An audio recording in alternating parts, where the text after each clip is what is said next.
Chapter 117. The further north the diplomatic mission traveled, the colder the weather became. Snow began to fall more frequently, even obscuring most of their vision. If not for the cold-resistant trees planted on both sides of the road, perhaps even the most elite scouts would get lost along the way. So, you don't know what kinds of spells there are and what's special about them? Thales tightened the cloak he put on a day ago and covered his head and face tightly as he asked Ramon. This was the second time they set up camp and rested. The location was at the junction of Prestige Orchid Region and Reformation Tower in Extet. After passing through Raymond Pass, they walked through a short hilly journey.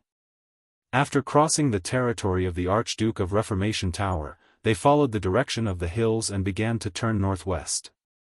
Soon, it would enter the territory of the Grand Duke of Prestige Orchid. Once they crossed Prestige Orchid Region, Nuvan VII's territory, Dragon Cloud City, would be right in front of them. I should say that I don't know the whole picture of magic. Ramon shook his head. It is said that there are all sorts of strange schools and types of magic. There will always be eccentric geniuses who will dig out new schools and research areas based on existing knowledge. Ramon sat by the fire and explained to Thales, who was beside him. But other than those unusual creatures who are independent, most of the wizards have their own clear affiliations. Belonging? Thales' eyes lit up. You mean, in ancient times, it was the gathering place of wizards and the magic organization they belonged to? Ramon's eyes sparkled. The three major magic towers. Magic Tower? Thales turned his head abruptly. The bits and pieces of information he obtained when he investigated the origins of mystics in Mindy's Hall surged into his mind again. I've heard about this before. Thales' eyes lit up.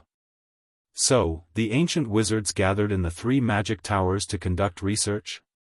The three great magic towers are not just three towers, nor are they just three locations. Ramon muttered, wizards are not weirdos who stay in their towers. It is said that the three great magic towers represent the three attitudes and values of a wizard. What attitude? Thales asked curiously. You mean the attitude wizards have when they face knowledge? Ramon shook his head. I do not know. It is very difficult to find information about the mages in the past. Thales sighed.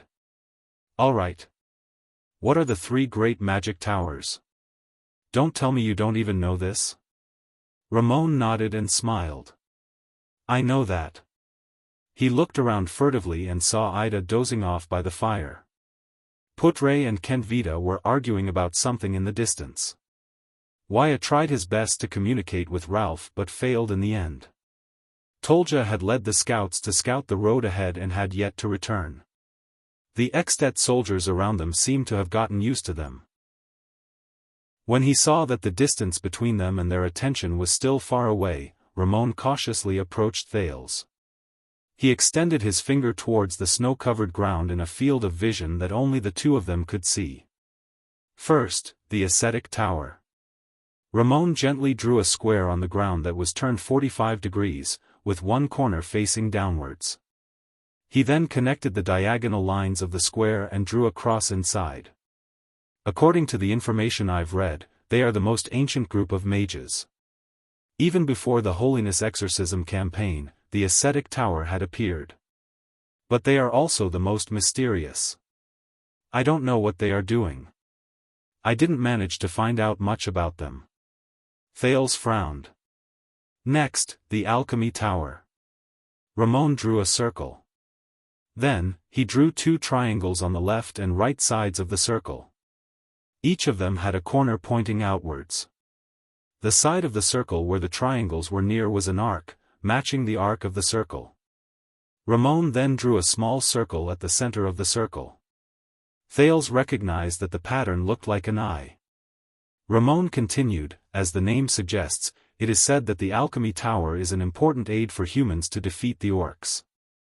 Their creations are all prepared for war or practical use. Some of their products have been passed down to this day and are still usable. They are rare items that only a few people possess. Finally, the Soul Tower. Ramon then drew two shapes. The upper and lower semicircles of the twos overlapped. The pattern was especially strange and its meaning was unknown. There are all kinds of strange information about them. One moment, they are said to be the protectors of the secular world. The next moment, they are said to have an agreement with the Empire. Or, they are said to be on bad terms with the other two magic towers. There are even some who say that their existence has brought a lot of chaos to the world, and that they are practically the source of all evil. I am also unable to understand the things that they are researching. Obviously, they are different from the other two magic towers. Ramon looked at Thales. The latter nodded to show that he remembered it. The doctor quickly extended his hand and nervously wiped off the three patterns, leaving nothing behind. That's all I know. As for the rest, I know nothing about the three great magic towers' inheritance, characteristics, history, and origins. Knowledge regarding magic has been completely banned. Ramon sighed. Also, you must never draw these three patterns in front of anyone, such as Marat. There will be trouble. Thales raised his eyebrows. Then, you drew them in front of me without any worries? Am I that trustworthy? Ramon turned his head and revealed that strange expression again. Trust? Heh. Ramon chuckled softly. His big nose twitched. I think you are not interested in magic for no reason. The ability to deflect mystic guns, Thales' pupils trembled. Damn it, he still cares a lot about it. I keep feeling that it is not a psionic ability. Ramon chuckled. It should be some kind of magic, but I just don't know what it is yet. That's why you are so thirsty for information about magic, right? Some kind of magic? To be precise. Thales said in his heart, your deduction is correct. Thales fixed his gaze on him. Constellation's new prince come the next king. Not only is he interested in magic, he even possesses some sort of magical power. Ramon beamed with joy. His haggard, dignified face made Thales feel nauseous. Just thinking about it makes me excited. Thales let out a long sigh and carefully pondered over the knowledge he heard from Ramon over the past few days. So, the three great magic towers no longer exist, the prince said quietly. Ramon's smile froze. He clasped his hands together, lowered his head, and hunched his back. The strange doctor wiped off a snowflake on his nose and sighed. It is said that this is the case. Do you know about mystics? They are not the slightly stronger warriors that ordinary people think they are. In fact, Thales did 3 somersaults in his heart. Found it. On the surface, the second prince said without batting an eyelid, as a member of the royal family, I know some things about mystics. They are the undying calamities. Ramon looked at Thales with a solemn gaze. Exactly. It is said that from the governments of various countries, to the churches of the gods in heaven, and even the demons in hell, all of them fear them. They are afraid that one day, they will make a comeback and launch a second battle of eradication. If that is the case, the calamities are the main cause of the destruction of the magic towers? Thales asked in a daze. Ramon straightened his collar and his expression became extremely solemn. I do not know whether the calamities were the ones who destroyed the magic towers, Ramon said in a low voice, but I believe that the so-called calamities, the so-called mystics, and the magic towers are all products of the wizard's research. Thales said in disbelief, so, everything related to magic in the world, including inheritance, knowledge, and history, were all intentionally banned? Ramon exhaled deeply. Yes. I guess that someone did not want to see the emergence of a new calamity. Thales frowned deeply.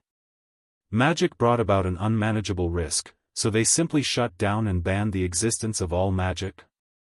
This is too stupid. Thales sighed.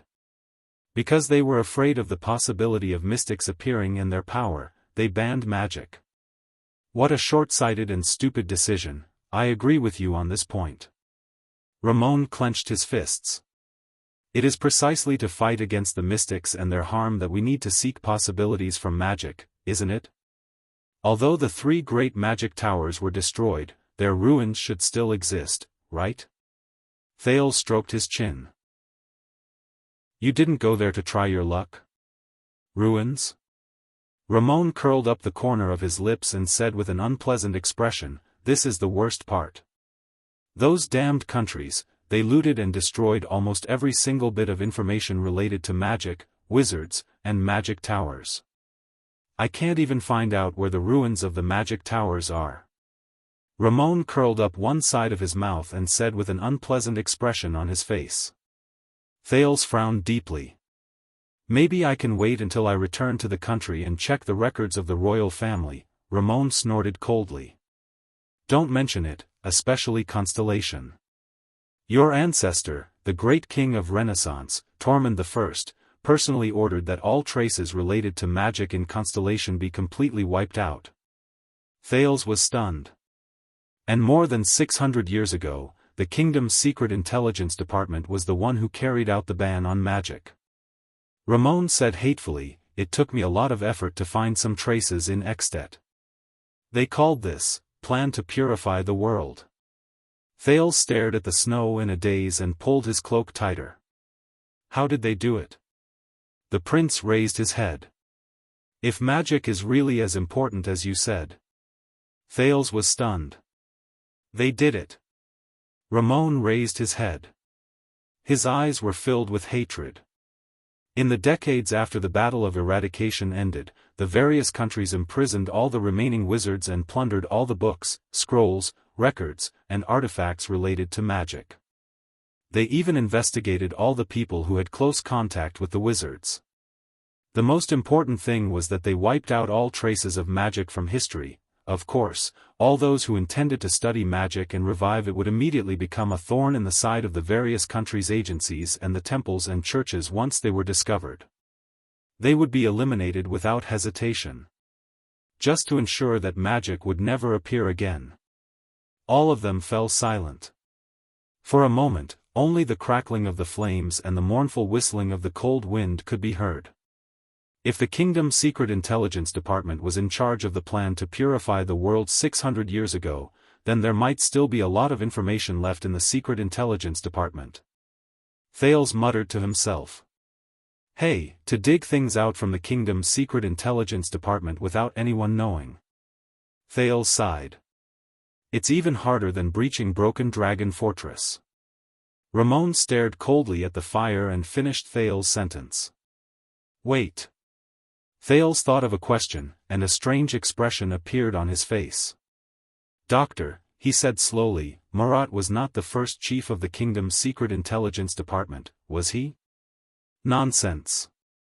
The kingdom's secret intelligence department was established more than 600 years ago when Constellation was founded.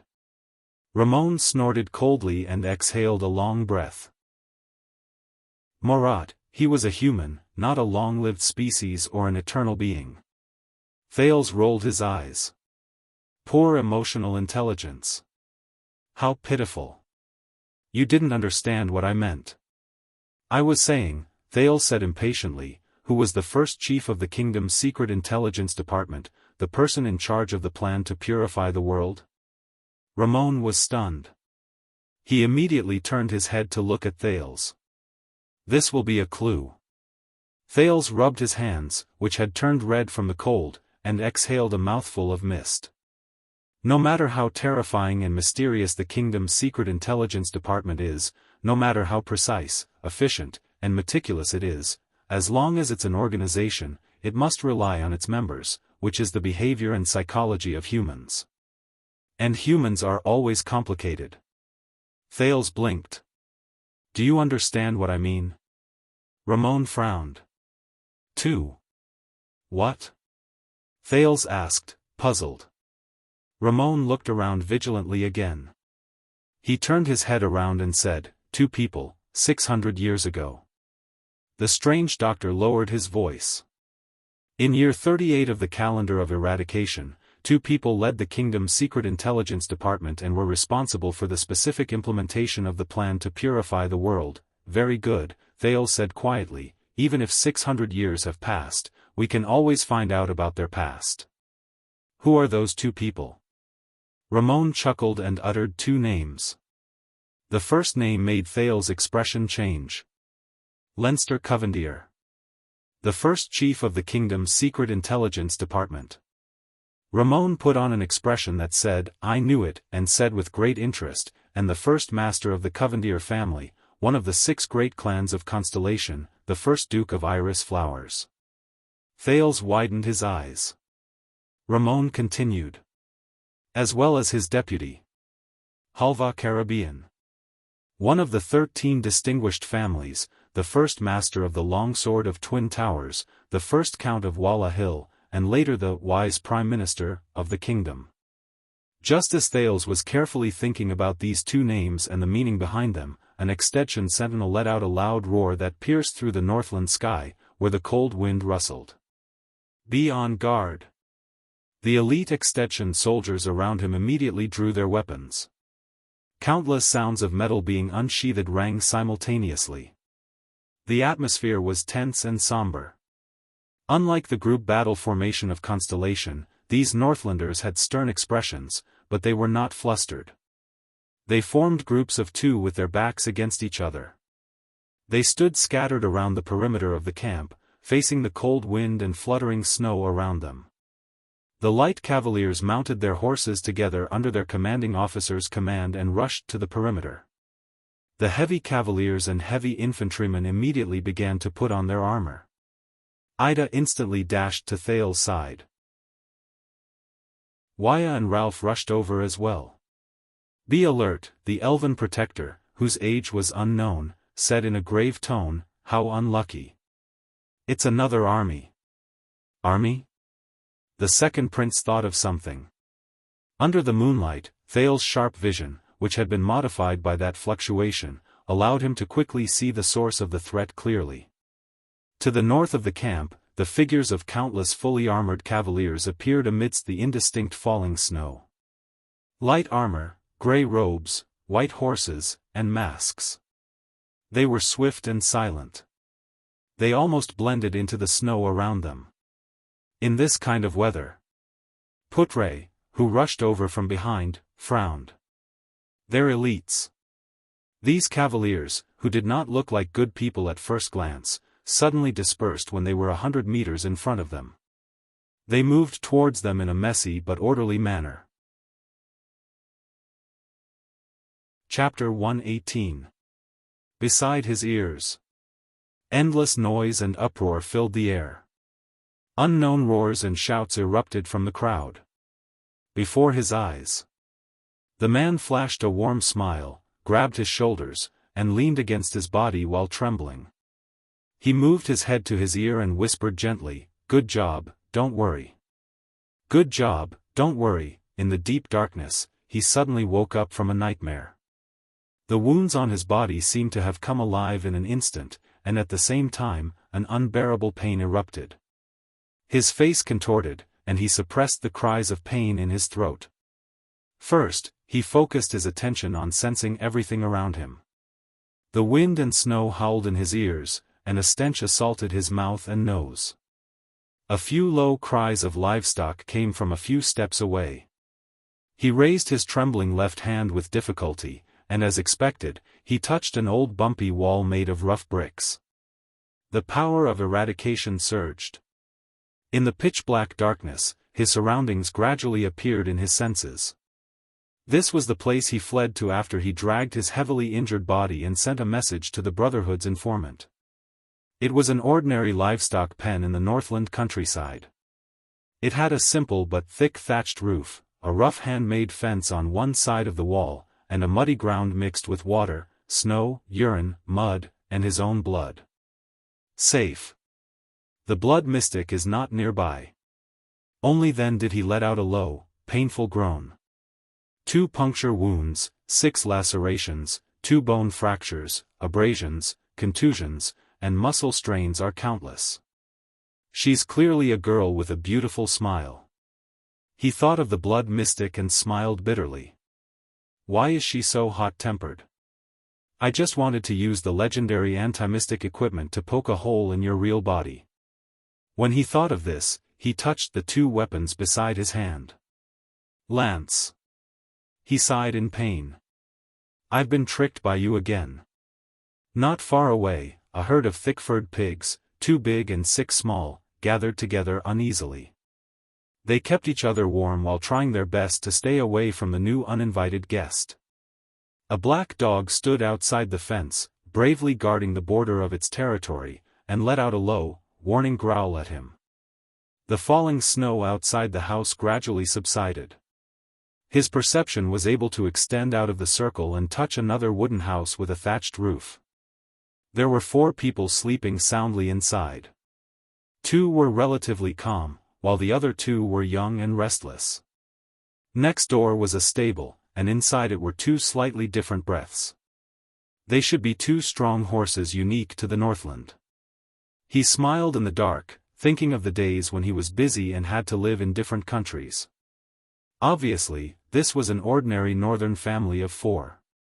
One of the horses was a plowing horse, and the other was a horse used for military service and hunting. They were probably rented from the feudal lord.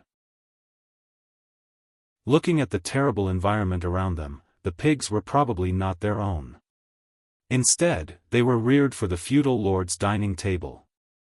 God knows how the pigs, which looked carelessly reared, could survive in this kind of weather. After all, this place wasn't like the South, where there were completely different and meticulous methods of raising livestock. He remembered that a long time ago, she, that dirty girl, also told him that she wanted to come to the north to take a look. How did the Northlanders survive in such cold weather? I wonder if they raise piglets? She blinked her curious eyes and looked at herself. But at that time, he only lowered his head and wiped the blade on his leg. Do the Northlanders raise pigs? Now I have the answer.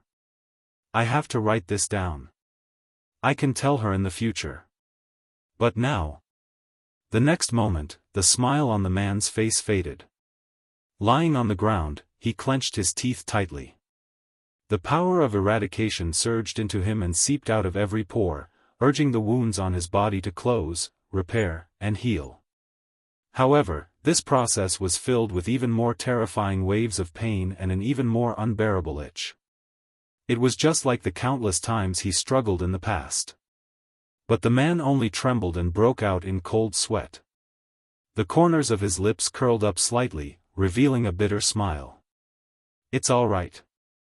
At least I don't have to endure Ramon's incessant chatter and mocking when he treated me. That big-nosed doctor's boring nagging is almost as lethal as a mystic's. The power of eradication surged into all his wounds like waves, forcing his nerves, his muscles, and his bones to speed up the recovery, self-healing, and reorganization. The surging pain and impact made him close his eyes while he trembled, and he could not stop breaking out in cold sweat. After a long while, he finally stopped trembling, and his entire body went limp on the ground. He clenched his teeth and sighed in relief. How long has it been since I've been so badly injured? He tried his best to turn over, and his mouth and nose rubbed against the filthy ground. Filthy, huh? In the darkness, he chuckled softly. I'm filthy, now. I no longer have the right to glare at her. That dirty girl. The man pressed his hands against the filthy ground, got up weakly, and sensed the condition of his body. I need some food to replenish my energy, preferably meat. He looked in the direction of the pigs. Mr. Thick-Fur Pig's family instinctively sensed the man's killing intent. They trembled and whimpered softly. At the same time, the 4 breaths of the Northlanders, who were sound asleep, rang in the man's ears again. These pigs are probably one of their few sources of livelihood. He sighed. The man looked at the shivering Mr. Thick-Fur Pig's family, and flashed a smile that they definitely could not see or understand. Then, he grabbed the 2 weapons beside him, and flipped out of the pen. He remembered that the day before the bitter cold winter was almost here. Fortunately, this is Northland. Thank you, Master of Mountains. Thank you for your gift. And I will always remember your generosity. Spear and shield bearers. Form the first line of defense on the gentle slope in front of us. Make them slow down no matter what. Kent Vita looked at the attacking cavaliers with a solemn expression and ordered resolutely. Under his command, the Extet infantrymen of Black Sand region picked up the big iron shields unique to Northland without hesitation and jogged to the front of the camp to form a line of defense. Heavy infantry, 1 minute. You must be ready and follow the line of defense. Two-handed heavy swords in front, aim at the horse's legs. Heavy armored axemen at the back. As long as it falls from the horse, whether it can move or not, smash it with your axes. Phil. Kent Vita turned his head and shouted at the archers at the side of the camp, "Have your men get ready. The enemy appeared too suddenly, there's no time to shoot." As his voice faded away, a short Extet soldier suddenly shouted at the archers who stood in 2 rows at the side of the camp, "Knock the arrows, draw the bows, and prepare to shoot in unison. Cavaliers, get on your horses and look for an opportunity to attack from the side. Shoot the signal arrow, and at the same time, send light cavalier messengers to the campsite at the back. Have the rearguard quickly reinforce them." In comparison, the Constellations, who were heavily protected by the Black Sand region army, were much quieter. Bad weather, strong wind, difficult to control. This was Ralph's sign language. As expected, it caused Wyatt to frown again. "I knew it, there's going to be a war again." Ramon gritted his teeth and chattered in Thal's ears, "Nothing good will come out of following you. You're a prince and a piece of cheese that attracts flies, and I'm really just a normal doctor." He tried his best to retreat to the back and stay away from Thales, but he did not leave the protection range of the main group. The cunning doctor, Wyatt, who was watching him coldly, pressed his hand tightly on the hilt of his sword and snorted in dissatisfaction. Thales ignored the doctor. With a stiff expression, he looked at the cavaliers who were flanking them with complicated emotions. It was not that he was too apathetic in the face of threats, but ever since he left Eternal Star City and headed north, he had experienced too many inexplicable threats. So much so that when he encountered a similar situation again, his first reaction was no longer shock and nervousness, but a long sigh. "What is it this time? Can't they just let me reach Dragon Cloud City safely?" But Thales forced himself to think of something logical. Black Sand region's army of more than 2,000 soldiers had been vigilant along the way, and they had been careful in their journey. Why would they not be vigilant against this group of uninvited guests? Putre said that the people opposite them were elites, but the escorts around him were also elites of Black Sand region, so there should be no need to be too worried, right? Then, a familiar voice traveled from afar among the group of masked, light-armored cavaliers in gray. "Soldiers, lower your guard." It was Tolja. Thales heaved a sigh of relief. The Fire Knight of Black Sand region, one of the 5 war generals of Extet, who had set out to investigate, appeared from among the cavaliers opposite them. He stopped beside the campfire at the outermost perimeter. "These are King Nuvan's personal guards. They are the troops he sent to receive the Prince of Constellation's diplomat group. Old friend, it's not that I don't believe you, but nowadays, it's never wrong to be more cautious." Viscount Kent Vita drew his sword from his waist and walked to the front of the camp under the protection of a group of soldiers. "Is there anyone from the king who can testify?" Kent Vita suppressed the unspoken words in his heart.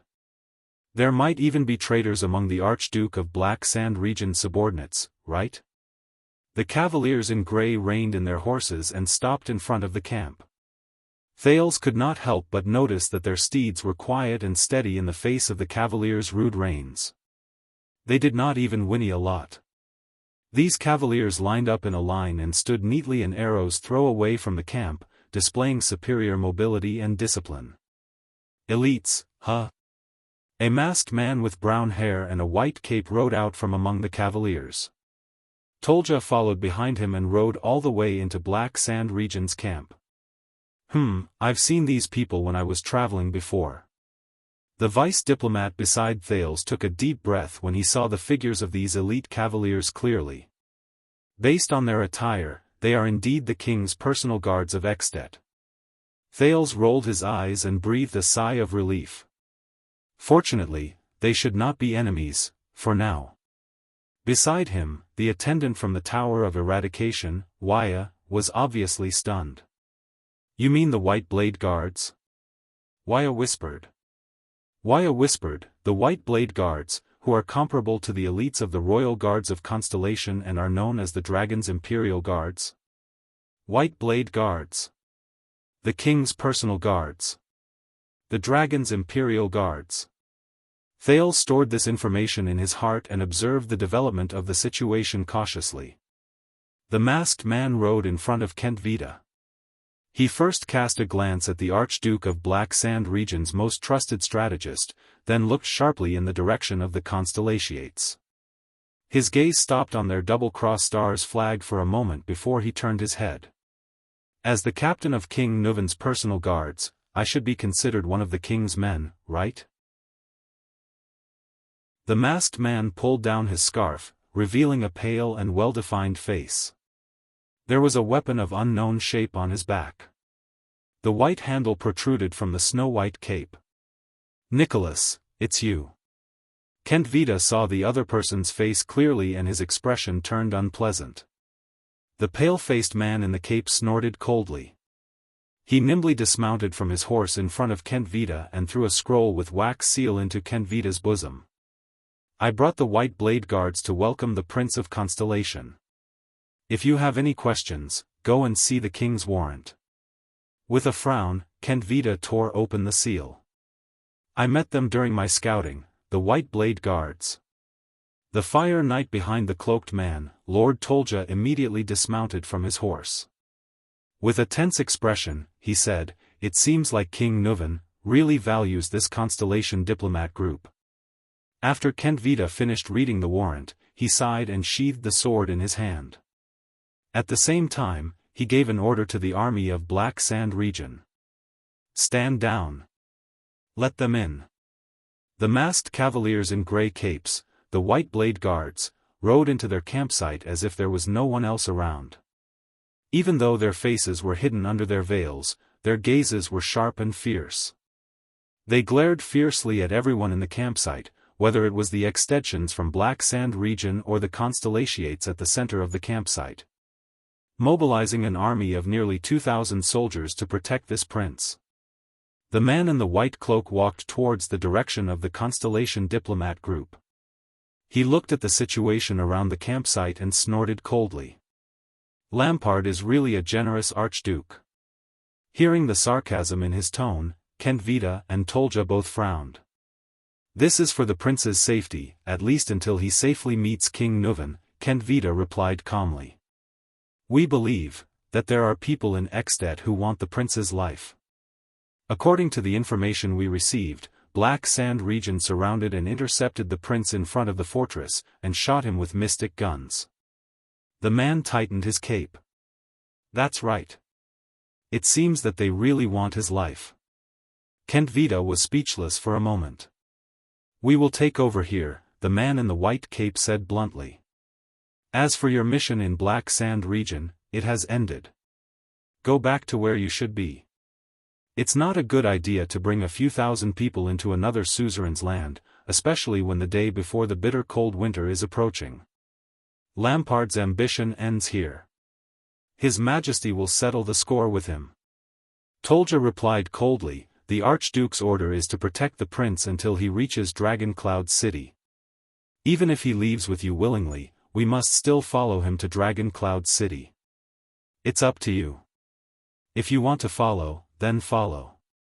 It's not my money that's going to be wasted anyway." The man knocked on the white handle behind him and said nonchalantly, "Next time, Tolja, let's spar again." Tolja snorted in dissatisfaction and subconsciously pressed his hand on the saber at his waist. The man in the white cape chuckled and continued walking towards Thales. By the order of King Nuven Walton, the great common-elected king of Extet and the successor of Rikaru the hero. Surrounded by his subordinates, the man in the white cloak ignored the rest of the people and walked straight to Thales's side. He lowered his head to size up the only 7-year-old boy in the military camp. There was not even a hint of a smile on his pale face. "You are Thales Jade Star?" Putre's expression changed. He could sense the hostility in the man's tone. Thales also noticed the coldness in the man's gaze. He slowly furrowed his brows. Something's not quite right. But in the end, Thales only took a deep breath and flashed a smile that looked like a formula. Beside him, Putre frowned. He glanced at Kentvita and Tolja, who had unpleasant expressions on their faces but did not say a word. He cleared his throat and said to the group of white blade guards, who had unpleasant expressions on their faces, "This is Thales Jade Star, the second prince of Constellation." By order of King Kessel, however, before Putre could finish, he was rudely interrupted by the man in the white cape. "My name is Nicholas, the commander of the White Blade Guards." The man named Nicholas shook his head expressionlessly and lowered his head to speak to Thales. "A long time ago, people used to say that the blood of the Empire's royal family came from the gods. That's why it's brilliant gold. When it flows out, it will even sparkle under the sun. So, is your blood golden as well? Will it sparkle?" Nicholas. Putre and Wyatt seemed to have heard this name before. Both he and the attendant looked at each other in shock. Thales, on the other hand, mulled over Nicholas' words. He was a little confused. Golden blood? What the hell? I don't know. Thales narrowed his smile. After all, I don't really bleed. Or are you, King Nuvan's personal guard, so eager to see me bleed? The second prince rebutted Nicholas' words without flinching. As if. Humph, Nicholas chuckled. His expression immediately returned to being cold. I also know a Jade Star. You're really too inferior compared to him. Putre took a deep breath. Wyatt quietly took a step closer to Thales.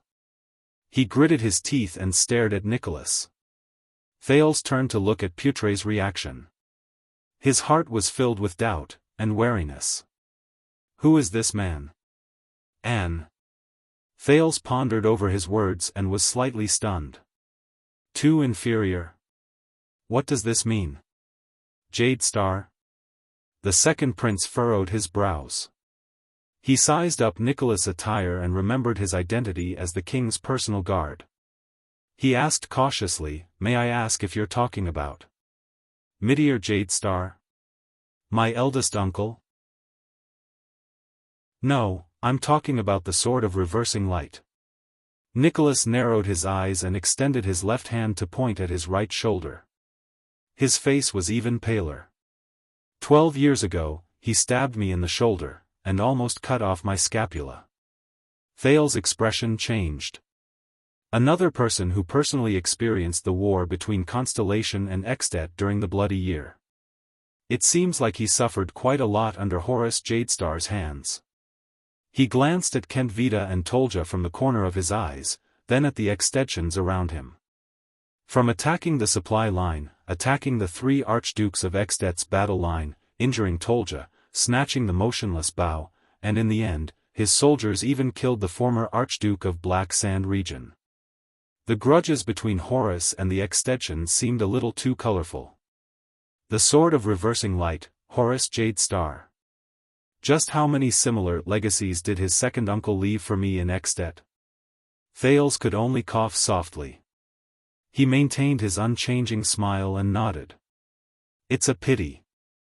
Beside him, Putre furrowed his brows tightly. Thales also noticed that Tolja, who was behind Nicholas, exhaled softly.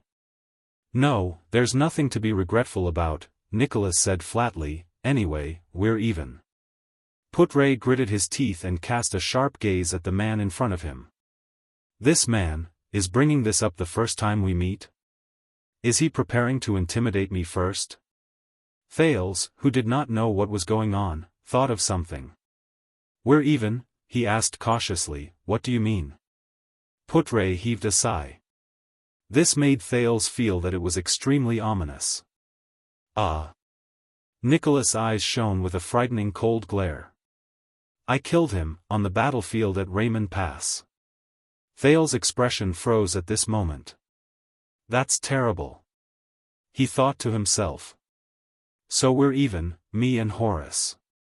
The ghost of a smile appeared on Nicholas' pale face. He raised his right hand and tapped the left side of his chest. Just like this, a stab, then a twist, then a diagonal pull. You should have seen his expression before he died. Thales frowned and began to size up the commander of the White Blade Guards again. The person who killed Horace.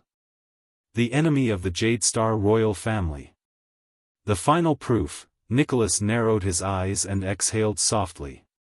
Even the Jade Star royal family, even the former royal family of the Empire, their blood is not golden, and when it spurts out, Nicholas licked the corners of his lips in a mesmerizing manner and flashed a cold smile.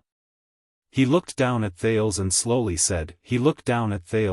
slowly, it's all bright red. Thales stared at the pale man with an unpleasant expression. The man's undisguised aggressive gaze made him uncomfortable. But now, as the Prince of Constellation, the best expression he could have was to be expressionless. Viscount Kentvita let out a long sigh. He shook his head gently and took a step forward. This is Lord Sorry Nicholas, one of Extet's famous 5 war generals. His Highness, the Prince of Constellation, shook his head slightly and took a step forward. People call him. Kentvita looked at the unpleasant expressions of the Constellatiates and raised his eyebrows in resignation. Star Killer. Nicholas stared at Thales with a burning gaze. Like a hunter sizing up his prey. Thales felt a slight chill in his heart. Star Killer? Let's save the meaningless pleasantries, citizen of the Empire, Nicholas said slowly. From now on, we will escort you to Dragon Cloud City. Thales was stunned. Of course. The second prince looked at Nicholas and nodded slightly with complicated thoughts. If this is King Nuvan's wish. However, his heart was extremely perturbed. King Nuvan actually sent such a person to welcome me. Thales suddenly had an ominous feeling about his future in Dragon Cloud City. Putre took a step forward sternly. Wait, according to the rules and etiquette, the envoys from our side must meet with the Extension welcoming party in a formal manner that is befitting of their status. You talk too much. Nicholas rudely cut off the vice diplomat's words. I don't have time to waste. In the next moment, Thales saw Nicholas' expression turn serious and the cloak behind him flutter. Please believe me. This is for your safety, Your Highness. Sorry Nicholas, the Star Killer. The pale-faced man snorted coldly with a cold smile. He gestured at the uncertain Thales Jade Star with his chin and ordered the White Blade Guards behind him. Tie him up. What? Thales widened his eyes. Chapter 119. Before Thales could react, the attendants and guards behind him took a step forward without hesitation and shielded him behind them. In the next moment, the sound of swords being unsheathed rang out incessantly. Asterisk clang. Asterisk Wuxia unsheathed his blade without hesitation. The tip of the blade was pointed at Nicholas' throat. His gaze was solemn. Asterisk swoosh. Asterisk Ralph's remaining hidden blade also popped out of his sleeve. The blade was pointed at Nicholas' heart. The upper half of his face, which was not covered by the silver mask, had an unpleasant expression. Asterisk clang. Clang. Asterisk clang. Asterisk These were the White Blade Guards behind Nicholas. These tall and sturdy masked Northland elites were equipped with lightweight iron-colored arm shields in their left hands, and with their right hands, they pulled out specially shaped swords from their waists. The hilts were snow-white and slender, and could be held with both hands. The blades shone brightly, and their curves were beautiful. They did not look like the rough and forceful Northland style. Their movements of pulling out their swords were orderly and heavy. Their gazes beyond their masks were murderous. At some point in time, they had spread out in a semicircle and surrounded the Constellation diplomat group from 3 sides. The remaining dozen or so soldiers of Constellation, such as Jennet and Willow, pulled out their weapons without hesitation and stood at the front line to confront the White Blade Guards. Judging by their movements and the look in their eyes, these are true elites. Our royal guards are nothing more than this. Aida's voice traveled into Thales's ears. They are even more powerful than the Black Sand region's army. Even if they were to go up against the vampire's Sacred Blood army, they would probably not be inferior. Thales stared in disbelief at Nicholas, who had a cold smile on his face. What's going on? Tie me up and bring me to Dragon Cloud City? It was not that he did not anticipate what he might encounter in Extet. In fact, it was very normal for King Nuvan, who had lost his beloved son, to be angry, ridiculed, and humiliated him. Even if the Jade Star royal family and the Walton family had the same interests when it came to avoiding a war between the 2 kingdoms and restraining Black Sand region's ambitions.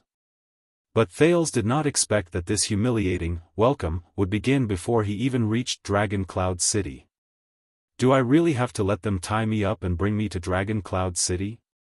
If we refuse? Under the moonlight, Thales felt his skin crawl as he looked at the White Blade Guards' shining white swords and estimated the difference in strength between them and the enemy. What will happen? How absurd! Putre's stern and angry voice rang out. He anxiously thought about the situation before him and said in a flustered and exasperated manner, "Tie me up?" Never before had an envoy from one country been treated like this. This was an insult to King Nuvan VII's reputation and the honor of the kingdom of Extet. This will not bring any glory to your king. If he was King Nuvan's man, he would have to be mindful of Extet's reputation and dignity as the common elected king, unless, around them, the Extetians from Black Sand region watched everything in the field with puzzled expressions. The dozens of White Blade Guards and the dozen or so Constellation diplomat group faced off against each other with their weapons drawn. Humph! The corners of Nicholas' lips curled up to reveal an ominous, cold smile. This will indeed not bring any glory to His Majesty, but it can make him happy, that will be enough. Putre tightened his grip on the long sword in his hand. Thales could not help but frown. In the next moment, without any instructions or orders, the eyes of the masked soldiers of the White Blade Guards turned cold and they took a step forward together. Thud. Their heavy footsteps on the snow-covered ground were like a heavy hammer that struck the hearts of the Constellations. Willow Ken, who was watching the enemy tensely, shook his shoulders and was about to thrust his spears forward. Slap. A strong hand reached out from the side and grasped the young spearman's right hand tightly, stopping the tip of his spear from thrusting forward. Willow was shocked. He turned his head and found that it was the veteran, Jennet. Steady yourself. Ignore their footsteps, pay attention to their shoulders. He said calmly. After the tragic and bloody battle with the Blood Clan in the Birch Tree Forest, the private soldiers suffered heavy casualties. The heavily injured leader, Cora, stayed in the fortress. The veteran Jennet, who was once the Duke's personal guard, relied on his experience on the battlefield and the skills he gradually regained to become the leader of this small group of Jade Star private soldiers, veterans of the fortress, and recruits from the Northern Territory. However, in the face of the extremely tense atmosphere before him, the veteran could not help but break out in cold sweat. Is this King Nuvan's will and order? Thales tried his best to speak calmly.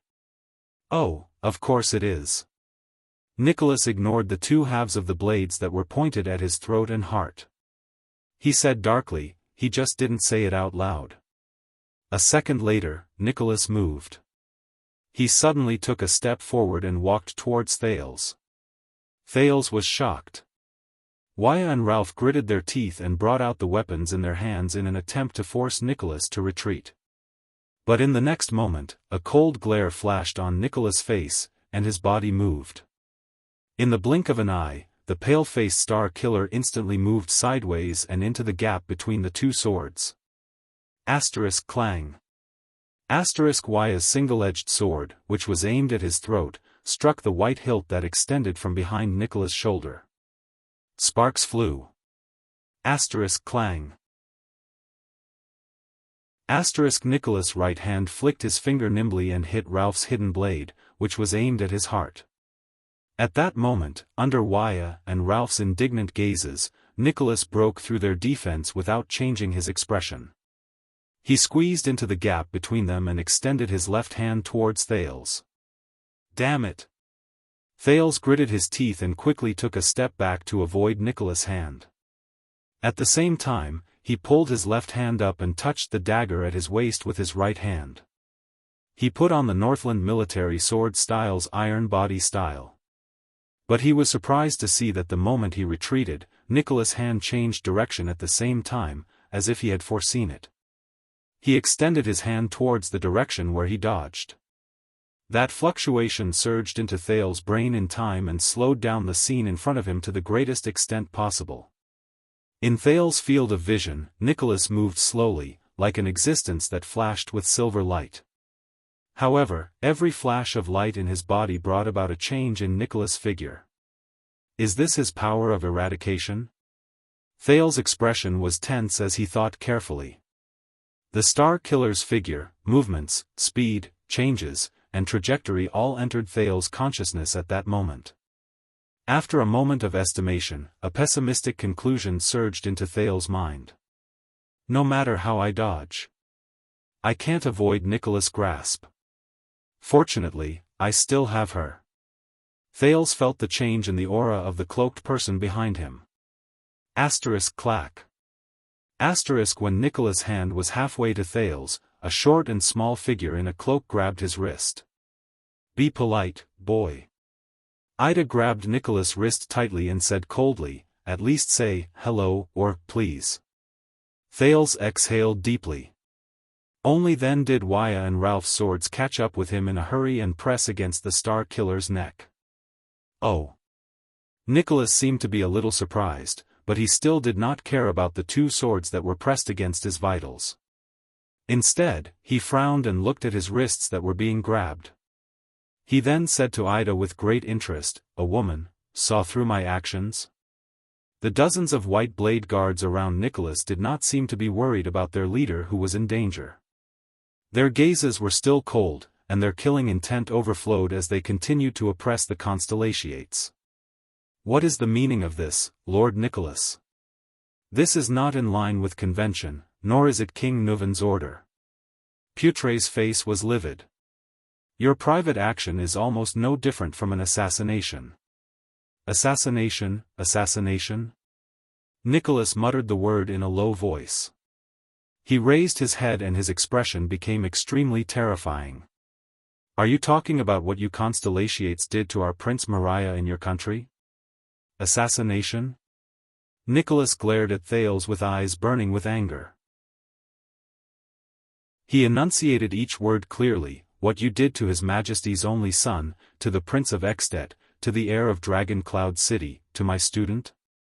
That kind of cowardly action? Putre was stunned at first. Then, he came to his senses and said without hesitation, that should be King Nuven's decision. Damn it! Thales panted softly and bit his lower lip. He looked at Nicholas, who was being held back by Ida and had Wuxia and Ralph's swords pressed against his throat. He gritted his teeth. This situation. How should I deal with it? Force Nicholas to retreat? Thales took a deep breath. He raised his hands at the pale man, indicating that he was a harmless little boy. Nicholas, on the other hand, sneered maliciously. Your Excellency, Viscount Kentvita, and Lord Tolja. The second Prince of Constellation turned his head and shouted at the army of Black Sand region, your mission of escorting me to Dragon Cloud City is almost complete. I believe that people will praise the Archduke of Black Sand region's loyalty to King Nuven, and King Nuven will also be satisfied with your loyalty. At the same time, I am also very grateful for your escort. You can leave now. Thales's voice faded away. Putre raised his eyebrows, while Nicholas was slightly stunned. Viscount Kenvita, who was watching everything with a frown in the distance, sighed deeply. However, in the end, Kenvita only nodded at Tolja, who was frowning deeply, and strode forward. This child. What is he saying? Your mission of escorting me to Dragon Cloud City is almost complete. Before I reach Dragon Cloud City, Black Sand region is in charge of my safety, but I have yet to reach Dragon Cloud City. I believe that people will praise the Archduke of Black Sand region's loyalty to King Nuvan. Everyone will know that King Nuvan kidnapped the Prince of Constellation from the army of Black Sand region as if no one else was around. And King Nuvan will also be satisfied with your loyalty. No matter how obedient you are, the relationship between King Nuvan and the Archduke of Black Sand region will not get any better. Dragon Cloud City will still view Black Sand region as a thorn in its side. At the same time, I am also very grateful for your escort. A chance to win the friendship of the Prince of Constellation is right before your eyes. You can leave now. Hurry up and help us out. Lord Nicholas. While Viscount Kenvita spoke, he re-evaluated whether Putre had taught the second prince these words. This is, after all, the camp of Black Sand region's army. The Archduke has given us the mission to protect Prince Thales's safety, and your actions now are undoubtedly very unwise. Nicholas flung Aida's hand away, still ignoring the blade on his neck. He said coldly to Kenvita, I thought that you are also Extensions. Of course we are Extensions, but we are also Northlanders. And Northlanders cherish their reputation, just like how snow eagles cherish their wings. Kenvita walked in front of Nicholas and looked at the two parties who were at each other's throats. His gaze paused for a moment on Thales and Putre. Your Grace. I believe that King Nuvan did not give you the order to kidnap the prince and bring him to Dragon Cloud City. Behind him, under Tolja's signal, the soldiers of Black Sand region slowly surrounded them. Nicholas fixed his gaze on Kenvita. Then, he flashed a faint, cold smile. What if I say no? The man's face turned even paler. What will you do? The Viscount of Black Sand region? Will you let your army get rid of us, His Majesty's personal guards? Is that so, warriors of Black Sand region? Nicholas swept his gaze across the surroundings. He glanced at the elite regular army that the Archduke of Black Sand region had specially allocated and smiled softly. Thales's heart sank. This is bad. Looks like even 2,000 soldiers of Black Sand region can't intimidate Nicholas and his White Blade guards. There are less than 50 of you. Tolja walked out from behind Kenvita. Staring at the white weapon behind Nicholas, his expression was solemn. Even with the severing soul's blade, you can only hold on for a few more minutes. You're not a Raka merch, and you don't have his motionless bow. Kenvita fixed his gaze on Nicholas' face. Of course, we definitely don't want to be enemies with the famous White Blade guards. Especially when we fought together 12 years ago. The face-changing game of good guys and bad guys is no longer popular, Nicholas said nonchalantly. I've said it before, His Majesty will get even with Lampard. Before that, you won't want to provoke his personal guard captain. Thales thought of something. White Blade guards. He remembered what Putre had told him about Caslin's identity.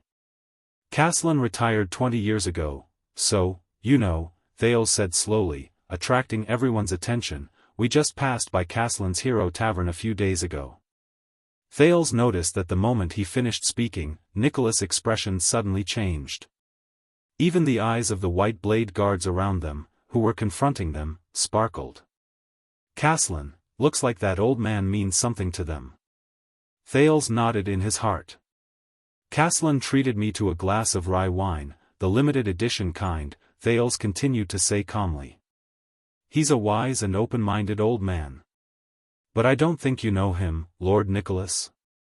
A complicated expression appeared in Nicholas' eyes. Because. Thales sighed. The White Blade guards led by someone like him must be different from you. Nicholas stared at him without saying a word.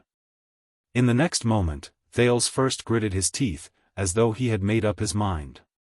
Then, under everyone's shocked gazes, the second prince shouted, "Constellations, put down your weapons." Waya and Ralph looked at Thales in shock. Even Ida let out a surprised gasp under the cloak. The Constellations looked at the white blade guards around them, who were glaring at them fiercely. They looked at each other in bewilderment, not daring to believe the prince's order. Only Putre looked pensive. Kentvita and Tolja frowned at the same time. Nicholas stared at him with an indecipherable expression. "This is an order from your second prince, the heir to the throne of Constellation," Thales repeated with a firm expression. Putre was the first to sheath his sword and take a step back. Then, Genid sheathed his sword without hesitation. Waya glanced at the prince in disbelief. Under the latter's unquestionable gaze, he gritted his teeth and withdrew his sword from Nicholas' neck. Then, it was Ralph, then the fifth, the sixth, until all the Constellations sheathed their weapons. Under everyone's watchful eyes, Thales took a step forward, past Waya and Ralph's protection, and arrived in front of Nicholas. "You should have done this a long time ago." Nicholas lowered his head and looked at him expressionlessly. "The earlier you submitted, the less pain you would have suffered." "Enough, Your Excellency," Thales interrupted him coldly. "I don't know why you insist on bringing me back to Dragon Cloud City with you tied up. Whether it's a new grudge or an old one, whether it's Prince Mariah or Prince Horus," Thales suppressed the trembling in his voice.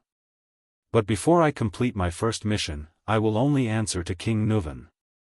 Nicholas stared at the second prince of Constellation in astonishment. "This will be a conversation between the future king of Constellation and the current king of Extet." Thales took a deep breath. "But before that, you want to humiliate me, who is about to talk to King Nuvan? There is no doubt that your actions are tarnishing King Nuvan's honor. Does a father who has lost his only son no longer need to care about his own honor? Ask yourselves, White Blade Guards, Northlanders." Thales turned to the White Blade Guards around him. His personal guards, the White Blade Guards, the Dragon's Imperial Guards. Humiliatingly tying up a 7-year-old child and bringing him to Dragon Cloud City. Let everyone know the magnanimity of Extet's common elected king, Rikaru the hero's successor, and the ruler of the Northlanders, King Nuvan VII.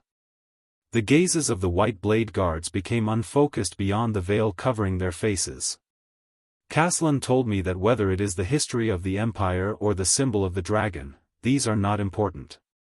What is important is whether the Northlanders can still persevere and live their lives well." Thales turned around and spread his arms. He raised his head and stared at Nicholas with a steady gaze. "Over the past few days, we have eaten the Northlanders' food and drank their wine. According to Northland's customs, we are now King Nuvan's guests. We are guests in the land under his rule. Now, we are finally about to reach his doorstep. Let us Constellations, the so-called descendants of the Empire. Let us see the magnanimity and glory of the Northlanders, and whether it is worth it for us to take this dangerous journey." The White Blade Guards quickly exchanged glances, then looked at their commander in unison. Kentvita's gaze kept shifting between Thales and Putre. He seemed to be deep in thought. Waya looked worriedly at the Star Killer in front of him. And the most crucial decision-maker, Nicholas, slowly narrowed his eyes. After a few seconds, "Very good, Thales Jade Star." He looked at Thales and smiled faintly. "You and your uncle are not that far apart." Thales was stunned. "Put away your weapons, my brothers." Nicholas looked at Thales with a complicated expression. "Let His Majesty decide who our guest belongs to, even if his hatred for us runs as deep as the sea." Upon receiving the order, the White Blade Guards sheathed their swords in an orderly manner. Thales finally breathed a sigh of relief. The people of Constellation, including the 2 commanders of Black Sand region, also breathed a sigh of relief. At this moment, alert! Outside the camp, the soldiers of Black Sand region once again let out an alarming shout. Everyone's attention was instantly drawn to the area outside the camp. Under the moonlight, a new group of cavaliers appeared before their eyes and headed towards the camp. Kentvita narrowed his eyes and asked Nicholas, "Your companions?" Nicholas did not answer him. The sound of hooves could be heard from outside the camp. It was a dozen cavaliers. Carrying a strange flag, they slowly headed towards their camp. It was a flag with a white background. A golden ear of wheat with an arc was drawn on it. It stretched from the upper right corner of the flag to the lower left corner, and crossed with an equally golden dagger. "Good night, everyone." An unfamiliar male voice traveled into their ears from afar. "Praise be to the Lady of Harvest and the Maiden Shepherd of the Ocean. May they bless all of you with no worries about food or clothing and a prosperous life." Kentvita took a few steps forward. Looking at the flag with the ear of wheat and the dagger, he slowly frowned. "I am Lesa Kentvita, the Viscount of the City of Light Town. This is the military camp of the Archduke of Black Sand region," Viscount Kentvita said loudly. "Who goes there?" Under the protection of a dozen cavaliers, a middle-aged man with a golden ponytail slowly rode out from the crowd. He was dressed in a gorgeous coat and a top hat embedded with jewels to keep out the cold. "I am Shiles Bamra, the honorary Marquis of Good Flow City." The middle-aged man stopped his horse. He took off his hat and placed it on his left chest. With a friendly and humble smile on his face, he bowed slightly in Kentvita's direction. "I am from the friendly and generous 16 City-States Alliance of Camus Union. I am a member of the 36 seats in the Camus Union Parliament. I am representing the Alliance's Good Flow City on a diplomatic mission to Extet. I heard that Constellation's second prince is here, so I specially came to meet you." Midnight, Dragon Cloud City, Westbound Avenue. He was a black-haired, black-eyed Far Easterner. He was about 30 or 40 years old. The Far Easterners aged at a different rate compared to the Rudalians and Northlanders. It was not easy to tell their age from their appearance. Holding an everlasting lamp, he walked steadily in the dark and cold underground cellar, intending to start his day's work. But in the next moment, he frowned, as if he sensed something. He stopped in his tracks. In the silence and darkness, his eyes carefully swept across every corner in front of him. His ears listened to all the movements in the cellar. There was nothing. But he did not let his guard down. Because he trusted his instincts more. Most of the time, danger could not be detected with eyes and ears. Most of the time, instincts were the last things one could rely on in life. Like now. He clenched his teeth and furrowed his brows, revealing a ferocious expression in the darkness beyond the light. Just like a wolf that sensed danger, it sharpened its fangs and claws and remained vigilant of the danger in the darkness. Immediately, the Far Easterner moved. He raised the everlasting lamp with one hand and pressed his other hand against his waist when he crouched down. He turned sideways to face the left, the wall, and the darkness behind the corner. "Who's there?" the Far Easterner asked calmly. There was no answer. "If you're here to steal some money, bro," the Far Easterner spoke the lingua franca with a Northland accent. His feet moved slowly and rhythmically. "Then you've come to the wrong place." There was still no answer. The Far Easterner narrowed his eyes. The next moment, his figure flashed. He covered a distance of more than 10 steps in 3 steps. The Far Easterner turned the corner. The light from the everlasting lamp illuminated everything in the corner. But the Far Easterner let out a surprised, "Huh?" There was no one around the corner in front of him. A few seconds later, the Far Easterner breathed a sigh of relief. "Am I being too paranoid?" The Far Easterner carefully checked the corner and confirmed that there were no traces left behind by anyone. He shook his head, shrugged, and patted his head. "It seems so. It's an old habit that I can't get rid of. In the end, I'm still paranoid even when I'm sleeping. The wolf doesn't sleep because it's vigilant. This was the first lesson his master had taught him a long, long time ago, when he had left him on the northern plains and let him live alone for 3 days. He sighed. I really hope that one day, I can sleep well. Forget all the past. The Far Easterner laughed at himself, then turned around and walked back the way he came. The light also turned with him. It illuminated another person behind him. A person who suddenly appeared. The Far Easterner's pupils shrank. He instinctively raised his hand at his waist. Thud. The Far Easterner was shocked to find that his right hand, which was holding the dagger, was firmly grasped by the uninvited guest who suddenly appeared. He could not move. Long time no see, Gu. The other party said slowly. The Far Easterner suppressed the shock in his heart, the trembling of his body, and the instinctive urge to activate his power of eradication to break free.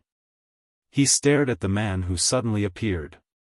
The ordinary-looking man. Yes, long time no see, the Far Easterner, Gu, replied bitterly. Black Sword. Black Sword let go of Gu's wrist. Lance asked me to look for you, the man known as Black Sword said coldly and briefly. Still the same as before. Gu put the dagger back at his waist and frowned. Simple and direct.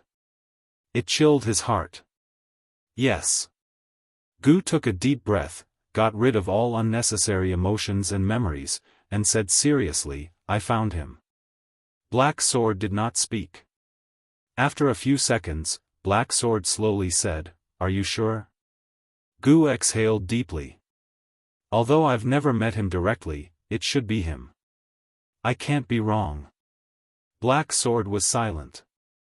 Strange. Gu thought to himself, why is he so calm? Shouldn't he be? I'll look for you again tonight to ask about the details. Black Sword turned around and said flatly, I still have some matters to attend to. Look for me again. Gu could not help but frown as he recalled the other party's elusive figure. All right. Gu recalled his past memories and only felt a wave of irritation and panic. He said helplessly, I have to do business first anyway. Business? Black Sword furrowed his brows as he recalled Gu's notorious past. His figure once again disappeared into the darkness beyond the light. What other business can you do? What business? Gu Shuang exhaled unhappily. He walked to the side of the table and fiercely lifted the layer of oilcloth on it, revealing a boning knife and a chopping board. Then he said angrily, this is my butcher shop. Chapter 120. In the cold wind, a group of people with a complicated and strange composition formed a long procession on the road to Dragon Cloud City. Even though they avoided the misfortune of being kidnapped to Dragon Cloud City, the next day, the White Blade Guards under Nicholas Still invited the Constellation diplomat group out of Black Sand Region's escorting area without any explanation. They were then escorted to Dragon Cloud City by the White Blade Guards. The army of Black Sand Region followed slowly and orderly on both sides and behind them. Kent Vita and Tolja still dutifully sent out scouts to ensure the safety of the surrounding roads. As for the White Blade Guards, these masked elite soldiers were cold, taciturn, rude, and unreasonable. There were a few times when they almost got into a fight with Constellation soldiers because of pushing and shoving. The middle-aged marquis with a blonde ponytail rode elegantly on his horse. With a kind smile, he said to the second prince of Constellation. The continuation of the Jade Star family's royal bloodline, and Constellation successor, is of great significance to the entire Western Peninsula. What I mean is, the replacement of the ruling royal family may bring chaos to Constellation that will be difficult to pacify for many years. This is something that the entire Western Peninsula, including us, the Camions, do not want to see. Thank you very much for your concern, Marquis Shiles of Good Flow City. Thales, who sat stiffly on his horse, nodded at the guest from Camus Union with an equally stiff smile on his face. This uninvited guest seemed to be a little too familiar with him. Just like the people in front of Eternal Star City's western city gate who were dressed neatly, respectful, and attentive to serve as the local guides for first-time visitors to Eternal Star City. There were many such lads or tomboys in the Black Street Brotherhood. They usually worked well with the child beggars and hired thugs. When they saw suitable goods, they would act decisively. The best outcome for those guests was to be swindled out of their money, or have their wallets stolen. The worst outcome was to be robbed in a dark alley. Of course, the worst outcome was, none of you want to know. Be careful, boy. A languid voice came from beside Thales. The Camions approached you for no reason. They must have ulterior motives. If it's not for money, then it's for. Achoo. As Ida spoke under the cloak, she held on to Thales' mount and sneezed loudly. She rubbed her nose pitifully. Ida, are you all right? Thales asked worriedly. Ever since we entered Northland, you have been sick. Don't worry. This temperature is nothing. The elf fiercely waved her hand 45 degrees to the left, not caring about the rudeness of this action. Back in the day, I carried a broadsword on my shoulder and roamed the wild boundless mountain. I carried a human head in my hand and battled the Grand Banquet Lord. Achoo. Hey. Thales sighed. I'll add another bonfire for you tonight. This lady who hides her beauty under a cloak must have misunderstood something. Marquis Shiles laughed without a care. Although the Camus Union is famous for its trade and commerce, we are not short-sighted people who deliberately flatter others for the sake of immediate benefits. We strive for long-term benefits and a win-win situation that is mutually beneficial.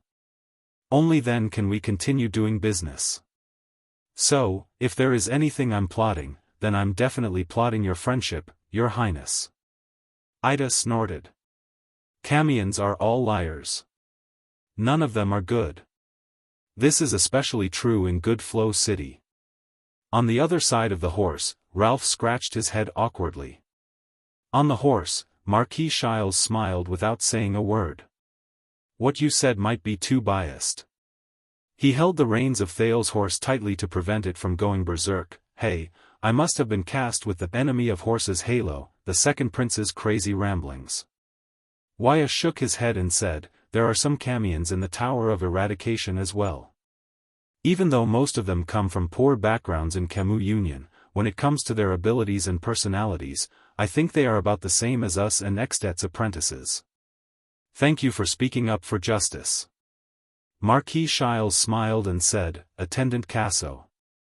That's because you haven't, achoo, seen the worst among them. Ida sneezed again and put her hands on her hips in annoyance. I guarantee that you will have a deep impression of them. So, have you met such a Camion before? Ida, Thales asked curiously. Yes, Ida spat fiercely. Evil liars, pompous fellows. A glib talker, an opportunist. Achoo. The elf wiped her snot and curled up. Thales shrugged. Looks like I was deceived by the Camions. And I was deceived quite badly. He cast his gaze on the person in front of him again. Marquis Shiles Bamra, who came from Good Flow City in the west of the peninsula and belonged to the Camus Union. I heard that Camus Union is a kingdom of merchants, Your Grace, Thales asked slowly. I wonder if this is true. Of course. Many people understand it this way, and I can't say that this kind of description is completely wrong. When he heard the prince's question, Shiles seemed to have been suddenly motivated. He spoke cheerfully, but everything is dictated by history, Your Highness. History. History? I heard that Camus Union was formed by a few city-states after the Battle of Eradication. Thales' interest in research and exploration had also been piqued. A kingdom that relied on the start of commerce? So this forged your tradition and foundation? To be precise, we are not a kingdom, at least not a traditional kingdom. Marquis Shiles looked at Thales' expression and smiled slowly. After the Battle of Eradication, the 4 cities in the west of the Western Peninsula formed an alliance. They helped each other in the chaotic world and managed to protect themselves. Among them was Good Flow City, which was located southwest of Xtet and northwest of the Great Desert. This was the origin of Camus Union. We lacked resources and heritage, and were sandwiched between a few great powers. Camus Union could only seek survival in the form of commerce. We used a free environment and a relaxed tax policy to support our merchants to go out and work hard. We also acted as the transporters of goods and resources for the various great powers. We struggled to survive as a middleman. From this perspective, we are indeed a kingdom of merchants. However, Marquis Shiles changed the topic. Even though these cities belong to Camus Union, they operate independently and govern themselves. Other than the Union public law, each city has its own laws and regulations, their own ruling families, their own customs, and of course, each has its own characteristics. For example, this time, I am representing Good Flow City in the Union as an envoy to Xtet. In this regard, we are not like a kingdom, but more like a group of merchants helping each other. But you are called an alliance, right? Thales could not hold back his interest and asked, you should at least look like an alliance, right? For example, a supreme authority that each city obeys? Of course. Shiles chuckled.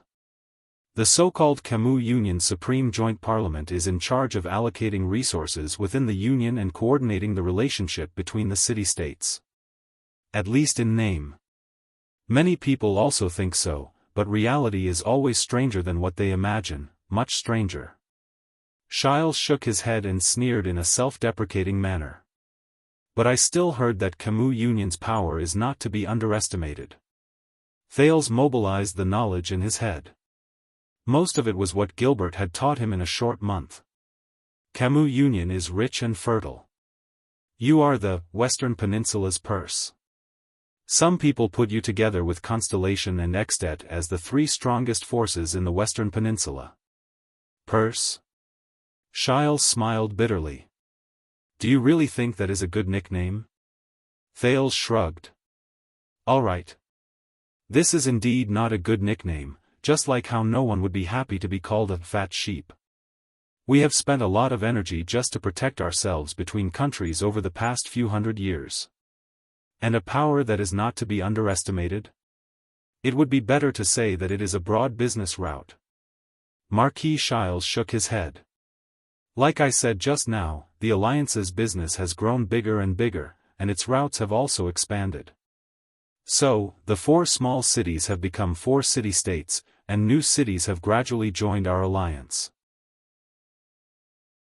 Now, Camus Union has 16 independent business city-states, and our trade routes have spread throughout the entire Western Peninsula. The entire Western Peninsula? How did you do it? Thales asked curiously. Can you explain it to me in detail? It is not as exaggerated as you think. These are the routes that the 16 city-states have opened up. Marquis Shiles was all smiles as he pulled out a gentleman's cane from the saddle and drew several routes in the air.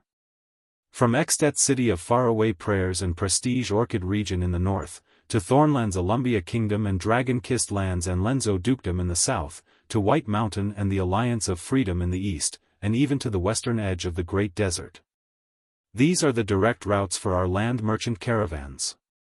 Along the way, we can visit a small half of the Western Peninsula, and even the entire left half of the continent is within our reach. The Marquis continued to speak with delight. And our western port near the Demon Sea extends Camus Union's business even further. To the west are the 3 Devil Islands, the Alumbia Kingdom, and the Turundi Shared Governance, which are the kingdoms on the west coast. As for the south, after crossing the Sea of Despair to the Sea of Long Corridors, there are the kingdoms on the south coast, such as Norton Dukedom and Lenzo Dukedom, Long Corridors Archipelago, and Sarah Dukedom.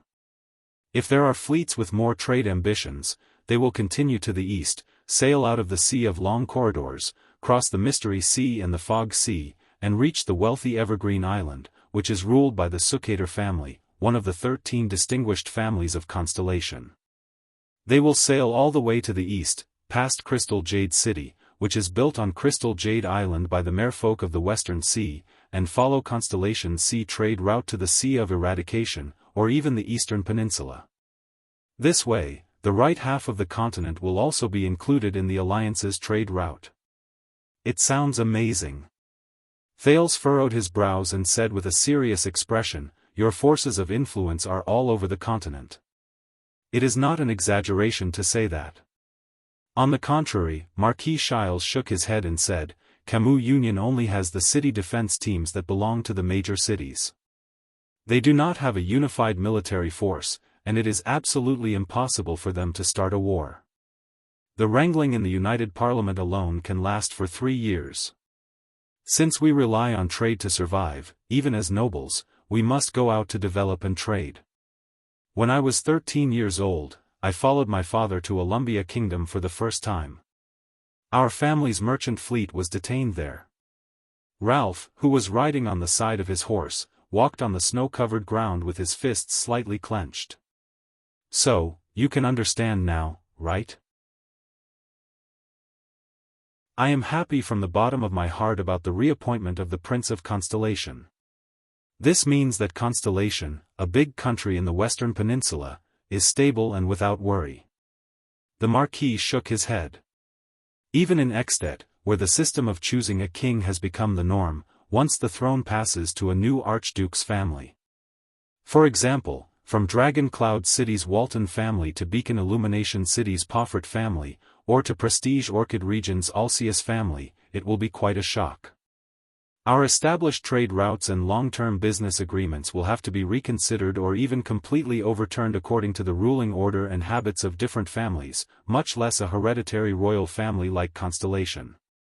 Just like this, our business is often troubled by the constantly changing situations in various countries. Shiles sighed deeply. If there is a place where the nobles live a harder life than the commoners, remember to vote for Camus Union. Humph, serves them right. Ida snorted coldly. Wanting to earn money and be comfortable at the same time, how can there be such a good thing? What you said is really wise, madam. Marquis Shiles sighed and stuffed the gentleman's cane back into the saddle. So, you see, at the age of 38, I still have to go out and work hard. So, it is also reasonable for you to come to me. Thales let out a hollow laugh. Is this to develop your future business network in Constellation? It is for the sake of friendship. Shiles winked in amusement. Of course, if you have any, and I mean any, needs that are outside the boundaries of your kingdom, please be sure to let me know. Marquis Shiles laughed out loud. As a marquis of a small city, I have no other forte, but I do have some connections in various countries. Wait, Marquis? Thales frowned. Duke's son, male merit. But I seem to have never heard of such a title as Marquis in this world. Chapter 121. In the cold wind, a group of people with a complicated and strange composition walked in a long line on the road to Dragon Cloud City. The Anti-Theft Chapter. I went out for a meal and changed it back quickly. Thank you for reading the pirated version. Under old Caslin's regretful gaze, Thales heaved a sigh of relief after he tried his best to refuse the cup of rye wine. They rested for 15 minutes. Viscount Kentvita turned his head and nodded at the Fire Knight, Tolja. Get ready. Tolja ordered his soldiers. We're ready to depart. We must reach Prestige Orchid Region before tomorrow night. Upon hearing their superior's words, Extet's officers and soldiers stood up in unison. They left behind their wine money and walked out of the tavern. The people from Constellation looked at Thales. Thales glanced at Putre, shrugged and jumped off the bar counter. But just as he waved at old Caslin and was about to leave, "Brat, wait." Caslin left the bar counter and walked towards Thales.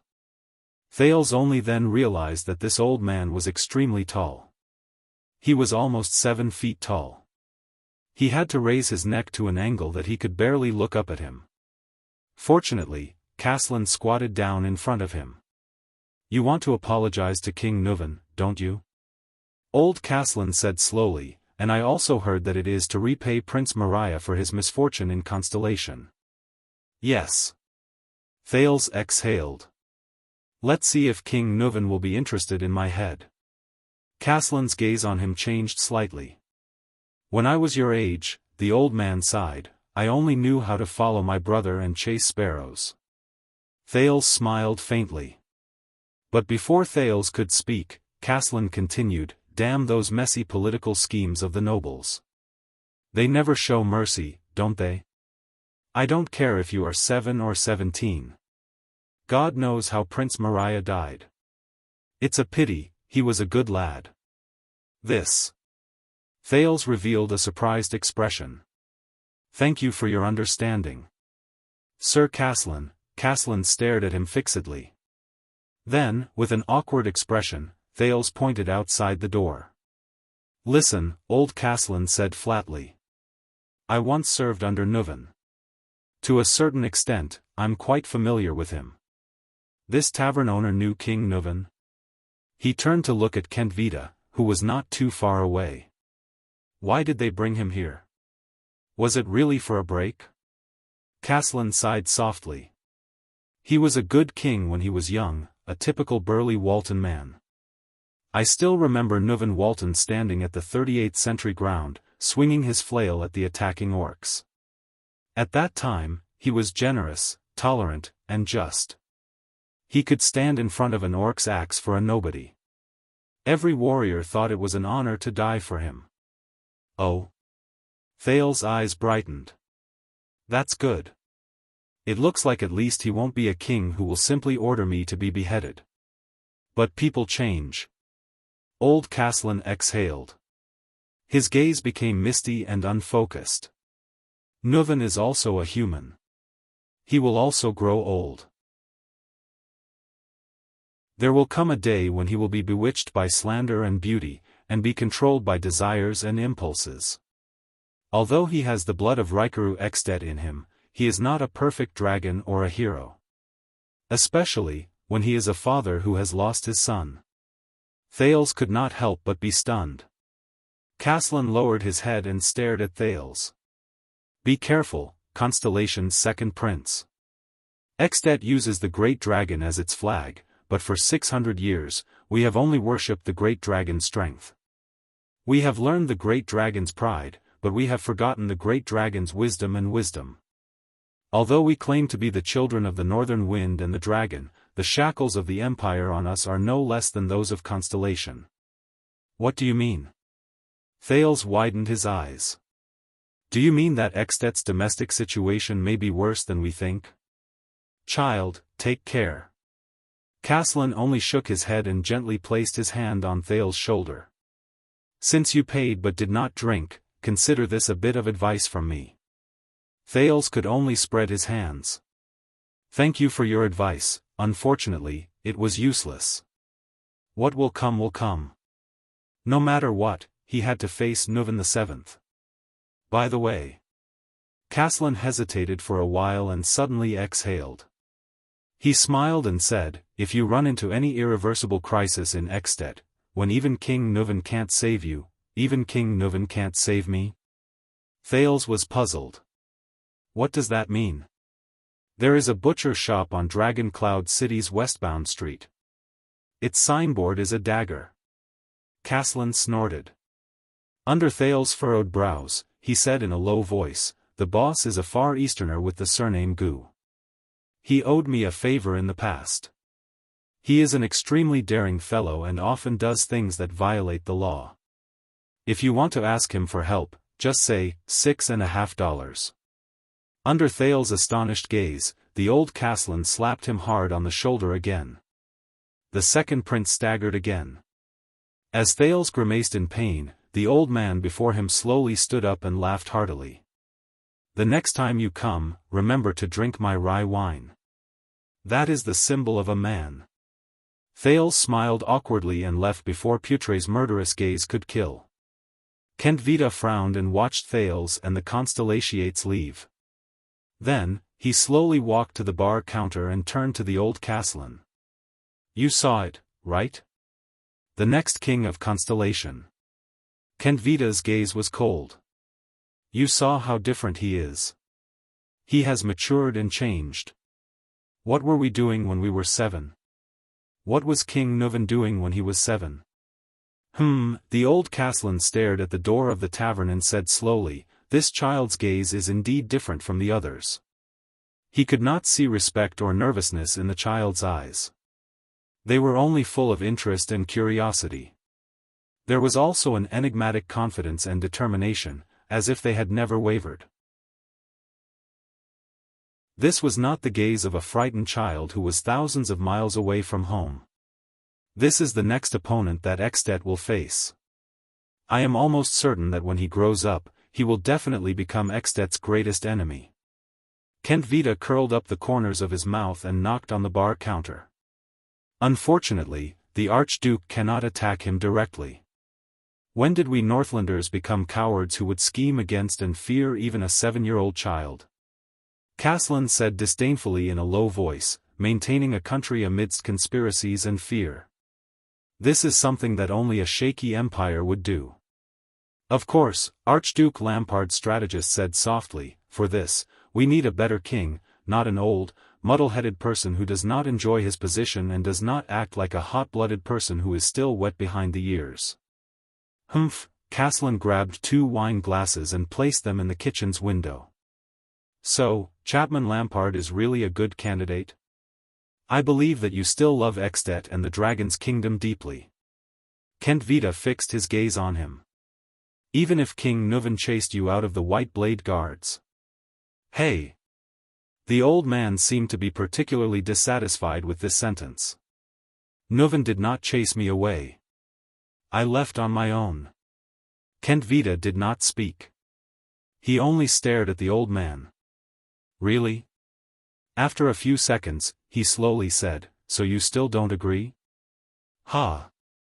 Castellan shook his head mockingly. I'm just a tavern owner. What can I agree to? Castellan the Ground Shaker, as the former leader of the White Blade Guards, your name is still spread among them. Your story is still being sung about in the 38th century grounds, Kentvita said slowly, as long as you say the word, why? You want me to use my influence and connections to convince my old subordinates to stand on Chapman's side? Castellan snorted in disdain. I believe that you will make the best choice for Extet. Kentvita's expression was indifferent, but his gaze was sharp. He stared straight at the old man, Castellan. Castellan Lampard, after all, you are the Archduke's uncle. Castellan raised his head abruptly. And the most famous commander of the White Blade Guard since Extet was founded, Kentvita said flatly. In the upcoming storm, you are destined to be unable to remain unscathed. Of course, it might not just be convincing my old subordinates. Kentvita silently thought, after all, the White Blade Guards are the king's personal guards. They are responsible for the safety of the common elected king of Extet. Do you know what this reminds me of? Castellan interrupted his thoughts. Kentvita politely curled the corners of his lips into a smile. The old man stared at him coldly. Quiso Lampard was asked by the Empire to convince his fellow countrymen to cooperate with the Empire, pay taxes obediently, and stop resisting. If I say no, will that brat Chapman exile me to Reformation Tower as well?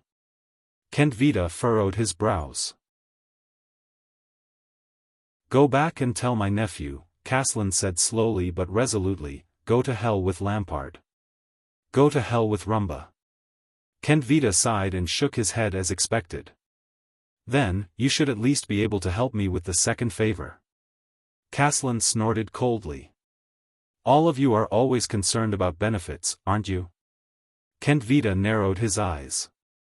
This time, it has something to do with that prince. Castellan put away a few cups again and ignored the Viscount. Someone in Extet wants to assassinate that prince. Whether it's to frame the Archduke or to mess up the situation, Kentvita said with a dark expression. They even used the officer spy lurking in our mystic gun unit. You know that I hate these dirty politics the most.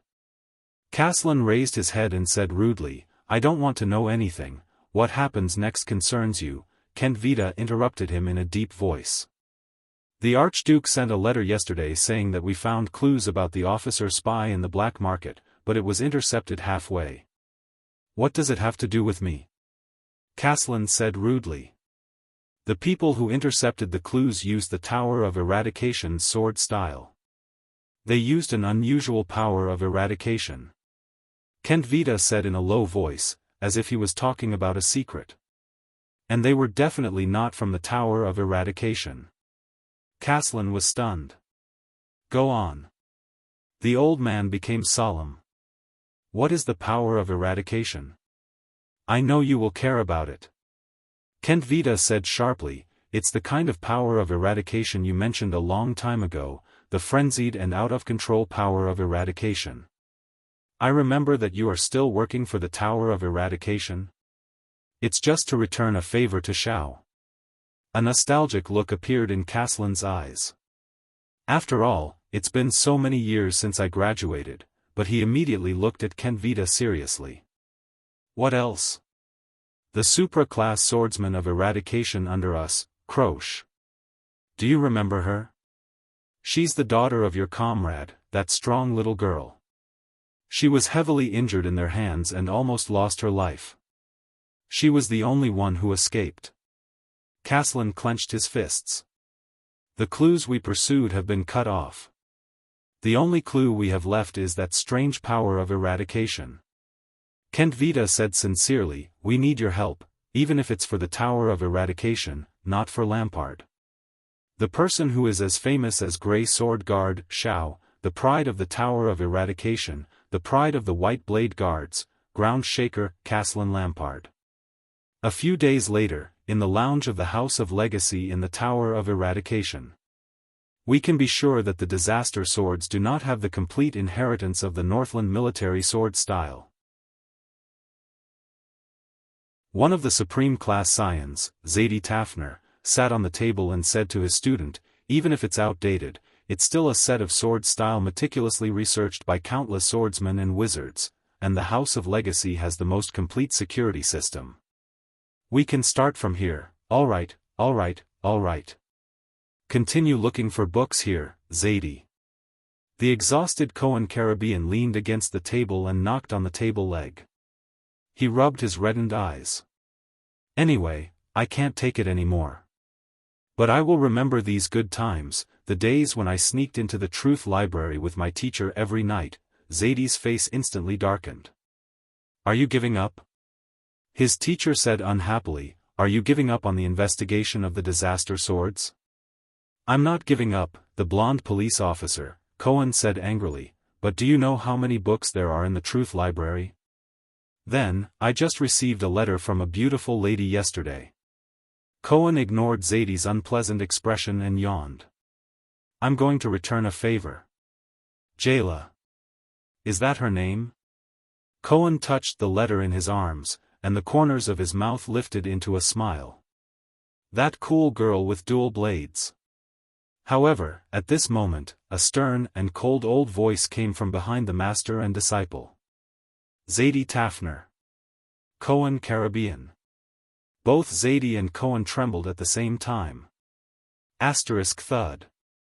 Zadie jumped off the table in a fluster and fell to the ground due to a moment of carelessness. *thud. Cohen nervously bounced up from the ground and ended up hitting his head on the table. The two of them were in a flurry. One of them rubbed his knees with a twisted expression, while the other touched his scalp and grimaced in pain. They stood up with difficulty and tried their best to stand straight. They put on their most obedient and friendly smiles and looked at the cold-faced gray-haired old man from the Far East who had appeared out of nowhere with a sword hanging from his waist. "Ah. Xiao. When did you come back? They all said that you went to Blade Valley for an inspection." This was the heir of the Tower of Eradication, Zadie Tafner, who raised his hands and bowed with a face full of smiles. "Master Xiao. Master Xiao. Ah, I planned to visit you first when I came back this time.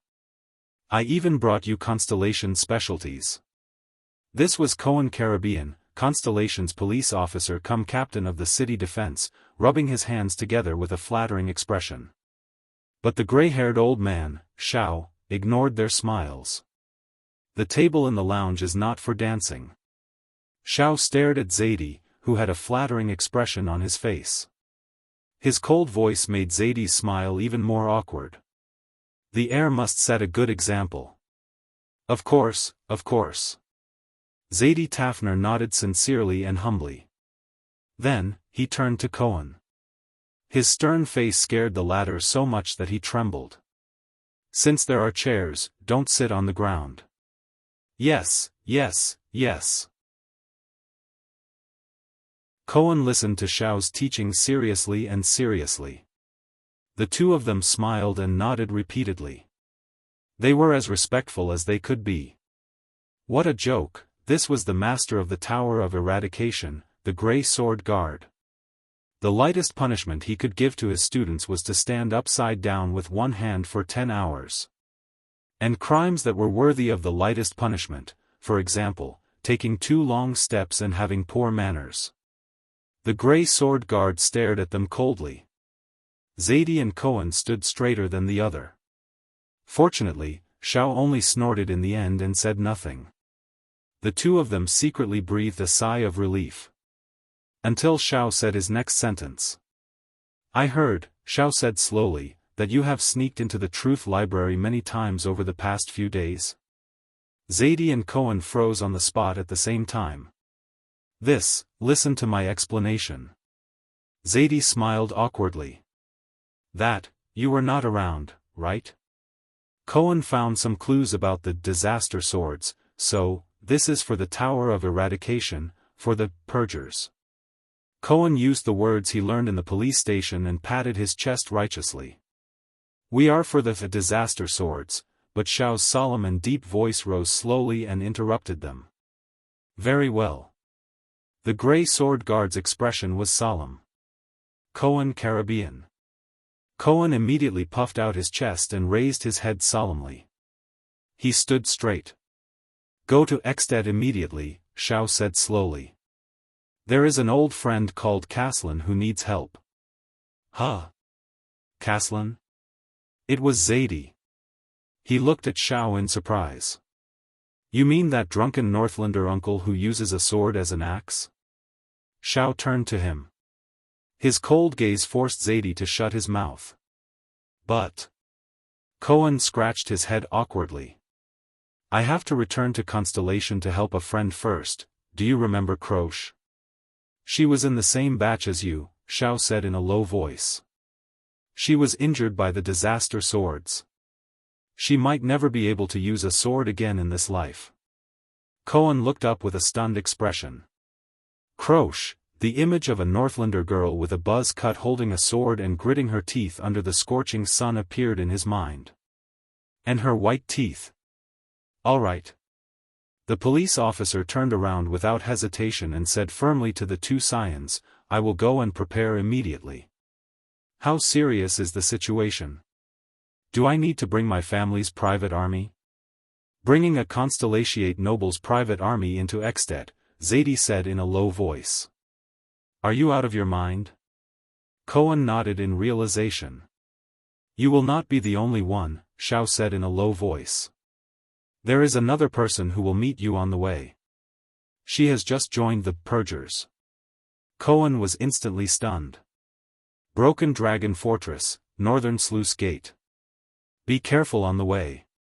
Although Lampard has retreated and the war has not started, it is still Exted. Sonia Cecire, the fortress flower, looked at Miranda Arund, who was ready to go. She chuckled and said, although I really want to suggest that you bring the Arund family's private army, this is the border between the two countries, Miranda said softly. It is impossible to cross the border with the army. Moreover, Arund, Miranda clenched the white eagle emblem on her cuff. The fortress flower looked at her subordinate and sighed. It is good to go out and hide. After all, those uncles and brothers from the Arund family are really annoying. Miranda bit her lip and did not say anything. This is not to hide, she said faintly. All right, All right, all right. Sonia helplessly held her subordinate's shoulders. This is for a friend, right? Miranda gently patted the white sword hilt at her waist and nodded. Croche. A girl who never gives up. We are studying under the same teacher, Dukaran's daughter said coldly. When she is in trouble, I must be by her side. I do not have many things left in this world. I must cherish them. Miranda recalled the light and bright figure in white in her memory, as well as his always cheerful and optimistic tone. She could not help but curl up the corners of her lips.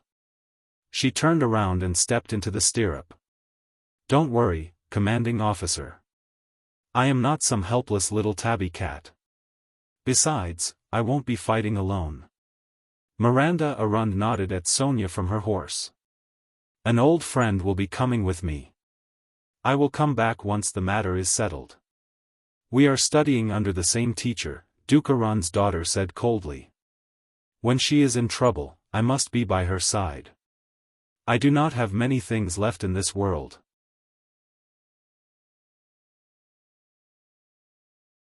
Chapter 122. That's fast. In the kitchen of Hero Tavern, Caslin sighed and carefully sized up the man and woman in front of him. So, you two are the most outstanding seedlings in the tower, the ones who came to help? Cohen Caribbean had already taken off his police officer uniform and put on a thick Northland leather robe, but his blonde hair was still dazzling. Miranda Arund, on the other hand, was wearing snow boots and a dark half-body armor. Her shoulder-length black hair was tied into a ponytail behind her head. She did not look like a young lady of the Arund family at all. After going through the strict training and trials of the Tower of Eradication, they knew how to disguise and hide themselves better. Survival in the wild was always a compulsory lesson for swordsmen and knights of eradication. But their disguises seemed to be ineffective in front of the old tavern man. I don't understand. The white-haired old man Caslin frowned. This is not a trial game. Shao sent two nobles here. My young master and mistress? Cohen's expression froze. Did I give myself away? He lowered his head and looked at his attire. Stop looking. I'm talking about you, silly boy, Caslin said coldly to his junior, your posture and footsteps. Cohen turned to Miranda in shock. The latter frowned and looked back at Cohen. Even from 6 kilometers away, I can smell the scent of a battlefield officer from all over your body. Caslin shook his head. Look at your frightened face, like a rabbit ready to jump up and bite someone. You just came back from the front line of the Western Desert, right? Cohen looked at the old man in surprise. How is that possible? I'm just being on guard. According to Zadie's suggestion, he had already adjusted himself well, and the symptoms of battlefield withdrawal were almost non-existent. Unless... Cohen looked at the old man solemnly. He was once one of my kind. An animal that lives on the battlefield. And a very terrifying kind. Cohen recalled the cold gazes of some of the Suicide Squad members in the desert, and he could not help but feel a chill in his heart. Cohen looked at the old man in front of him and gave Miranda a look. Unfortunately, his former colleague ignored him. Left with no choice, Cohen could only smile and say, Mr. Caslin, Master Shao gave us the task of tracking down the disaster swords, but his words were rudely cut off by Caslin. Caslin ignored Cohen and continued to size Miranda up. He said stiffly, as for you, little girl, you're dressed like a professional mercenary. You should be able to move about freely in a place like Columbia. Caslin ignored Cohen and continued to size Miranda up. He said stiffly, but you should know that there aren't many mercenaries in Northland. The people here are fierce and aggressive. There are many things that the men in the family can handle with a sword. Mercenaries don't have any business here. Your attire will stand out. Miranda's expression changed. And your temperament. Only a fool wouldn't recognize you as a noble, Miss Arund. But forget it. Caslin sighed. At least you're much stronger than many young nobles, Miss Arund.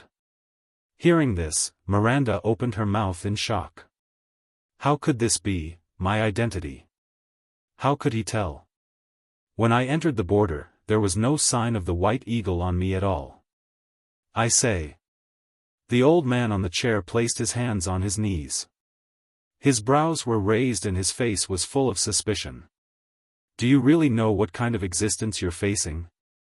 The descendants of 2 dukes and counts, and the Arund family's people. Caslin's face was full of disgust. He clicked his tongue. The young masters and ladies of great noble families, write a letter immediately and ask Xiao to send more people here. It would be best if there's a supreme class elite. Cohen furrowed his brows. *T. The contact doesn't like us? What should we do? At this moment, the lady from the Arund family suddenly took a step forward and glared at Caslin angrily. Listen, old man, Miss Miranda Arund said with a hostile expression. You do your job, and we do ours. This is the ideal situation. As for our abilities, we know what kind of danger we're facing, and we're not some pampered young master or lady. Miranda's expression was solemn as she enunciated each word clearly. Cohen is my peer. He's an awakened from the glory of the stars. I know him. He has spent many years at the front lines of the Western Desert, and he knows everything there is to know about battles and wars. He is an outstanding warrior and military officer. On the battlefield, his usefulness will not be any less than that of an old Lemiter who has not moved for decades, Miss Arund said plainly. Cohen looked at Miranda in surprise. He stared at his peer who refused to budge at all. My God! When was the last time she praised me? Does a woman's temper really become better after breaking up? Caslin revealed an amused expression as he looked at the little girl before him. An old body that hasn't moved for decades? Interesting. How energetic. If I were 30 years younger, I served under the fortress Flower. I led Constellation's army in Cold Castle, Lonely Old Tower, Overwatch City, and the border between the 2 kingdoms countless times. I also fought against the Lampard family countless times. Miranda stared at Caslin with a sharp gaze. I know how to fight, old man. We're not those inexperienced newbies. Of course, from your outdated perspective, only supreme-class elites like Master Chartier and Master Zadie can deal with such a situation. But Sir Caslin, anyone can look down on our experience and abilities just because we're young masters and ladies of noble families. Only you don't have the right to say that. Caslin narrowed his eyes. The first time I heard your name, Sir Caslin. Miranda slowly placed her hand on the sword at her waist. It wasn't because of your reputation as the Earthshaker, but because of your family name, Caslin Lampard. Caslin raised his eyebrows. Yes, every member of the Arund family must know the situation of their enemy's family like the back of their hand, the swordswoman said calmly and slowly. So? Caslin narrowed his eyes again. Miranda stared at Caslin.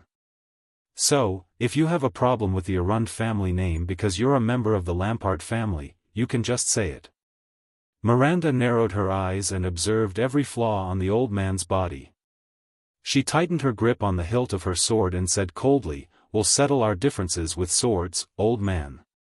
Caslin looked at Miranda's sword and smiled in disdain. Of course, or perhaps you're just trying to provoke us and want to see our strength for yourself? Miranda said meaningfully. If that's the case, then let's hurry up and end this quickly. Then, we can continue with our mission instead of wasting our time here talking nonsense with an old man. Caslin stared at Miranda. His smile disappeared and he returned to his cold, expressionless face. Looking at the impending conflict, Cohen was so anxious that he scratched his ears and cheeks. Miranda. Shouldn't we, at this moment? Ha! Caslin laughed angrily and interrupted Cohen again. Caslin slammed the table and stood up abruptly from his chair. Even though he was in his 60s, he was nearly 7 feet tall and his muscles did not seem to have regressed. He still looked very oppressive. But Miranda's sharp gaze did not waver. She only bent her body slightly and adjusted the angle of her attack. "Interesting, young lady." Caslin suddenly laughed. "You look like a little female leopard when you're angry." "Alright, that's the end of the test." Miranda clenched her teeth. "And it?" This old man, young Croce, was right. Caslin's gaze was sharp. He revealed his yellowish teeth and said slowly, "Miranda's observation skills are outstanding. She's resolute and decisive when she encounters problems. She doesn't procrastinate, but she's a little too arrogant." Miranda was stunned. "Croce, ah." Cohen pounded his palms excitedly. "So, uncle, you know Croce. What did she say about me?" Yes, she said."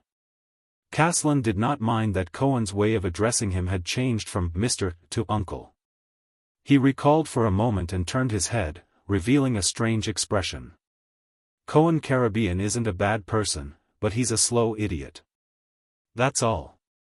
Cohen was stunned for a moment. Then, he scratched his head awkwardly and laughed. He wailed endlessly in his heart. "Is my image so bad?" Caslin looked at Cohen and chuckled. "Brat, you know, my wife used to call me a slow idiot." Cohen was stunned for a full 3 seconds. "Go for it, brat." Caslin laughed loudly and slapped Cohen's shoulder. Caslin secretly applauded when he saw Cohen's unwavering posture. "Enough." Miranda interrupted them with a frown. "Can we get down to business now?" Cohen shrugged helplessly, indicating to Caslin that she was like this. "Hey." Caslin stopped smiling and his expression changed. "Listen, I know why you were sent to deal with the disaster swords. You, brat, there's a reason you were sent here. Xiao told me, you've encountered the disaster swords before, right?" Caslin looked at Cohen sternly. Cohen was stunned for a moment before he nodded subconsciously. He lowered his head. "In Constellation's capital city," Cohen said flatly. "They're related to Blood Bottle Gang. As for the other disaster swords..." Cohen recalled their reunion in the Hall of Stars. He gritted his teeth and did not say another word. "It's not time yet." "You didn't tell me about this, Cohen." Miranda frowned and looked at her colleague from the same period. Cohen frowned and gritted his teeth softly. He did not answer. "It's not that I don't want to tell you. But, if you want to talk about the disaster swords, then Raphael." Cohen's expression did not change. He clenched his fists slightly. "And you, young lady." Caslin turned to look at Miranda. "You weren't pulled into the purgers for no reason, right?" Cohen's expression changed. He raised his head and looked at the swordswoman. She was his colleague from the same generation as him, had similar experiences, and had known him for many years. Miranda gritted her teeth and did not say a word. Caslin did not say anything either. He only waited quietly for her to answer. After a while, Miranda spoke with difficulty. "This is related to my father, the guardian of the Northern Territory, the former guardian duke of the Northern Territory, Val Arund." When she said this, the young lady of the Arund family paused. Cohen looked at her worriedly. "That duke who committed treason?" But in Caslin's eyes, even though the well-dressed young girl's voice was shaky, she still gritted her teeth and enunciated each word slowly. "In the past 4 to 5 years, I found out that he was in contact with some strange swordsmen from the north, and their power of eradication is very strange." Miranda raised her head and said with a solemn expression, "I told Chartier about this." Cohen looked surprised. "See, this is why you are here. You have all come into contact with the disaster swords. You have even fought against them and know their characteristics," Caslin said slowly. "So you are included in the purgers." When he heard the familiar words, Cohen's expression became solemn. "Uncle, you also know about the purgers?" he asked. "No?" Caslin could not help but laugh. Cohen looked at him strangely. "A long, long time ago." Caslin's expression slowly became cold. "Xiao and I formed the purgers." Cohen's eyes widened. Miranda stared at the old man in shock. "Listen, the purgers have existed for a long time," the old man said slowly. "Just like how the disaster swords have been active since a long time ago." "A long time ago?" Cohen repeated solemnly. He remembered the records of Blood Bottle Gang and the disaster swords in the past 100 years. "A long time ago." Caslin nodded solemnly. "We were two young men who were crazy about swordsmanship and curious about the power of eradication. We tried to find out the truth about the disaster swords and finally eliminate their threat. At that time, we were about the same age as you. We were far from supreme class. We were impulsive and active, and did not care about the consequences," Caslin said flatly. "Xiao and I did a lot of hard work. We used all kinds of methods, but the results were always ineffective. And at that time, the disaster swords were much more low-key and secretive than they are now. Most of the time, we could not find any traces of them for several years." Caslin's expression was nostalgic. "Later, I joined the White Blade Guards. As for Xiao, he became the Scion," Caslin said slowly. "Then, the purgers stopped. Until one day, Xiao informed me that he was going to gather the purgers again." "Why?" Cohen was puzzled. "Why do you want to gather them again?" Caslin gave him a profound look. "Because 12 years ago, they, the disaster swords, started their activities again." There was an oppressive solemnity in Caslin's words. "And they were more active and deadly than before." Cohen was stunned. 12 years ago, doesn't that mean?" Miranda clenched her molars tightly. She was also shocked by this fact. But the little girl's face was pale. It was as if she had recalled some unbearable memories. "Follow me." Caslin stood up. "I will bring you to Croche and the clues about the disaster swords." The old man turned around and led them away. "This time, the matter involves more than just the disaster swords and the Tower of Eradication. It also concerns the Prince of Constellation," Caslin said as he pushed open a door and led the way. "Wait, what did you say?" Cohen asked in surprise. "You mean the second Prince of Extet, Thales Jade Star?" Miranda furrowed her brows. "Yes." When he said this, Caslin smiled. "He's an interesting child. He just rested at my place not long ago. The heir of Constellation. What happened between him and the disaster swords?" Cohen asked solemnly. "Didn't Xiao and the others tell you?" Caslin turned around, puzzled. Cohen shook his head. Beside him, Miranda seemed to have thought of something and her expression changed. Caslin said slowly, "That's right. The disaster swords are trying to assassinate your prince." At that moment, both Cohen and Miranda were stunned. A few seconds later. "Disaster sword?" Cohen asked anxiously. "Why? Why did they assassinate the prince and heir of Constellation? I thought their target was just us and the Tower of Eradication." "Listen, you don't understand the disaster swords, and neither do I." Caslin's tone changed. He stopped and turned around. "But based on my earlier experiences," Caslin's expression was solemn. "Their goal is definitely not as simple as defeating the Tower of Eradication and replacing it. As for the prince, who knows? Maybe he's involved with some northern lords who want his life." "Impossible." Miranda said calmly. "King Kessel used the oath related to the throne to restrain those who wanted to harm him. The prince will be very safe in Extet. No one will dare to lay their hands on him." "Really?" Caslin laughed. After his laughter disappeared, he looked at the young man in front of him with a complicated gaze. The oath made by your prince and that king of yours, turned him into those precious ancient alchemy balls. Once they are destroyed, they will explode and hurt people, Caslin said flatly. Indeed, in Northland, no one dares to lay their hands on him.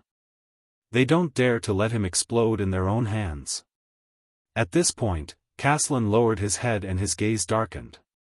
But they all hope that he explodes in someone else's hands. Thales stared at Nicholas and Marquis Shiles in a daze, thinking about King Nuvan's invitation, or rather, request, which they brought. Wait a minute, judging from what you're saying, Thales had an ominous premonition. King Nuvan hasn't found his enemy, Archduke Lampard's collaborator.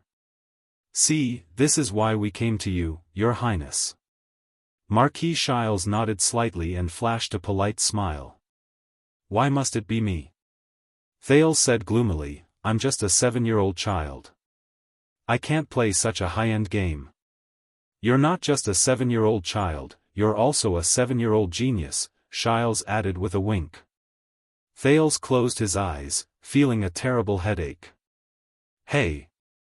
As you said, Prince of Constellation, you're the one who should bear King Nuvan's wrath, Nicholas said slowly.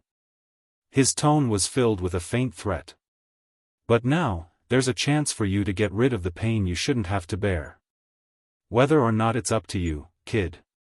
Thales heaved a long sigh. What do you know about Archduke Lampard's collaborator? The diplomat group's vice diplomat, Putre, had already realized how things would go. He asked solemnly, what do you know now? We have a very obvious target now, Nicholas answered with a pale face. When you were still under Broken Dragon Fortress, Lampard once besieged your diplomat group in order to take down the fortress. He tried to lure the garrison of the fortress to attack. Yes. Thinking of Araka and his Fury Guards, Thales took a deep breath. There was such a thing. It's definitely not a happy memory. The Mystic Gun unit in Lampard's army tried to assassinate you under the orders of a spy officer, Nicholas continued while riding on his horse. And based on the information we and the secret room have, we're almost certain that the mastermind behind that spy officer is our target. Thales remembered the bombardment from the Mystic Gun. He stared at the snow-covered ground in a daze. Fear lingered in his heart. As far as I know, Lampard is also investigating this matter. When we arrived at Lord Caslin's Hero Tavern, they seemed to have made some progress in their investigation. Putre frowned. In that case, the mastermind who sent a spy in Lampard's army to kill Prince Thales and frame Lampard was coincidentally Lampard's collaborator when he planned to murder Prince Mariah? It sounds very disappointing, doesn't it? Marquis Shiles shook his head gently. His gaze was profound. He and Archduke Lampard worked together to murder their own prince, but immediately betrayed Archduke Lampard in the murder of another prince from a foreign country. The nobles are like white mountain vultures fighting for rotten meat. They deceive each other and plot against each other, Ida suddenly said under the cloak. Northland, and the Northlanders, even the nobles and suzerains, were not like this in the past. Without the Empire, all of you have fallen even faster. The group of people who were marching forward fell silent for a moment. Northland, Northlanders. Nicholas seemed to have been triggered. He stared at a flag with a red border and a black background with a crimson dragon. He nodded slowly and said, one day, we will regain our pride as the dragon's children. In short, Archduke Lampard still does not know that the person who tried to frame him is his collaborator. Marquis Shiles coughed. And we confirmed this from the progress of Lampard's investigation. Thales raised his head. Archduke Lampard definitely knows the identity of his collaborator. If that's the case, why not tell Lampard the truth and work with him? Don't forget that Lampard is also His Majesty's enemy. Conspiring with him to take revenge on another enemy? I don't think the ruler of Black Sand region will obediently cooperate with us. Marquis Shiles sighed. Besides, the Northlanders' character, TSK. We won't work with scum like Chapman Lampard who killed his own family. Nicholas' eyes were filled with gloom. And he and his collaborator have to pay the price for Mariah's death. Archduke Lampard and his collaborator are your enemies. One of them killed most of your men under the fortress, and the other tried to kill you with a mystic gun. Marquis Shile's smile did not diminish. He took over the unpleasant topic and continued pressuring Thales. King Nuvan made it very clear that regardless of whether your highness agreed to it or not, you are already on this ship. Thales closed his eyes and took a deep breath. Even though he knew that from the moment he was crowned with that title, he would have to face everything he once hated the most. But he still underestimated the power of the game of power in this circle. It was a game where you could not choose whether you wanted to play or not, and whether you wanted to try your best. Born for Constellation. Is this how it goes? What an annoying feeling. The second prince of Constellation slowly opened his eyes. To lure out Lampard's collaborator, is it? The prince said flatly. What does Nuvan intend to do? Nicholas was about to reply, but he was interrupted by the prince in a completely different tone. Thales raised his head. His gaze was as bright and sharp as a sharpened blade. Also, if I cooperate with his revenge plan, what benefits is Nuvan willing to give me? Nicholas was stunned for a few tenths of a second. He noticed that Thales no longer addressed him as King Nuvan or King Nuvan. But the commander of the White Blade Guards immediately curled his lips and revealed a faint, cold smile. You will be satisfied. The Star Killer looked at the second prince and said slowly, the Walton Dragon Spear family is never stingy. One more question. Thales raised his head. His gaze was burning. You said that from Lampard's investigation, his collaborator is the mastermind behind my murder using the mystic gun. That's right. Nicholas frowned. Is there a problem? Where did you get the details of Lampard's investigation, and how did you ascertain it? Thales asked in a deep voice. This is our business. Nicholas shook his head. You don't have to, but Thales immediately cut him off. This is my business. Thales' expression was resolute. He emphasized his insistence. Especially when Nuvan wants me to risk my life to play such a revenge game with him. I should have enough information to ascertain whether his plan is feasible. Nicholas stared at Thales. His gaze was cold. As for what he was thinking, Thales had no way of guessing, until Shiles coughed softly at the side. Lampard has been tracking down the spy officer who commanded the Mystic Gun unit. His men have efficiently found clues in the black market. Nicholas finally spoke slowly. But just as he was about to discover the truth, a group of strange swordsmen suddenly appeared. They used a strange power of eradication and almost wiped out all of Lampard's investigators, cutting off the clues. Strange swordsmen? A strange power of eradication? Nicholas nodded. This is not within Lampard's knowledge, so he sought help from a professional. And that professional? The Star Killer lowered his head and looked at his White Blade Guard uniform. He is our old acquaintance. And those strange swordsmen? Thales asked. Nicholas gave him a profound look. A few days ago, the people King Nuvan sent to Constellation to collect the prince's body and investigate the assassination of the diplomat group sent back a message the day before yesterday. Nicholas revealed the crux of the information in detail.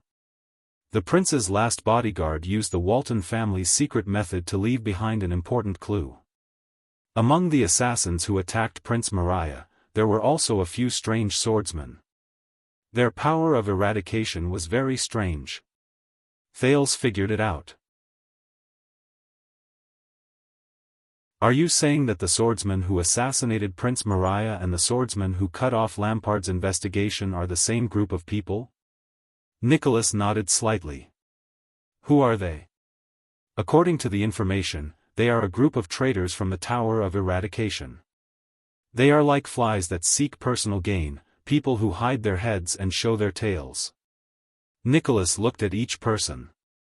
The Tower of Eradication has a very special name for them. The Star Killer's expression was profound. He slowly said, "Disaster swords." Thales's thoughts were interrupted for a moment by this name. Disaster, Sword of Eradication? Ah! Wuxia, who was listening, suddenly exclaimed softly as he remembered something. Speaking of which, when I was in the Tower of Eradication, I seem to have inadvertently heard a few Saiyans talking about this name.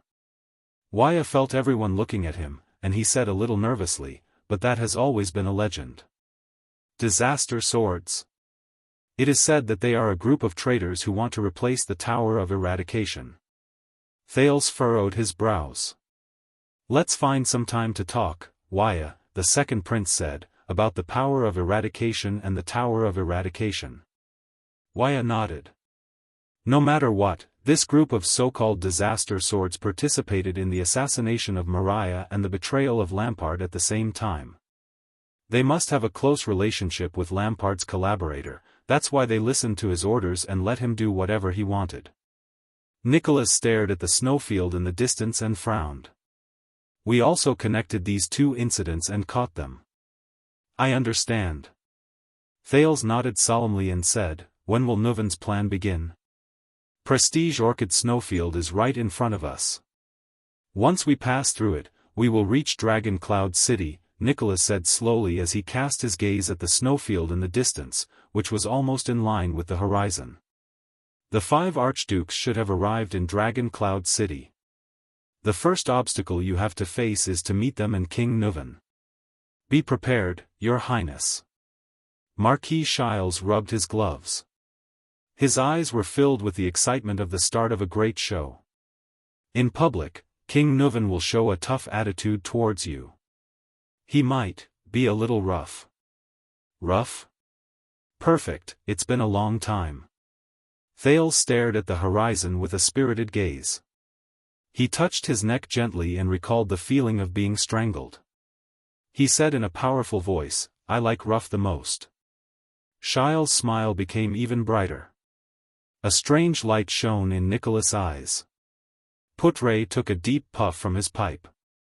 Ida continued to lower her head under the cloak without saying a word. Wuxia and Ralph just stared at each other in a daze. Noon arrived. The sun hung high in the sky above the snowfield. But everyone who had stayed in Northland for many days knew.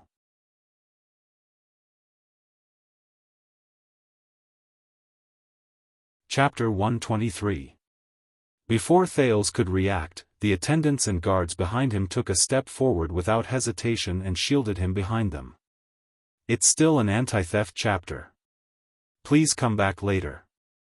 In the next moment, the sound of swords being unsheathed rang out incessantly. Asterisk clang.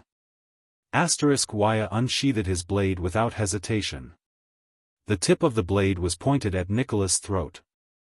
His gaze was solemn. Asterisk swoosh. Asterisk Ralph's remaining hidden blade also popped out of his sleeve. The blade was pointed at Nicholas' heart.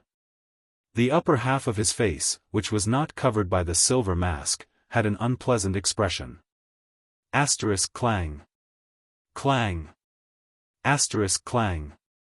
Asterisk these were the white blade guards behind Nicholas. These tall and sturdy masked Northland elites were equipped with lightweight iron-colored arm shields in their left hands, and with their right hands, they pulled out the uniquely shaped sabers from their waists. The hilts were snow-white and slender, and could be held with both hands. The blades shone brightly, and their curves were beautiful. They did not look like the crude and forceful Northland style. The way they pulled out their blades was neat and heavy. Their gazes beyond their masks were murderous. At some point in time, they had formed a semicircle and surrounded the Constellation diplomat group from 3 sides.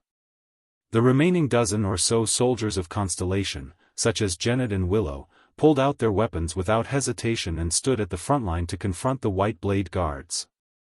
Judging by their movements and the look in their eyes, these are true elites. Our royal guards are nothing more than this. Aida's voice traveled into Thales' ears. They are even more powerful than the Black Sand region's army. Even if they were to go up against the vampire's sacred blood army, they would probably not be inferior. Thales stared in disbelief at Nicholas, who had a cold smile on his face. What's going on? Tie me up and bring me to Dragon Cloud City? It was not that he did not anticipate what he might encounter in Extet. In fact, it was very normal for King Nuvan, who had lost his beloved son, to be angry, ridiculed, and humiliated him. Even if the Jade Star royal family and the Walton family had the same interests when it came to avoiding war between the two kingdoms and restraining Black Sand region's ambitions. But Thales did not expect that this humiliating welcome would begin before he even reached Dragon Cloud City. Do I really have to let them kidnap me and bring me to Dragon Cloud City? If we refuse? Under the moonlight, Thales felt his skin crawl as he looked at the white blade guards' gleaming white sabers. He estimated the difference in strength between us and the enemy. How will things develop? How absurd! Putre's stern and angry voice rang out. He anxiously thought about the situation before him and said in a flustered and exasperated manner, "Tie me up?" Never before had an envoy from one country been treated like this. This was an insult to King Nuvan VII's reputation and the honor of the kingdom of Extet. This will not bring any glory to your king. If he was King Nuvan's man, he would have to be mindful of Extet's reputation and dignity as the common elected king, unless, around them, the Extetians from Black Sand region watched everything in the field with puzzled expressions. The dozens of white blade guards and the dozen or so Constellation diplomat group faced off against each other with their weapons drawn. Humph! The corners of Nicholas' lips curled up to reveal an ominous, cold smile. This will indeed not bring any glory to His Majesty, but it can make him happy, that's enough. Putre tightened his grip on the long sword in his hand. Thales could not help but frown. In the next moment, without any instructions or orders, the eyes of the masked soldiers of the White Blade Guards turned cold, and they took a step forward together. Thud. Their heavy footsteps on the snow-covered ground were like a heavy hammer that struck the hearts of Constellation's people. Willow Ken, who was watching the enemy tensely, shook his shoulders and was about to thrust his spears forward. Slap. A strong hand reached out from the side and held the young spearman's right hand tightly, pressing down on the tip of the spear he was about to thrust. Willow was shocked. He turned his head and found that it was the veteran, Gened. Steady. Ignore their footsteps, pay attention to their shoulders. He said calmly. After the tragic and bloody battle with the Blood Clan in the Birch Tree Forest, the private soldiers suffered heavy casualties. The heavily injured leader, Cora, stayed in the fortress. The veteran Gened, who was once the Duke's personal guard, relied on his experience on the battlefield and the skills he gradually regained to become the leader of the small number of Jade Star private soldiers, veterans of the fortress, and recruits from the Northern Territory. However, in the face of the extremely tense atmosphere before him, the veteran could not help but break out in a cold sweat. Is this King Nuvan's will and order? Thales tried his best to speak calmly. Oh, of course it is. Nicholas ignored the two parts of the blades that were pointed at his throat and heart. He said gloomily, he just didn't say it out loud. A second later, Nicholas moved. He suddenly took a step forward and walked towards Thales. Thales was shocked. Waya and Ralph gritted their teeth and brought out the weapons in their hands in an attempt to force Nicholas to retreat. But in the next moment, a cold glare flashed on Nicholas' face, and his body moved. In the blink of an eye, the pale star killer instantly moved sideways and into the gap between the two blades. Clang. Waya's single-edged sword, which was aimed at his throat, struck the white hilt that protruded from behind Nicholas' shoulder, and sparks flew. Clang. Nicholas, on the other hand, nimbly flicked Ralph's hidden blade, which was aimed at his heart. At that moment, under Waya and Ralph's indignant gazes, Nicholas broke through their defense without changing his expression. He squeezed into the gap between them and extended his left hand towards Thales. Damn it! Thales gritted his teeth and quickly took a step back to avoid Nicholas' hand. At the same time, he pulled his left hand up and touched the dagger at his waist with his right hand. He put on the Northland military sword style's iron body style. But to his surprise, he saw that the moment he retreated, Nicholas' hand changed direction at the same time, as if he had foreseen it. He extended his hand towards the direction where he dodged. That fluctuation surged into Thales' brain in time and slowed down the scene in front of him to the greatest extent possible. In Thales' field of vision, Nicholas moved slowly, like an existence that flashed with silver light. However, every time the light flashed in his body, Nicholas' figure would change. Is this his power of eradication? Thales' expression was tense as he thought carefully. The Star Killer's figure, movements, speed, changes, and trajectory all entered Thales' consciousness at that moment. After a moment of estimation, a pessimistic conclusion surged into Thales' mind. No matter how I dodge, I can't avoid Nicholas' grasp. Fortunately, I still have her. Thales felt the change in the aura of the cloaked person behind him. Clack. Nicholas' hand was only halfway through its outstretched motion when a short and small figure in a cloak grabbed its wrist. Be polite, boy. Ida grabbed Nicholas' wrist tightly and said coldly, at least say, hello, or, please. Thales exhaled deeply. Only then did Waya and Ralph's swords catch up with him in a hurry and press against the Star Killer's neck. Oh. Nicholas seemed a little surprised, but he still did not care about the two swords that were pressed against his vitals. Instead, he frowned as he stared at his wrists that were being grabbed. He then said to Ida with great interest, a woman, saw through my actions? The dozens of white blade guards around Nicholas did not seem to be worried about their leader, who was in danger. Their gazes were still cold and full of killing intent as they continued to oppress the Constellatiates. What is the meaning of this, Lord Nicholas? This is not in line with convention, nor is it King Nuvan's order. Putre's face was livid. This private act of yours is almost no different from an assassination. Assassination? Nicholas muttered the word in a low voice. He raised his head and his expression became extremely terrifying. Are you talking about what you Constellatiates did to our Prince Mariah in your country? Assassination? Nicholas' eyes were filled with rage as he glared at Thales. He enunciated each word clearly, what you did to His Majesty's only son, to the Prince of Extet, to the heir of Dragon Cloud City, to my student? That cowardly act? Putre was stunned at first, then he reacted and said without hesitation, that should be decided by King Nuvan. Damn it! Thales panted softly and bit his lower lip. He looked at Nicholas, who was held back by Ida and had Waya and Ralph's swords pressed against his throat. He gritted his teeth. This situation. How should I deal with it? Force Nicholas to retreat? Thales took a deep breath.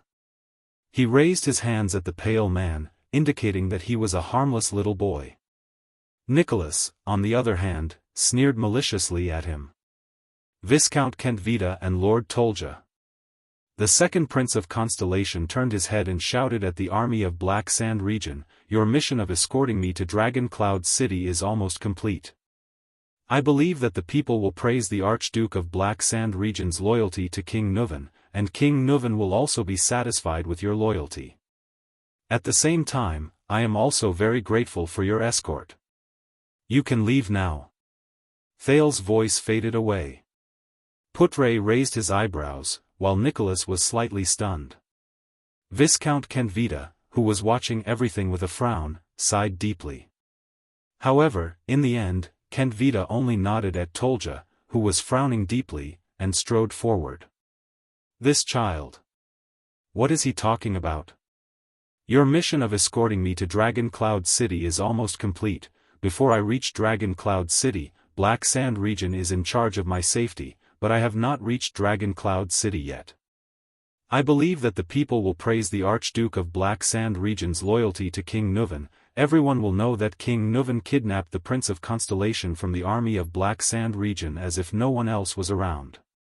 And King Nuvan will also be satisfied with your loyalty. No matter how obedient you are, the relationship between King Nuvan and the Archduke of Black Sand Region will not get any better. Dragon Cloud City will still see Black Sand Region as a thorn in its side. At the same time, I am also very grateful for your escort. A chance to win the friendship of the Prince of Constellation is right before your eyes. You can leave now. Hurry up and help us out. Lord Nicholas. While Viscount Kenvita spoke, he re-evaluated whether Putre had taught the second prince these words. This is, after all, the camp of Black Sand Region's army. The Archduke has given us the mission to protect Prince Thales's safety, and your current actions are undoubtedly very unwise. Nicholas flung Aida's hand away. Still ignoring the blade on his neck, he coldly said to Kenvita, I thought that you are extensions as well. Of course we are extensions, but we are also Northlanders. And Northlanders cherish their reputation, just like how snow eagles cherish their wings. Kenvita walked in front of Nicholas and looked at the two parties who were at daggers drawn. His gaze paused for a moment on Thales and Putre. Your Grace. I believe that King Nuvan did not give you the order to kidnap the prince and bring him to Dragon Cloud City. Behind him, under Tolja's signal, the soldiers of Black Sand Region slowly surrounded them. Nicholas fixed his gaze on Kenvita. Then, he revealed a faint, cold smile. What if I say no? The man's face turned even paler. What will you do? The Viscount of Black Sand Region? Will you let your army get rid of us and His Majesty's personal guards? Is that so, warriors of Black Sand Region? Nicholas swept his gaze across the surroundings. He glanced at the elite regular army that the Archduke of Black Sand Region had specially allocated and smiled softly. Thales's heart sank. This is bad. It looks like even 2,000 soldiers of Black Sand Region can't intimidate Nicholas and his White Blade Guards. There are less than 50 of you. Tolja walked out from behind Kenvita and stared at the white weapon behind Nicholas. His expression was solemn. Even with the severing soul's blade, you can only hold on for a few more minutes. You are not a Raka Merch, and you don't have his motionless bow. Kenvita fixed his gaze on Nicholas' face. Of course, we definitely don't want to become enemies with the famous White Blade Guards. Especially when we fought together 12 years ago. The face-changing game of good guys and bad guys has long since gone out of fashion, Nicholas said nonchalantly. I've said it before, His Majesty will get even with Lampard. Before that, you won't want to provoke his personal guard captain. Thales thought of something. White Blade Guards. He remembered what Putre had told him about Caslin's identity. Caslin retired 20 years ago, so, you know, Thales said slowly, attracting everyone's attention, we just passed by Caslin's Hero Tavern a few days ago. Thales noticed that the moment he finished speaking, Nicholas' expression suddenly changed. Even the eyes of the White Blade Guards around them, who were confronting them, sparkled. Caslin. It looks like that old man means something to them. Thales nodded in his heart.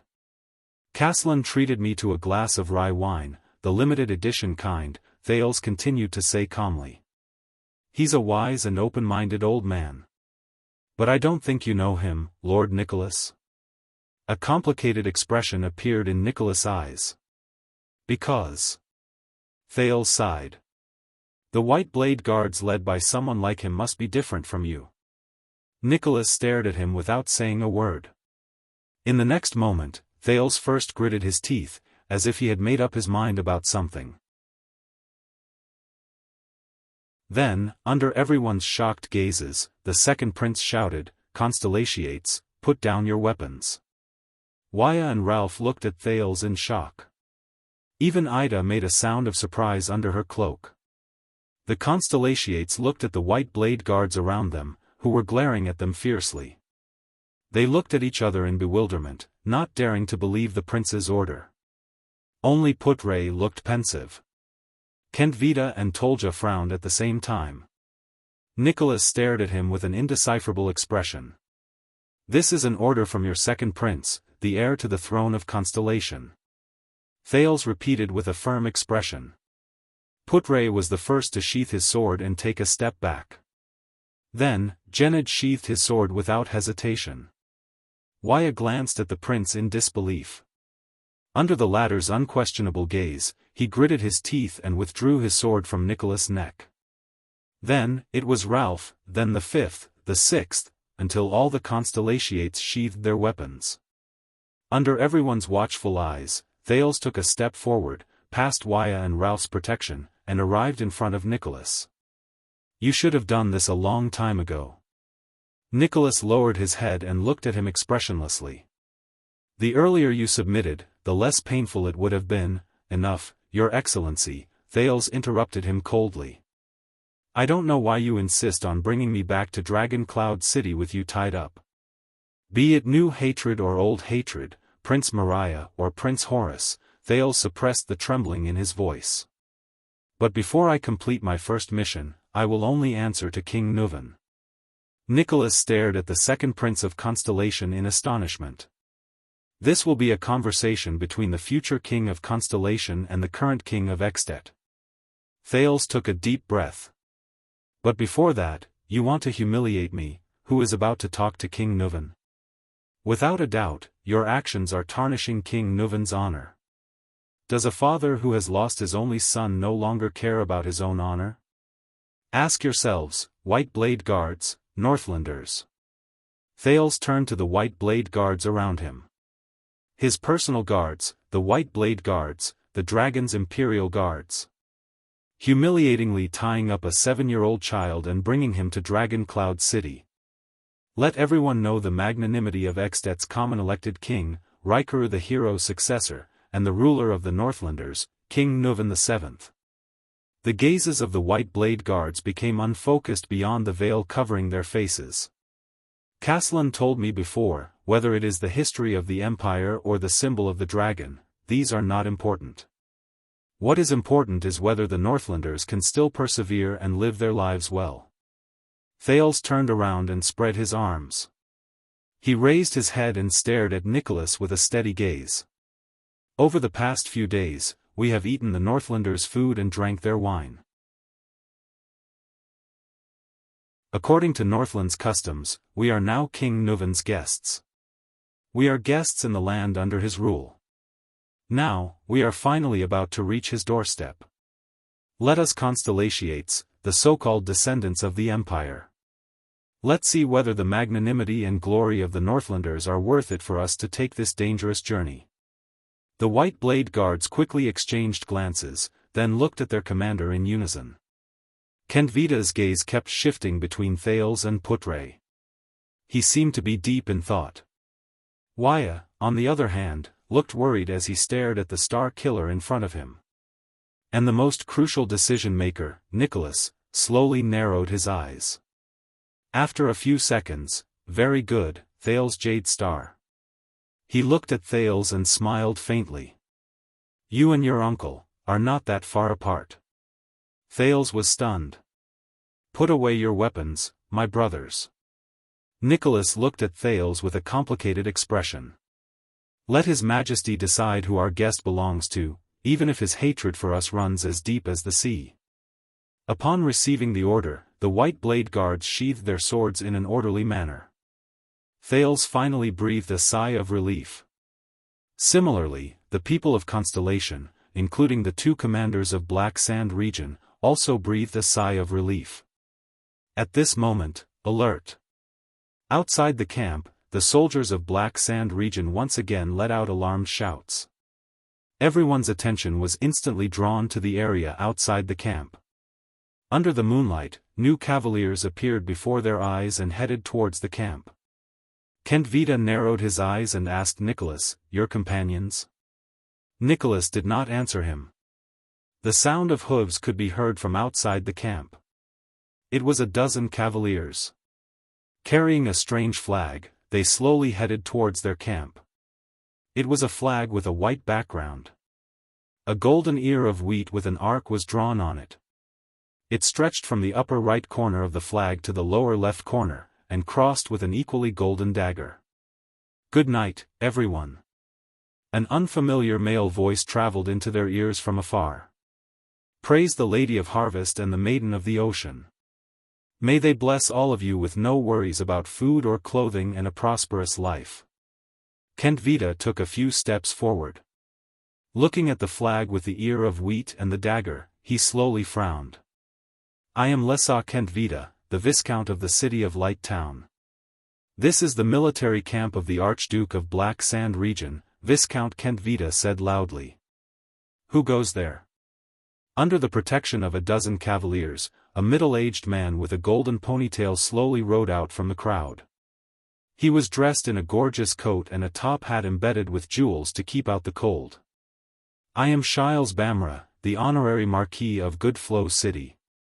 The middle-aged man stopped his horse. He took off his hat and placed it on his left chest. With a friendly and humble smile on his face, he bowed slightly in Kentvita's direction. "I am from the friendly and generous 16 City-States Union of Camus Union. I am a member of the 36 seats in the Camus Joint Parliament. I am representing Good Flow City in the Union as a diplomatic envoy to Extet. I heard that the second Prince of Constellation is here, so I specially came to meet him. I am representing Good Flow City in the Union as a diplomatic envoy to Extet. I heard that the second Prince of Constellation is here, so I specially came to meet him."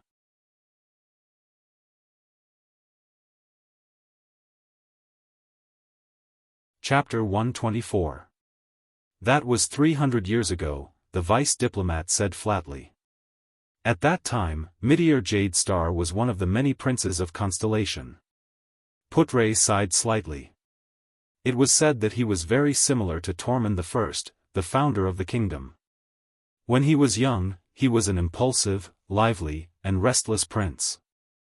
Not long after he became an adult at 16, he snuck out of the capital to pursue the adventures in those stories and poems, until he met Chara and Kaplan in Dragon-Kissed Land. Thales raised his eyebrows and said in shock, "Snuck out of the capital? So, those princes and princesses who go on patrol incognito and sneak out of the palace really exist? Hey!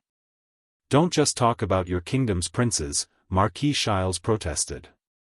He then turned his head and smiled at the second prince. "Kaplan Nira is a Camian, and the pride of Good Flow City. He was born into a famous merchant family with a fishing industry. It was said that he was quick-witted, mature, and steady from a young age. He was known as a genius, just like you, Your Highness." Thales flashed an ugly smile. "What about you?" Putre glanced at Nicholas, who had his arms crossed. "Don't you have anything to say about the Northlanders?" The Star Killer raised his eyes and glanced at the crowd. Chara was a well-deserved hero, a typical Northlander, a fearless extension. Nicholas shook his head expressionlessly. He did not have a surname, and future generations did not need to remember his surname, because he did not need to use his birth and blood to prove his greatness. It was enough to just look at his actions.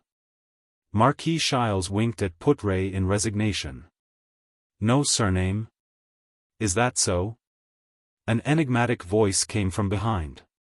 "But after the war, Chara married a noble lady from the Walton family and fused his bloodline with that of the Dragon Spear family." Everyone turned around. Thales was surprised to find that it was Ida who spoke. She sat on the snow with her arms around her legs, and her disdainful words came from under her cloak. "Speaking of which, this rash elf protector has been a little talkative lately. His son took the Walton surname and became the Archduke of Dragon Cloud City. With his father's prestige, he was elected as the common elected king of Extet. And just like that, Chara sat behind his son and king as regent for 30 years, until his death. Is it enough to just look at his actions?" "Ha!" Ida chuckled. "In my opinion, the so-called hero Chara is nothing more than this in the face of power." Nicholas frowned. Thales had a curious look on his face. Putre coughed. In short, Your Highness, the three of them met in dragon-kissed land and formed a team. From then on, they began a legendary adventure. In 10 years, as mercenaries, exploration teams, merchants, adventurers, and even expeditions, their footprints covered the entire Western Peninsula and even the western coast of the Eastern Peninsula. The friendship between the three of them was indestructible, and the stories they experienced during this period have long since become legends composed by bards, especially after the Battle of Dawn. For example, Seeking Dragon in the Desert, 1,000 miles of demon hunting, the chaos of the Devil Sea, the founding of the Enlenzo Duchy, the wanted criminals of the Forbidden Forest, the setting sun and rebirth of the Holy Tree, the mystery of the Brave Soul's Fort, and the evil god sacrifice of Horse Riding City are all famous poems that describe their experiences in the past 10 years. At the very least, Chara's fearlessness and bravery, Midier's steadfastness and reliability, and Kai Peng's resourcefulness and cautiousness are all vividly extolled in these poems. As Thales listened to the names of the poems, his curiosity grew. Seeking Dragon, Hunting Demon, Evil God. Isn't this what I remember from those fantasy worlds where people form teams and run around together? Why is my life completely different? He sighed in his heart. Putre took a deep puff of his tobacco and said softly, and the Third Peninsular War broke out at that time. No one said a word. The Western Peninsula waited for its most terrifying nightmare. The three of them faced the most terrifying enemy. Under Thales' questioning gaze, Putre cleared his throat and uttered a name softly, "Yes, sir. Lanley Corleone. The King of Night Wing."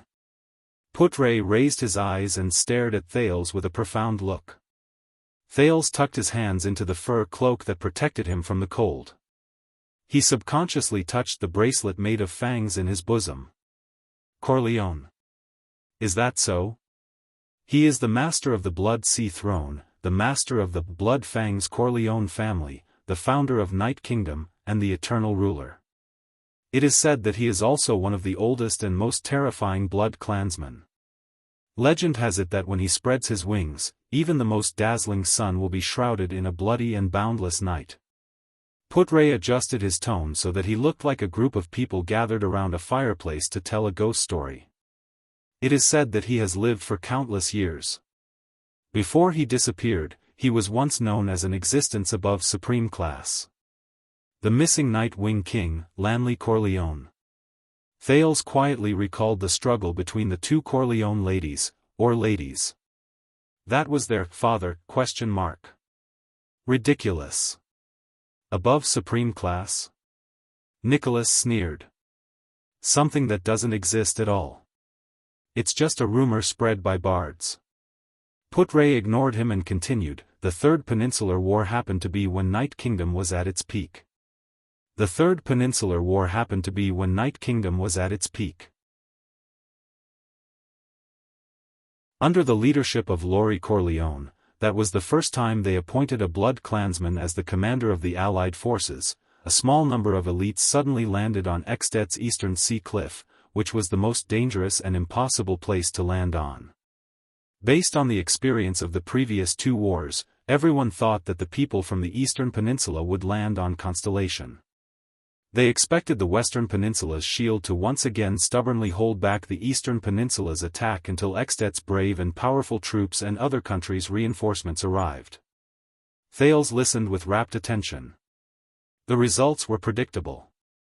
Unprepared, Extet was caught off guard, and Elefure City was the first to be breached. Marquis Shiles laughed. After that, Archduke Gadro of Elefure City had to purchase a large number of city defense equipment from Steel City every year to defend against the Eastern Sea. Good Flow City was in charge of the transportation. Putre continued, the enemy's army continuously surged in through this opening at the edge of the sea cliff. They were like a hot knife through butter in Extet's empty inland, and they marched to Dragon Cloud City. Your Highness, you can find the specific records of the battle in various historical records. Putre sighed. In short, after a few devastating battles, the Night Wing King's awe-inspiring name was once again recognized. It was the most disastrous series of defeats that Extet, which prides itself on its warriors and army, experienced since its founding. Putre sighed. As for the reinforcements from other countries who came north, even Constellation's expeditionary army was defeated without warning. The armies of other small countries were even more powerless to resist. It was said that less than 1 in 10 survived. Even the king of Extet at that time died in battle under Dragon Cloud City. Thales was stunned. He turned to look at the current commander of the White Blade Guards. That was also an important page recorded in the Legend of the White Blade Guards, Nicholas suddenly said. His gaze was complicated as he said, since the age of the Empire, the White Blade Guards were destroyed for the 10th time, and the 3rd, White Blade's disgrace. The king died under our heavy protection. Since the age of the Empire? Thales thought to himself, the White Blade Guards have such a long history. Even before Extet was founded? Putre shook his head. No one could resist the Night Wing King's invincible army, as well as his strange, ever-changing, and unpredictable military tactics. The entire Western Peninsula, this is what was recorded in the Supreme History Book, was unable to gather even a single expeditionary army capable of fighting against the Eastern Peninsula within a short period of time. Just like that, the Night Wing King's army swept across Northland and was almost invincible. Dragon Cloud City fell into a hopeless defense, Putre said faintly. After the king's death, Extet was in chaos. Only a few archdukes were still persisting in resisting.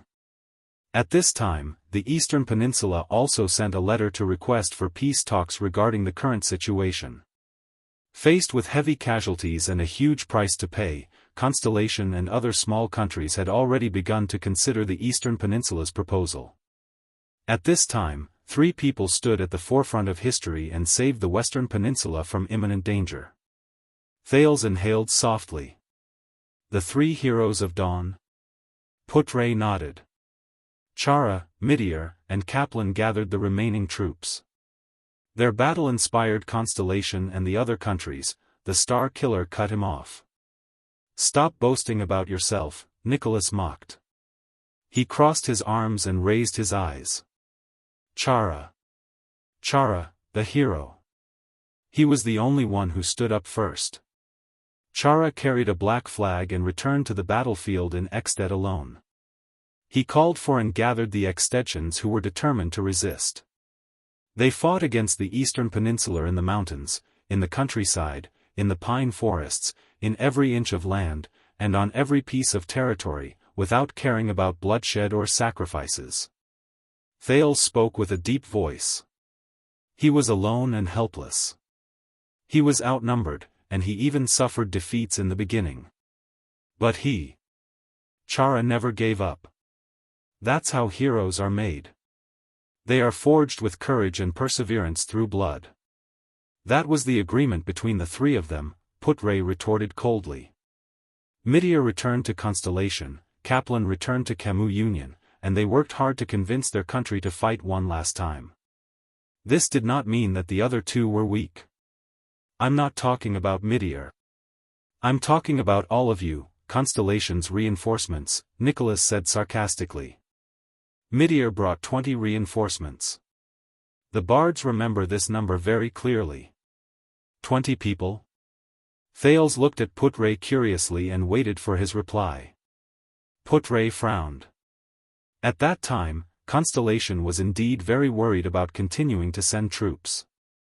After all, the Night Wing King's army was at the forefront, and Midir was just a prince who had been away for many years. Once he returned, he asked for military power.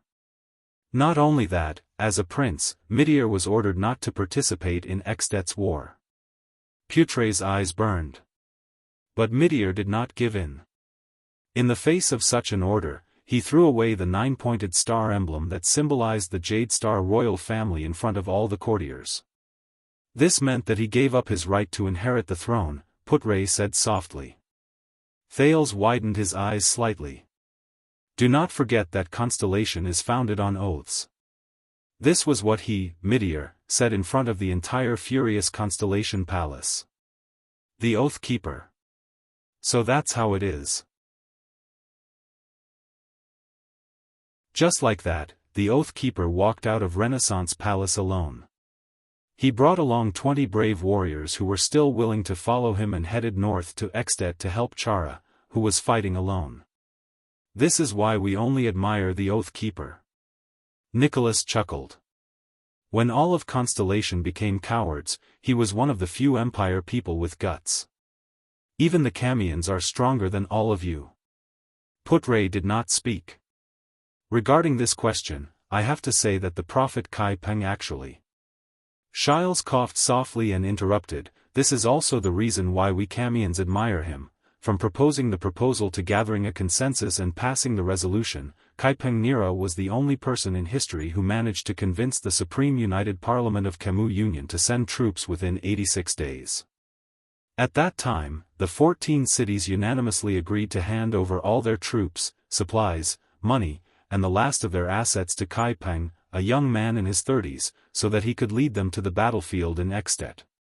If you have some understanding of the efficiency of the United Parliament's discussions, and know a thing or two about the greed and stinginess of the councillors. Marquis Shiles sighed. God knows how Kai Peng did it. That's your history. Putre narrowed his eyes. It's not ours. In the end, it was still Constellation's reinforcements who saved the battlefield, wasn't it? Thales raised his head and looked at the three of them. But Kai Peng's action of leading troops to provide reinforcements was obviously very effective. Camus Union's status in the international arena rose by quite a lot. Shiles spread his hands. Just like that, the three of them reunited on the battlefield and fought against the Eastern Peninsula's army. The three of them learned their previous lesson, and the war this time lasted for more than a year. In the end, in Prestige Orchid region, which is also the place where we stand, on this Prestige Orchid snowfield, hero Chara, prophet Kai Peng Nira, and Oath Keeper Midir Jadestar led the final Allied forces determined to launch a counterattack and intercepted the Eastern Peninsula's main central force.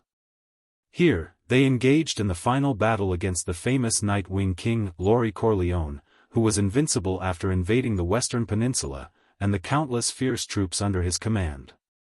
Thales lowered his head and touched the cold snow under his feet. Prestige Orchid Snowfield. 300 years ago, on this land, the tragic battle began at dawn. It was said that blood covered the snowfield that night, and the reflected light made the moon look incomparably scarlet. Putre continued to display his specialty as a bard. Both sides suffered heavy casualties. The blood that converged into a warm river even melted the snow in advance. Midir fought until his armor was completely shattered. Commander-in-Chief Chara was once in a dangerous situation. Even Prophet Kai Peng himself sacrificed himself in that heroic battle. Until dawn arrived, the moment the sun rose. The vice diplomat paused for a moment. Thales listened quietly. No one interrupted him. Even Nicholas lowered his head and did not speak. In the silence where no one spoke, Putre said softly, "They won." The cold wind whistled past the bonfire, making the crackling flames burn even more fiercely. This was the Battle of Dawn.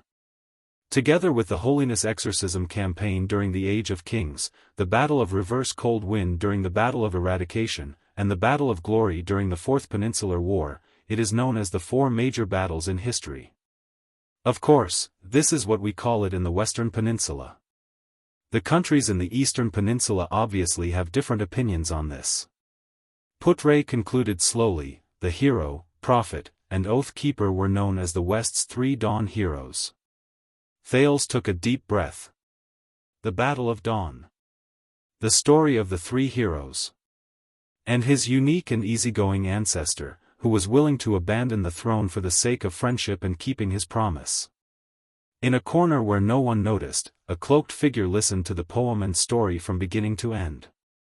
He stared at the bonfire quietly and did not move. The second prince raised his head and asked, even though Meteor lost the Jade Star royal family emblem, he still inherited the throne and became the King of the Oath Keeper, right? Putre nodded. Yes. After the Battle of Dawn, his prestige was unparalleled. He was also the best successor to the throne, King Meteor IV. As for Chara, he married the daughter of the Walton family. Their descendant became the new king of Extet. As for Kaplan Naira, Shiles said with a smile, Good Flow City built a huge bronze statue for him and erected it in the city center, to commemorate this prophet who shone with the light of wisdom, his sacrifice, and his contribution to Good Flow City and Camus Union's position in the Western Peninsula. That's not right. Thales thought to himself. In the portraits of the three Constellation Kings, the portraits of the three kings should have been set against the background of their respective representative achievements. For example, Tormund I's portrait was set against the background of the Battle of Eradication. However, Thales clearly remembered that the background of Meteor IV's sword and shield was a towering tree. But if that's the case, shouldn't Meteor IV's greatest achievement be the Battle of Dawn? Thales furrowed his brows.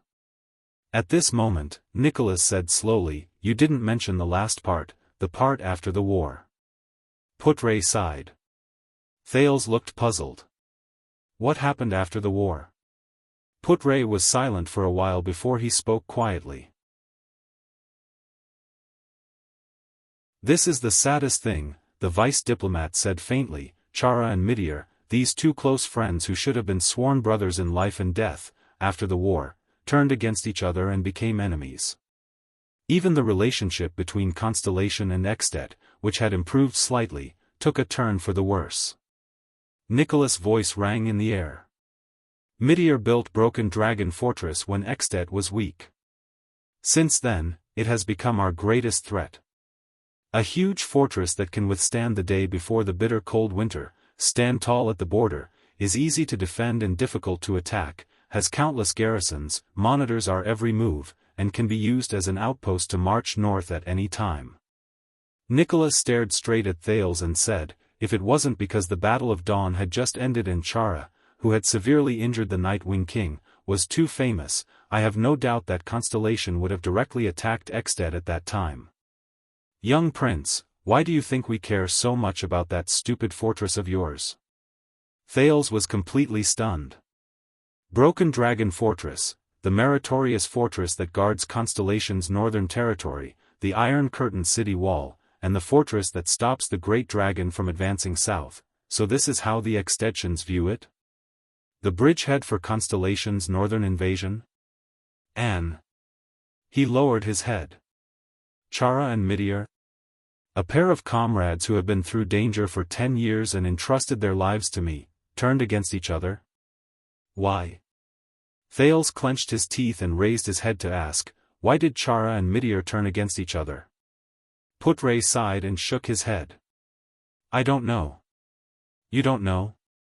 Nicholas said with a displeased expression, I do know a theory, that is just an unconfirmed rumor. Putre said in disdain. At least it is a theory. Nicholas interrupted him rudely. Marquis Shiles watched the two men argue with great interest. The Star Killer's voice drowned out the vice diplomat of Constellation. There is nothing to hide. Nicholas ignored Putre's expression and sneered faintly. The two most outstanding people in the Battle of Dawn broke up because of a woman. What? Thales opened his mouth in surprise. A woman? Putre exhaled. His expression was unhappy. If you insist on saying this, then you are belittling the friendship between the hero and the Oath Keeper. You are tarnishing their former glory and shared legend, and you have also insulted Queen Ixora's honor. You have also offended Constellation's Jade Star family and Sacred Tree Kingdom's Fallen Leaf family. Queen Ixora? Thales heard an unfamiliar name. Anne. Sacred Tree Kingdom, Fallen Leaf family? So what? Nicholas said coldly without giving Putre any face. Everyone knows. When Chara insisted on fighting independently in Northland, Constellation's Oath Keeper, Meteor Jade Star, snatched Chara's lover. and even married her as his queen after that. Thales was stunned. Under Putre's unhappy gaze, the Star Killer shook his head and said, "An elf queen." Elf, queen? The person Chara loved, Midir the Fourth's queen? The second prince's heart pounded against his chest. Another gust of cold wind blew past. Thales suddenly noticed that Ida, who was behind him, had disappeared at some point.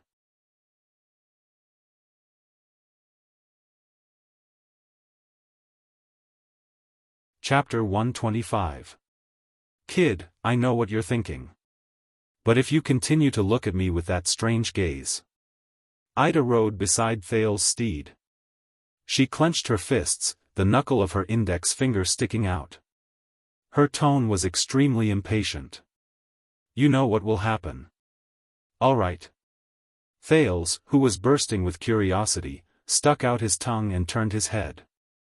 Forget it if you don't want to answer. The prince sighed softly in his heart. Ida exhaled softly and sealed the memories of the past in her heart again. Jade Star. Damn Jade Star. Speaking of which, Ida, how did you become a secret protector of the Jade Star royal family? Thales looked at the blurry mountain range that was gradually becoming visible in front of him and asked faintly, how could an elf be employed by the human constellation? I heard that they are all extremely arrogant, and that they are the only ones who serve humans. Ida lowered her head a little. Hey, kid. The elf's voice sounded a little awkward. I've said it before, I'm not your family's protector. And, Ida crossed her arms and said disdainfully, as a brat, how much do you know about the elves?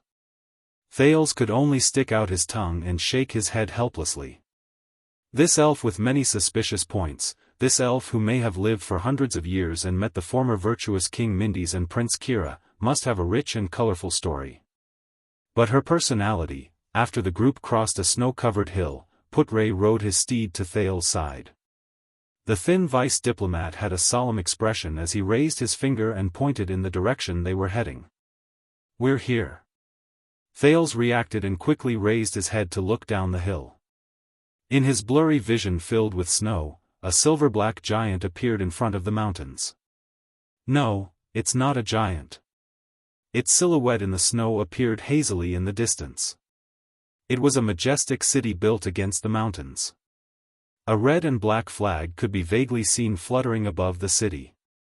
Its grayish-black walls were dotted with silver-white snow. The highest point of the city was at the peak of the mountains. From afar, it looked like a giant leaning against a snowy mountain, surrounded by many villages and small towns, standing tall on the northern land. Thales gestured for Wuxia to stop his restless steed. He took a deep breath of the cold wind unique to the north and quietly looked at the majestic and powerful city in the distance. A little excitement surged in his heart. This is the great dragon of the north, the capital of Extet? Unknowingly, they had already crossed the prestige orchid snowfield and entered a new territory. It's the first time you've seen such a grand sight, right? Nicholas rode to their side. The corners of his lips curled up, and his face was filled with nostalgia and reverence. A huge city with mountains on its back. It's the biggest, most majestic, most beautiful city in Northland. It's also the city with the longest history. The Holy Land in the Northlanders' hearts. Dragon Cloud City. At this moment, an untimely snort came from the side. It was originally not called Dragon Cloud City. Nicholas cast his gaze at the guest from Constellation who interrupted him. It was established during the Age of Ancient Kings, and it was one of the human settlements in the north. During the era of the Ancient Empire, it was the central provincial capital of the original Northland province of the empire. Putre continued Nicholas' words expressionlessly. That fortress built against the mountain was originally known as Arund Castle. It was the residence of the Arund family, who ruled Northland under the emperor's orders for generations. After the empire collapsed, this place sank into 300 years of chaos and alternation of power. Until one day, Rikaru and Tormund's armies met nearby and won the first victory in the Battle of Eradication. It was Raikuru who led the army and rushed to the aid of Tormund, who was in imminent danger. Nicholas shook his head nonchalantly and used his own understanding to correct the Constellatiate's words. That's why that battle was called Reverse Cold Wind. It was said that in an empty space near here, Raikuru's troops marched at lightning speed, as if they had descended from the sky, and defeated the enemy from the rear. Thales pursed his lips in resignation. All right, it's another small difference of opinion between Extensions and Constellatiates, Northlanders, and the Empire. Besides, even though we're both Northlanders, Nicholas seems to be more stubborn than Kent Vida. As expected, Putre exhaled with a disapproving expression. So, how did this place become Extet's capital? Thales immediately spoke at the perfect timing, interrupting the two men's intense discussion that was about to begin again. Nicholas gestured for them to continue moving forward. The commander of the White Blade Guard started to act like a real receptionist while he rode on his horse. This piece of land with Dragon Cloud City as its center belongs to the Walton family, the family from which Nuvan VII was born. It is also Extet's richest and most famous ruling family. The title of Archduke of Dragon Cloud City has been passed down for generations. The hero of mankind, Raikuru Extet, became the suzerain of this place more than 600 years ago. He formed an alliance with the 9 knights here and swore that in the chaos after the Battle of Eradication, they would guard Northland and their homeland together, and regain the pride of Northlanders. From then on, the proud Northlanders called the new kingdom Extet, and the Extet alliance was born. The following year, the 9 knights, who had expanded the territory with an irresistible force, returned to this place. Together, they elected Raikuru Extet as the king whom the Northlanders trusted wholeheartedly and swore to follow until death. The 9 knights then divided their forces and guarded Dragon Cloud City. The history of the alliance ended here, and the history of Extet began. In the spirit of taking turns to rule and ruling fairly, the supreme ruler of Extet, the common elected king, was chosen from among the 10 archdukes. The rest of the people obeyed his authority and orders. This was Raikuru's oath to rule together in the past. It shows that his prestige and influence continue to this day. Because King Nuvan holds the title of Archduke of Dragon Cloud City, Dragon Cloud City has become the capital of all of Extet. At this moment, a messenger from Black Sand region passed through the layers of obstacles of the White Blade Guards with great difficulty and came to Nicholas' side, inviting him to meet Viscount Kent Vida. After Nicholas left, Thales turned his head and looked at Putre. "You have something to say," the prince said with certainty. "Of course." The vice diplomat shook his head in disdain. "Don't believe our hot-blooded Northlander friend. His nonsense about taking turns to rule and ruling fairly can only be used to deceive the Northlanders.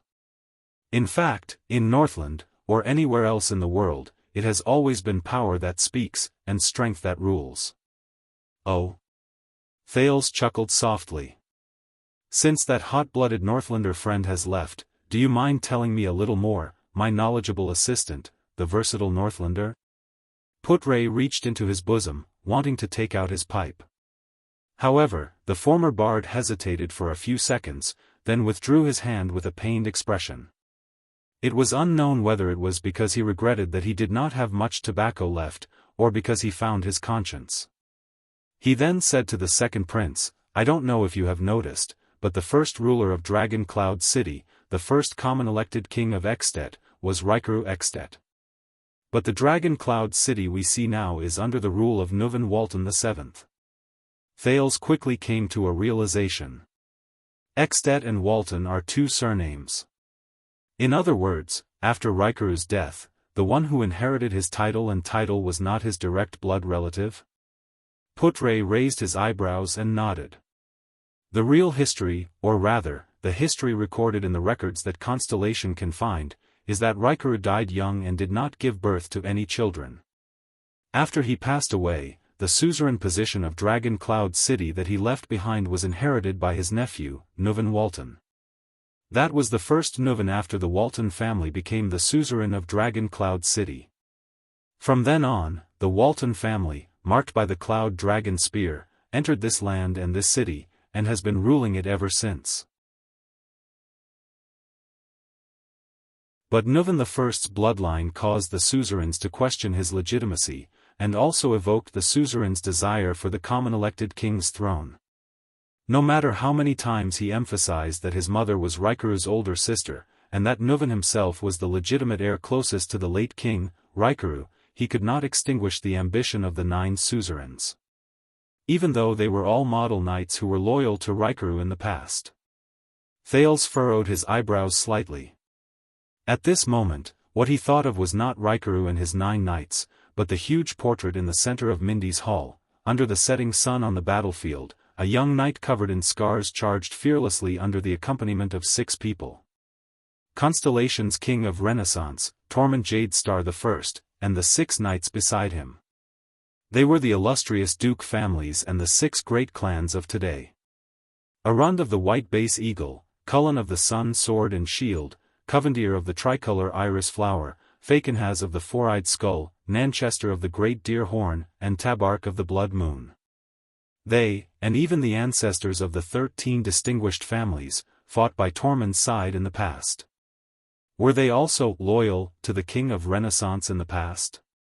Just like the 9 knights and suzerains behind Raikuru? For the legitimate right to inherit the throne of Extet, Dragon Cloud City's Nuvan I had a violent conflict with the 9 knights and their descendants, Putray continued. After the war, the stalemate and confrontation between the suzerains lasted for decades. At that time, Extet was almost like 10 fragments. They were a kingdom in name, but in reality, they were enemies and could not tolerate each other. Putray continued to speak. During this period, the survivors of the final empire built a new, insignificant country by the Shepherd's River in the south, on the territory of the former chauvinistic province. It slowly rose and continued to expand to its surroundings. Thales understood tacitly and replied, Tormund I, the king of Renaissance. Yes. Putray nodded. His eyes shone with a strange light. Constellation. In the end, under pressure from the new constellation, Nuvan I and the 9 suzerains reached the final and most awkward compromise. With the support of the 9 suzerains, Nuvan Walton inherited the common elected king's throne. In the name of the great former king, Raikuru, Nuvan I redefined Extet's territory and conferred the title of the 10 suzerains, including himself, as the 10 legitimate archdukes of Extet. However, after Nuvan I's death, the position of king had to be rechosen among the 10 archdukes. They would then vote for a new common elected king, who would rule for life. Thus, Extet's king selection congress system was established and implemented for 600 years. This is the so-called Raikuru's joint ruling pledge, because it was an oath made by 10 people in Raikuru's name with Raikuru's signature. Ironically, it has nothing to do with Raikuru at all.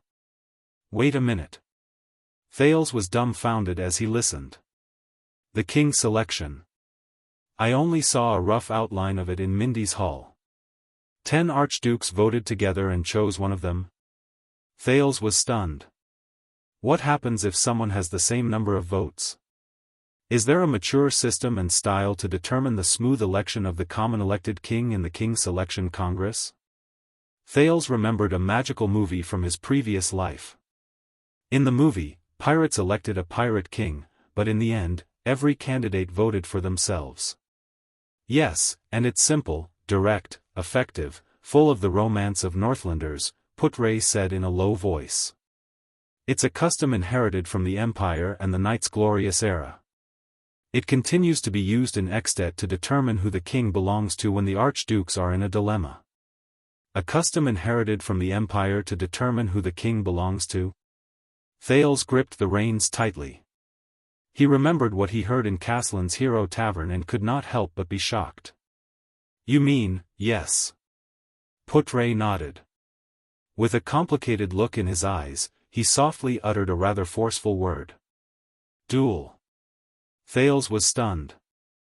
When the Sacred King Selection Congress is unable to make the final decision, the king candidates with the same number of votes, regardless of age or status, must prove themselves in the duel.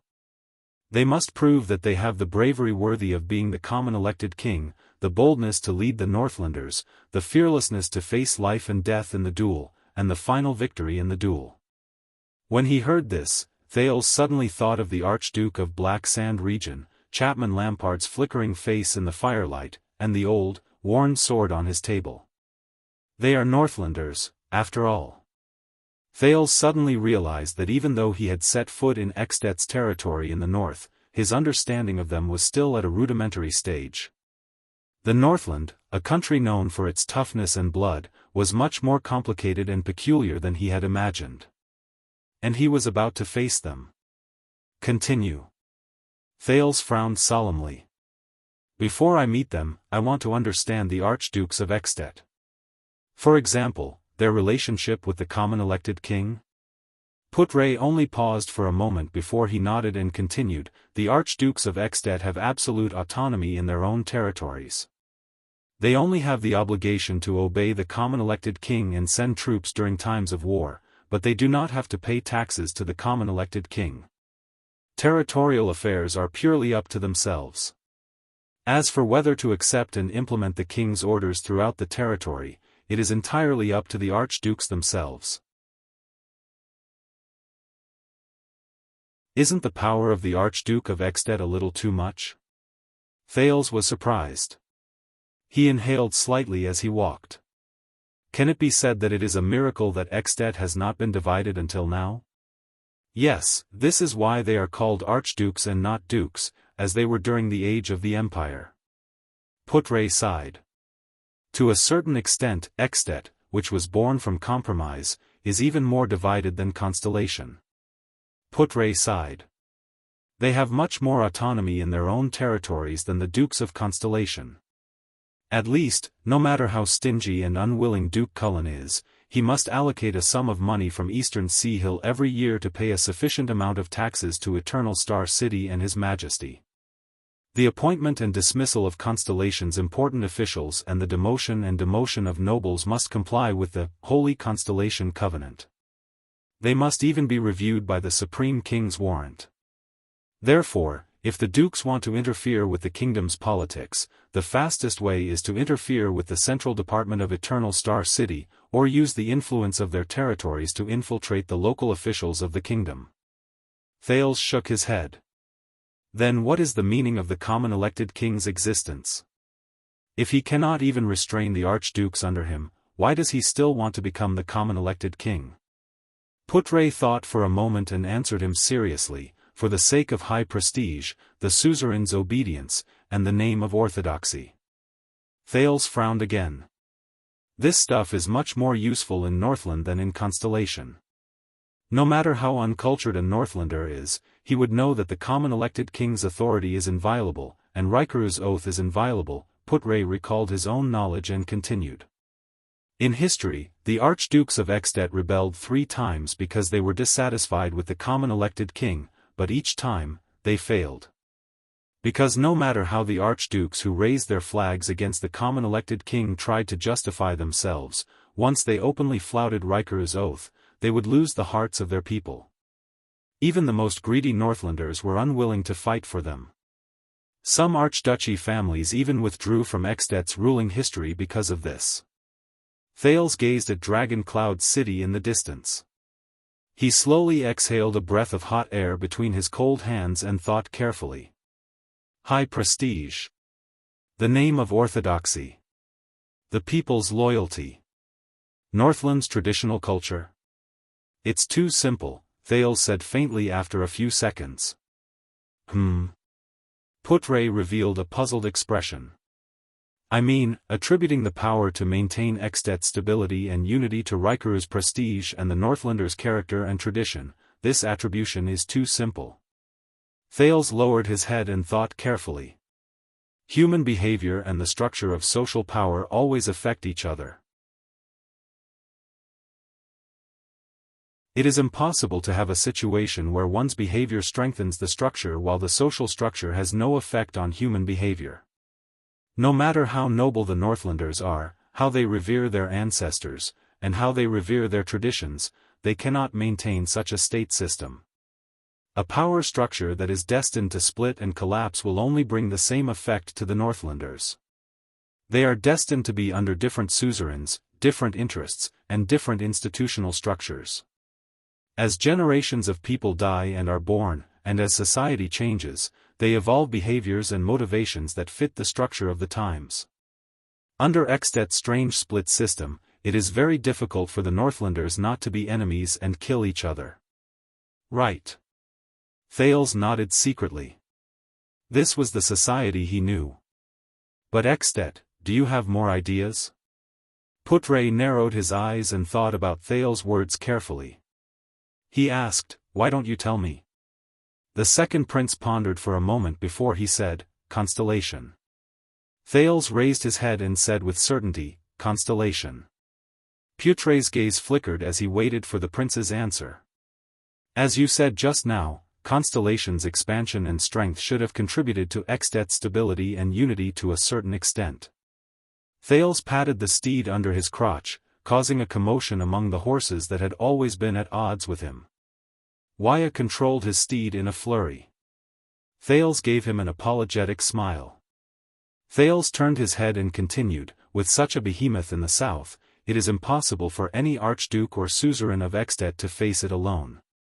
They must sit down, coordinate their own conflicts, and unite to face the enemy. This is a good perspective. Putre nodded approvingly.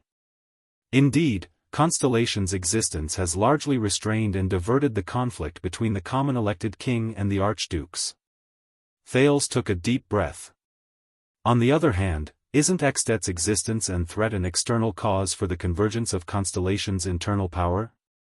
No, Thales looked at the city that was getting closer and clearer. He lowered his head slightly.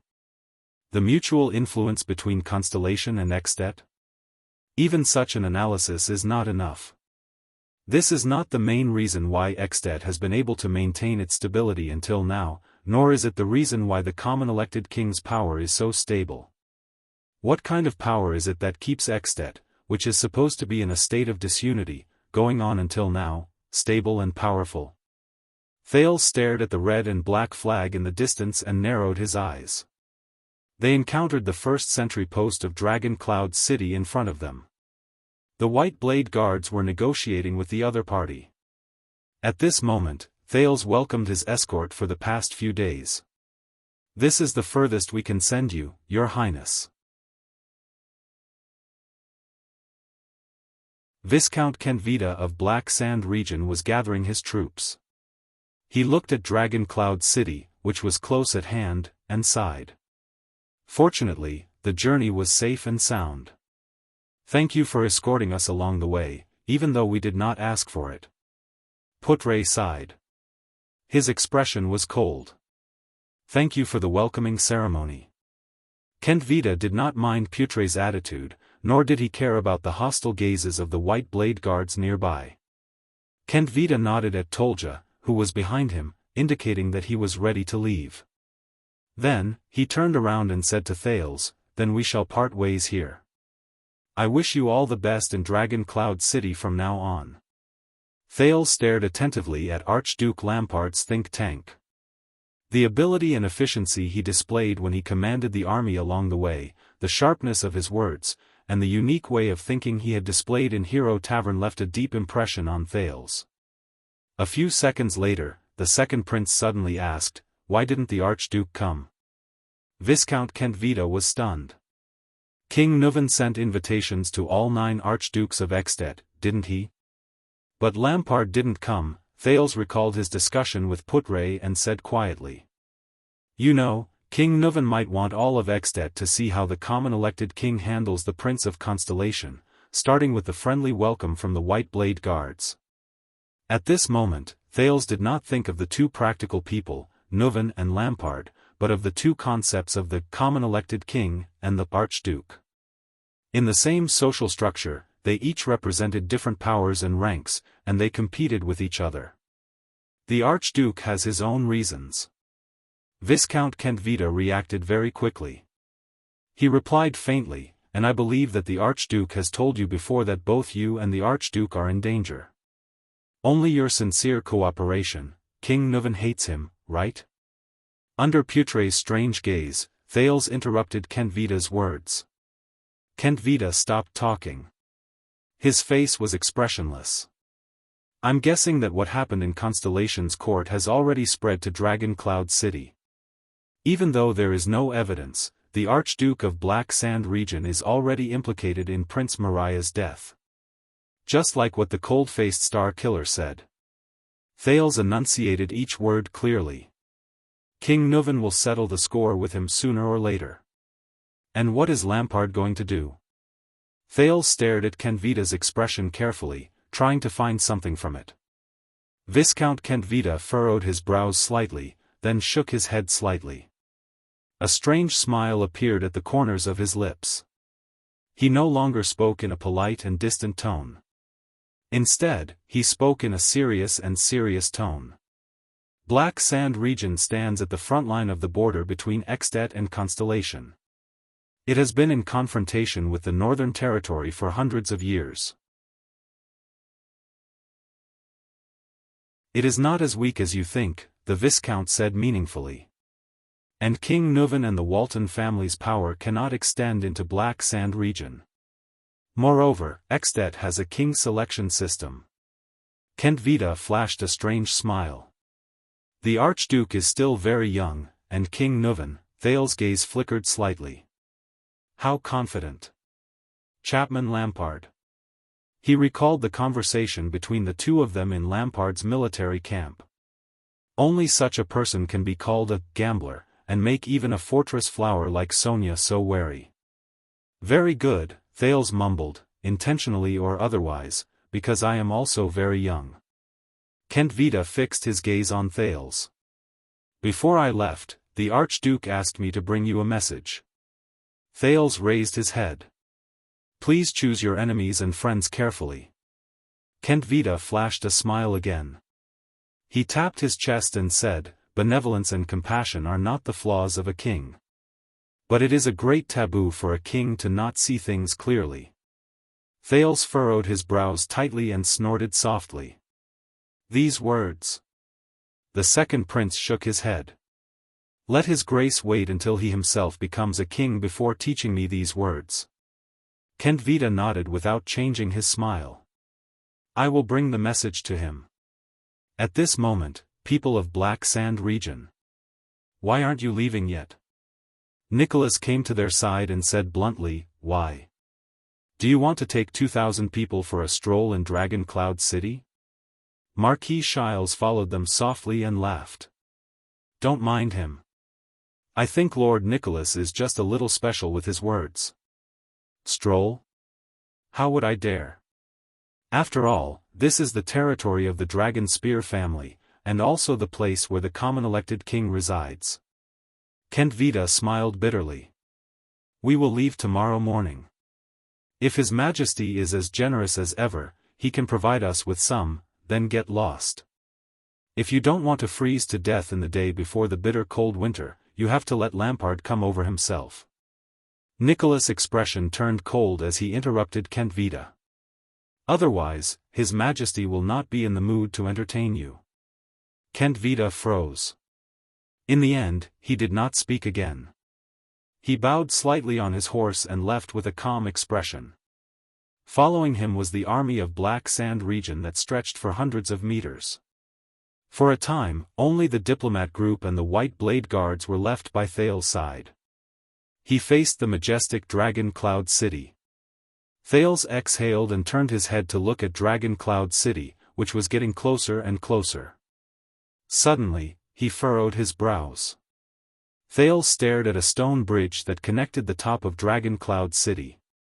The stone bridge was suspended in the air, and the other end led to a huge cliff. The cliff was flat and wide, but it was different from the other cliffs in Dragon Cloud City, which were full of buildings. Although the area of the cliff was not small, it was empty. He asked in puzzlement, "That cliff? Why is it so flat and empty?" And the big cave behind it, it seems to be man-made? Thales narrowed his eyes and looked into the distance. Shiles moved past a few people and arrived in front of Thales. That is the legendary Cliff of the Sky. The Marquis of Camus Union stared at the cliff, frowned and shook his head. Although I have been here many times, the story of that place. Sigh. I heard that it is the exclusive territory of their queen. Her Majesty the Queen? Thales was stunned as he observed the cliff. He subconsciously asked, "What queen? What queen?" Nicholas turned his head. His expression was strange, and he seemed to be slightly displeased. "Are you kidding me?" Thales shrugged. He wanted to exchange a glance with Putre, who was beside him, but the latter only remained silent with profound meaning. At this moment, the attendant, Waya, who had been silent for a long time, suddenly said, "I have heard a little about this. I heard that it is the temporary imperial residence of the first queen." The first queen? Thales was even more puzzled. He exhaled and looked at Nicholas. Using a desolate and empty cliff as a temporary imperial residence? Asceticism? Whose queen is it? Thales asked impatiently. "I thought that the Prince of Constellation would at least have some knowledge," Nicholas said sarcastically. "Of course it is the savior of the Battle of Eradication, the greatest hero in human history, and the founder of Extet. His Majesty Rikaru Extet is his queen." Thales was completely stunned. Rikaru's queen? Thales frowned slightly. He raised his head and looked at the cliff of the sky. "Wait. The queen from 600 years ago?" "Yes." Nicholas nodded. His expression was solemn and respectful. "The legendary first queen of Extet. In the Battle of Eradication, the most reliable existence behind King Rikaru. His comrade, his true love, and the eternal queen when he was crowned king. She is also the most noble and perfect symbol in the hearts of the Northlanders for 600 years. Nicholas revealed a reverent expression. Although the White Blade Guards had their faces covered, Thales could still feel their emotions. They were exactly the same as Nicholas. The leader of the White Blade Guard said faintly, "Even though she left quietly after King Rikaru passed away and disappeared without a trace, her legend and myth will forever be enshrined in the hearts of every Extension." Nicholas said softly, "The legend of the crimson-winged blue flames battlefield in the Battle of Eradication. The Queen of the Sky, Her Majesty Chlorosis." Thales furrowed his brows. "Why the sky? Could it be that this queen can fly?" "Wait." Thales stared at the huge cliff and opened his mouth wide. "Can fly, did you just say, the crimson-winged blue flame?" Thales turned his head with a ghastly expression and stared at Nicholas, dumbfounded. "The Queen of the Sky, that means, she is that's right." Nicholas grinned, which was rare. This usually cold, serious, and pale man was now filled with glory and pride. The great hero of the Battle of Eradication, King Rikaru Extet, Nicholas raised his hand proudly and pointed at the Extension flag fluttering in the air in the distance. "Is a knight." Thales turned his head and stared blankly at the black flag. On it was a huge crimson dragon, baring its fangs and brandishing its claws against the wind. The one who soared in the sky and fought side by side with his true love, the Queen of the Sky, Nicholas' words rang in his ears.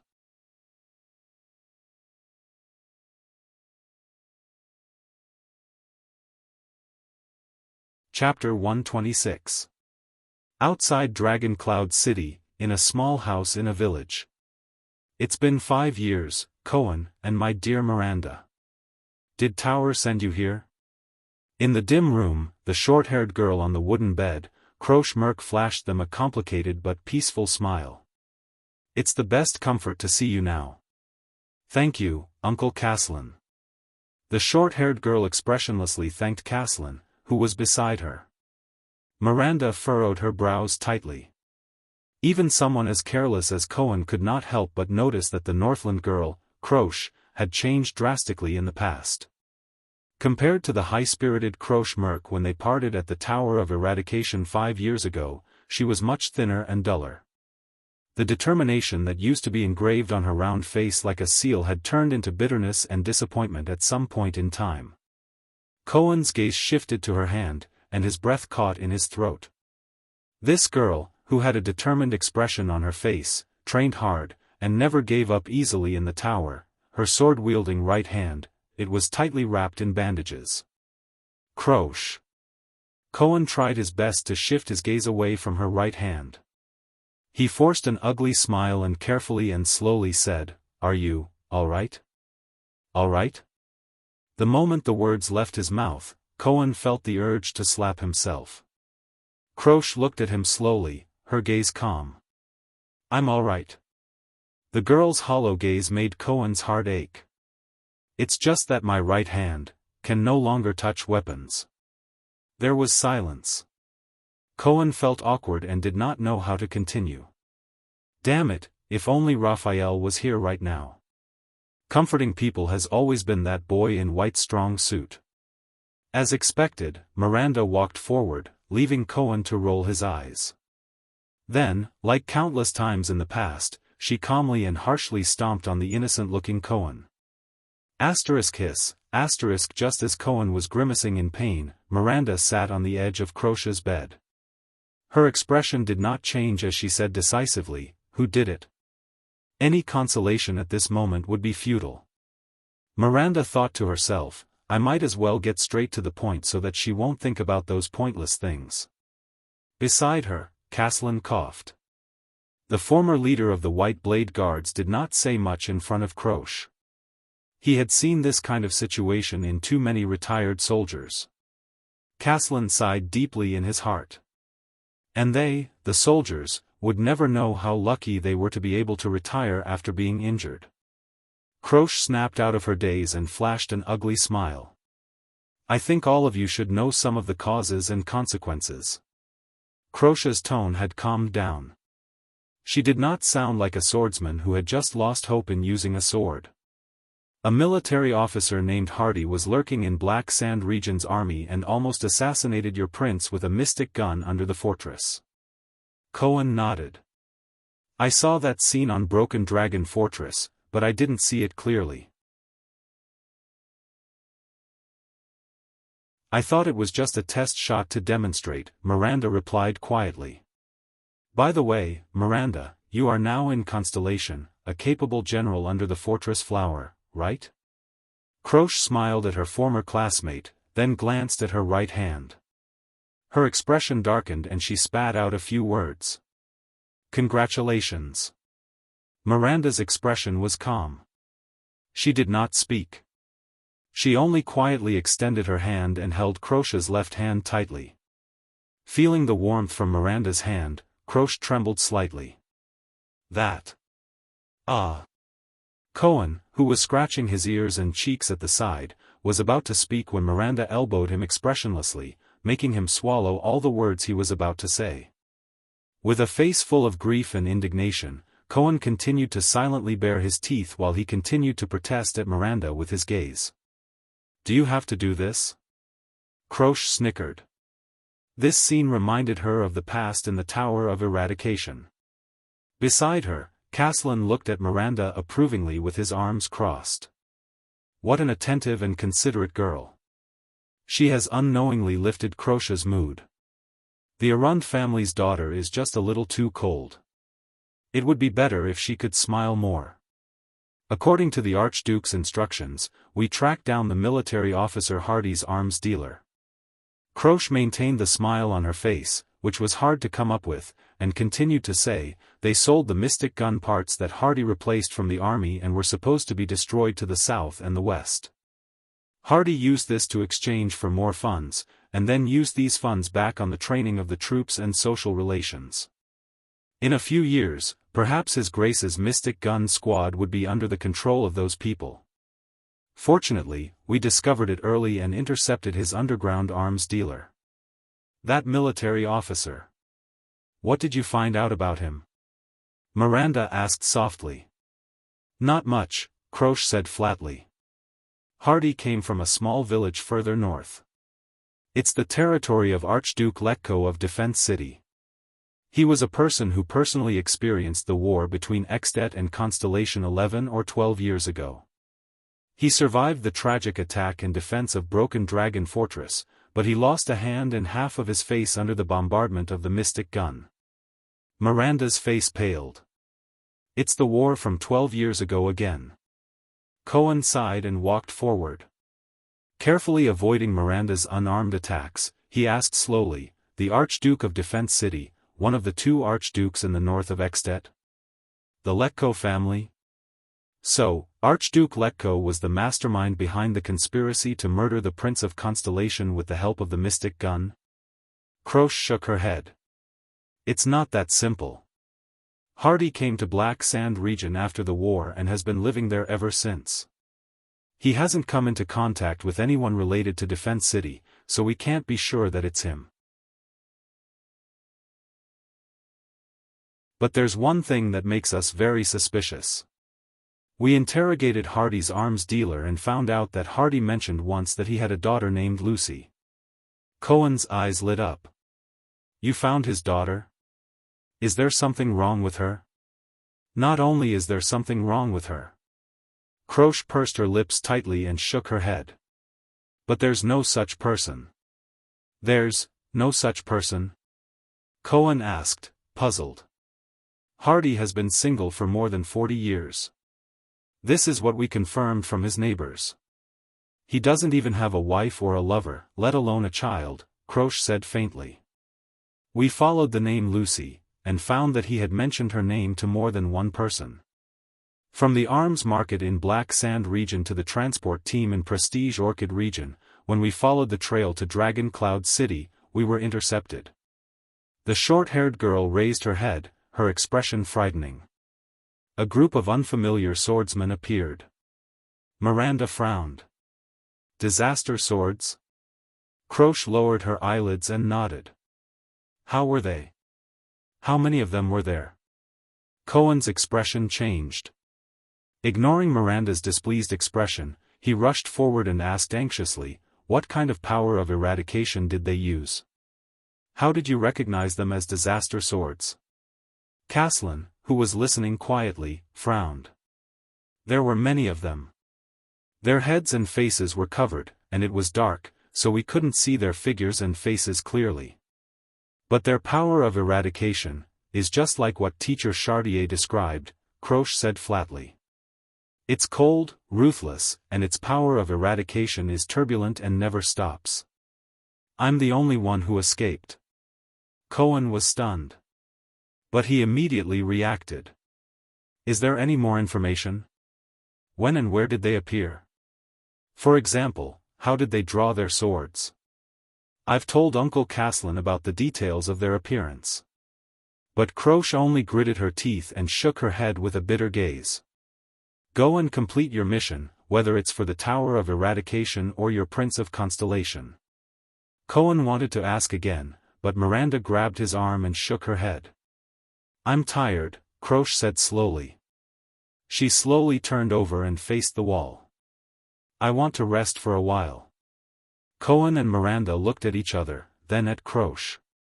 Finally, under Caslin's gaze, they bade farewell and left. Cohen.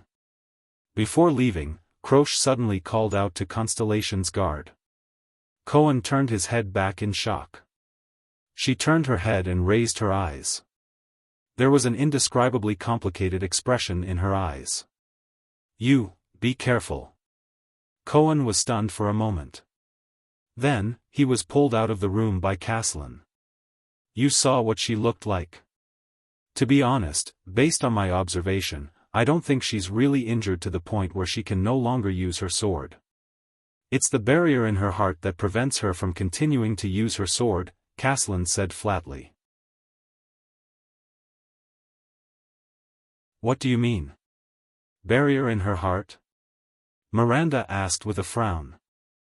Croce is the daughter of my old subordinate in the White Blade Guards. Following the two young men out of the house, Caslin looked at Dragon Cloud City in the distance and shook his head. You met her in the Tower of Eradication, so you should know that she's very ambitious. I guess it's also because you Constellations indoctrinated her, hey? Cohen protested.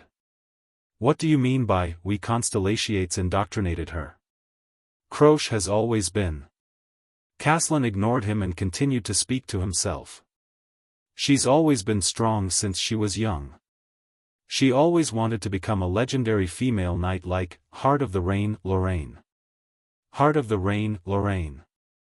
I heard that she was at the same time as Master Shao. Cohen asked curiously. The flag leader mercenary from the Hanbol Succession War in the Eastern Peninsula? Yes. Caslin seemed to have been reminded of the past. He paused for a moment as he reminisced. Then, he flashed a smile and said, there will always be some women that you will never dare to provoke. Immediately, the old Caslin sighed. After going through the training in the Tower of Eradication, Krosh became even more ambitious. When she came back, she even recommended herself for the White Blade Guards assessment, wanting to join the White Blade Guards. Miranda raised her head, her eyes sparkling. But she didn't succeed? Caslin raised his eyebrows. The White Blade Guards rejected her. It was a huge blow to her. Miranda looked puzzled. Blow? As far as I know, the White Blade Guards have very high selection standards. What struck her was not the rejection. Caslin interrupted her and turned his head. It was the reason she was rejected. The reason she was rejected? Miranda stared at him. What is it? Caslin inhaled and did not answer. I know, just as Miranda was about to say something, Cohen answered from the side. The police officer sighed. Because she's a woman, right? Caslin gave Miranda a profound look and nodded. That's right. Because she's a woman. Miranda subconsciously clenched her teeth. Although many people say that we Northlanders are very tough, and when we're fierce, even women and children can pick up weapons, Caslin sneered. But according to my wife, most Northlanders still believe that territories, politics, wars, and aristocratic inheritance are all men's matters. Women should stay at home and wait for their husbands to return. Just like that, Krosh brought her sword and went to various suzerains, but she ran into walls everywhere. A woman who had gone through the complete training in the Tower of Eradication, a supra-class swordsman, could not even get a position with a count. A few viscounts and barons were willing to take her in, on the condition that she would marry them after her term was up. Without a doubt, it was all because of her father's position in the White Blade Guards. Miranda gently tightened her grip on the hilt of the sword at her waist. Compared to my smooth-sailing life in Constellation, my father's care, and Sonia's care. Is this what Krosh faced in Northland, and what happened to her in Extet? According to her father, Krosh even considered going to the southwest, to Bramble Land, Dragon-Kissed Basin, or even the Great Desert to become a mercenary. But in the end, she went to Black Sand region and used her father's name to work for my good-for-nothing nephew, a viscount named Kentvita. She got a position in his territory. Caslin sighed. Caslin sighed and said, I suspect that this is one of the methods Chapman Lampard used to draw me to his side, but looking at Krosh, and this time, Caslin shook his head. So you know why, little Arund girl. The old man raised his gaze and looked at Miranda. To be honest, your attire is too eye-catching in Northland. Miranda did not say a word. She only stared at the distant Dragon Cloud City. When I was at the Western Front Line, due to the occasional shortage of soldiers, there were some female soldiers there, Cohen said slowly. There were female mercenaries from the southwestern countries who joined the army due to various reasons such as being unable to survive. Most of them were female mercenaries, but they were usually not welcomed. Cohen's eyes sparkled as he said, born with less strength and weight than men, a special requirement for the style of armor on the upper body, and an absolute disadvantage in height. These are often fatal when facing orcs, because you have to jump to attack their vital points. Of course, there's also the monthly, you know. Their status in the military camp is very low.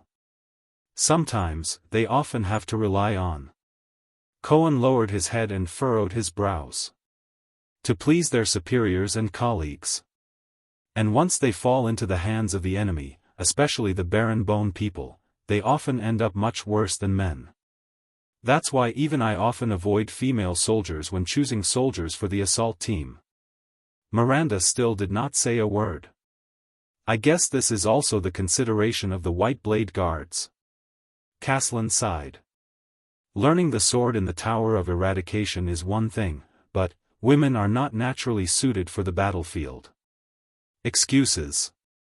Miranda raised her head abruptly and snorted coldly. All of you, men only see the disadvantages of female soldiers on the battlefield and deliberately ignore their advantages. Advantages? Caslin furrowed his brows. Cohen raised his eyebrows helplessly. At an angle that Miranda could not see, he spread his hands at Caslin. Less exhaustion than men, endurance that far surpasses men, flexibility and agility beyond imagination, meticulous and keen observation skills, and calmness in the face of danger, these are all women's advantages, Miranda said indignantly. Even in terms of strength and height, take the kingdom's wrath for example, I saw with my own eyes that his height and strength are not comparable to Lady Sonia's. Besides, we have the power of eradication. And I am also a woman, Miranda said coldly. In the Tower of Eradication, I am stronger than you, Raphael, Missadun, and every single one of you who were in the same period as me. Not to mention the legendary Valkyrie like the Heart of the Rain from 30 years ago, Knight Lorraine. Cohen coughed awkwardly. Uncle also said just now that the battlefield is another matter, and you can't compare it with some special people. The police officer spread his hands helplessly. Heart of the Rain is a special case among special cases. Lady Sonia is also a legendary figure under the Duke of Star Lake. And Miranda, you are the daughter of the Arund family. You were born to be trained as a warrior, suzerain, and commander. As soon as Cohen finished speaking, Miranda's murderous gaze shot straight at him and pierced through his heart. It also cut off the second half of his sentence in his throat. I think that Western Desert and Northland are more special. Caslin snorted. Western Desert is the front line of war and chaos all year round, and the Northlanders' views on women have existed since ancient times. I am also a Northlander. Miranda retorted with a cold expression. The old Caslin led them to the stable. Two people who looked like soldiers bowed to him. You are a Northlander of Constellation, and an Arund. You people even allow women to inherit. As far as I remember, you even had a queen a few hundred years ago. And Northland, Caslin sighed and said, is still very far away from accepting a female knight, a female suzerain, or even a queen, it's still very far away. No, even in Constellation, female suzerains are still looked down upon. Miranda silently said in her heart, a few hundred years ago, the Queen of Constellation didn't end up well either. There will be a day. Miranda raised her head, her gaze firm. On that day, female warriors, female swordsmen, female suzerains, and even queens will no longer be the minority. We will prove to the world that men can do it. Women can do it too. Caslin shrugged and walked into the stable. Cohen stuck out his tongue. He thought of his two devilish sisters at home and sighed helplessly. Miranda. Why would Raphael like her? But when he thought of Raphael, his current position, and the power of eradication in his body, Cohen's heart sank again. The army of Black Sand region is stationed in a village near Dragon Cloud City to escort the prince. They will bring Krosh back. Caslin led two horses over and looked at the two young noble swordsmen. I'll leave the next task to you. You're not going? Cohen raised his eyebrows. My appearance is not a good idea. Caslin's expression darkened. It will alarm too many people. Fortunately, I still know some people in Dragon Cloud City, some old acquaintances. They can provide you with information, but when it comes to specific investigations and inquiries, identifying the disaster swords from the Sword of Eradication. Caslin handed the reins to the two men. No one is more experienced in this field than you and the seeds of the Tower of Eradication this time. Whether it is the innate insight of nobles, supra-class combat power that adapts to the battlefield, or the ability to sense the disaster swords. You know some people in Dragon Cloud City? Cohen revealed a doubtful expression. Uncle, haven't you been running a tavern in Black Sand region for 20 years? Ah, about that. Caslin touched his white hair awkwardly. At least I lived in Dragon Cloud City for many years. Are the people still usable after 20 years? Cohen furrowed his eyebrows. I've been keeping in touch. Caslin looked around and chuckled. And for a long time, many of the old subordinates of the White Blade Guard stayed in Dragon Cloud City after they retired. When they were trying to make a living, I helped them out a little. Making a living? Help? Cohen's doubts grew stronger.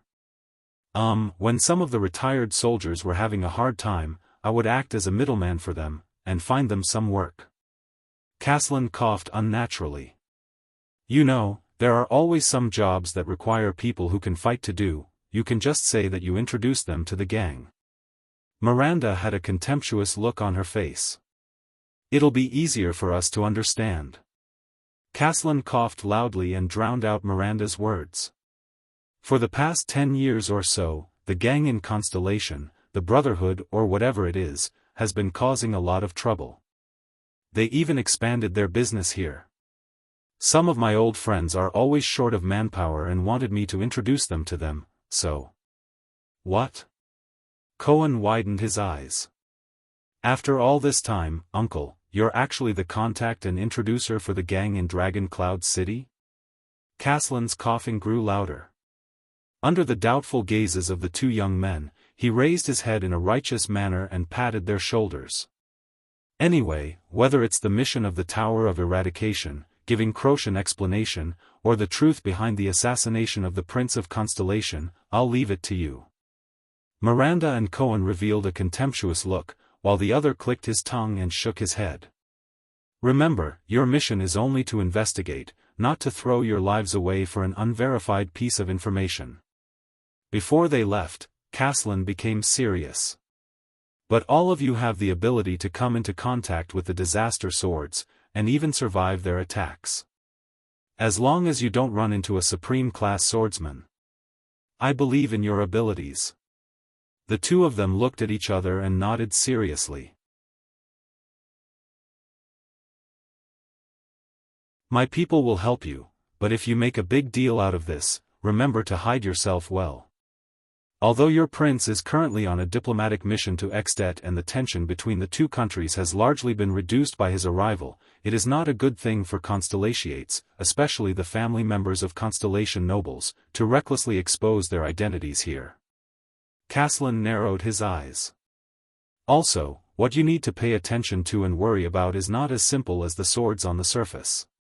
The disaster swords may be working with an extension suzerain, such as an archduke.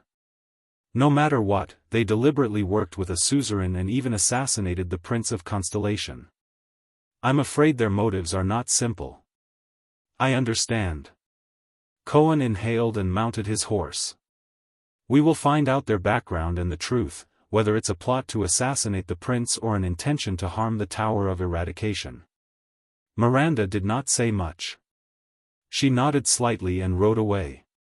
Cohen followed closely behind her. Caslin watched the two of them leave, then looked at Dragon Cloud City in the distance. A hint of nostalgia flashed in his eyes.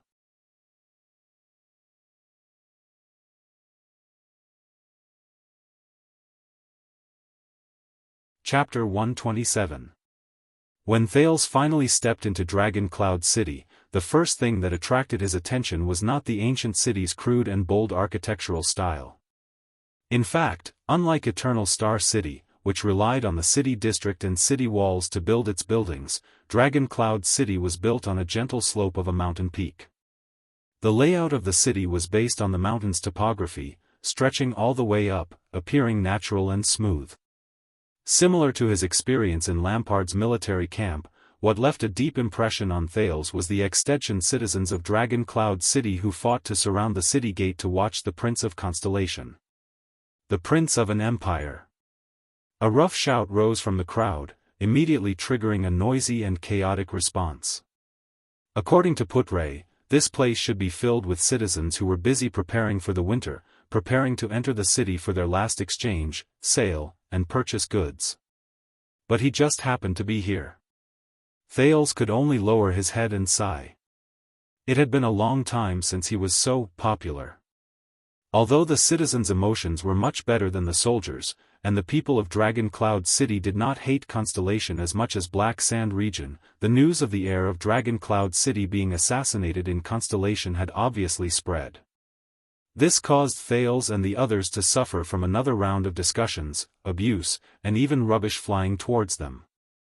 The extensions were much more passionate than the Constellatiates. If that king has the guts, then don't send. An angry voice rose from the crowd. Thales could not see it clearly. Before he could hear the second half of the voice, he was hurriedly escorted away by his attendants. He could only vaguely hear the words "let that coward come himself," as well as countless responses of praise and rebuttal, rising from behind him. Maintain order. Separate the crowd. We need to get to Heroic Spirit Palace as soon as possible. Nicholas reprimanded his subordinates and soldiers without holding back. You know what to do with those who barge into the city without permission. Fortunately, the White Blade Guards and the soldiers of Dragon Cloud City separated the crowd, or else the Prince of Constellation would have fled into Dragon Cloud City pathetically. Although it was not much different now. Thales looked at Waya and Ralph, who looked as if they were facing a great enemy. He sighed helplessly on his horse. Their unhappy expressions make it seem as if I killed their prince. Put yourself in my shoes and think about it. If you died in Northland today, and Extet sent someone to Eternal Star City to apologize tomorrow, I think I would probably have a displeased expression on my face as well. Putre spoke loudly in the noisy environment. The latter did not seem to care about the prophecy he had just made for the prince. Thank you for your kind words, Mr. Deputy.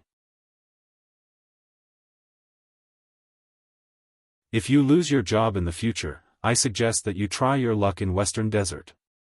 Duke Fakenhas should be able to get along well with you. The head of the four-eyed skull, that unwelcome guardian duke of the Western Desert? Putre snorted. Thank you for your recommendation. Thales could only snort coldly. But both of them knew that the true test was far from here, not on these simple commoners. Are you ready? Citizens of the Empire? Nicholas' voice came from the front. There was disdain in his voice. This will be very tiring. What? Thales raised his head in shock. Soon, he knew why.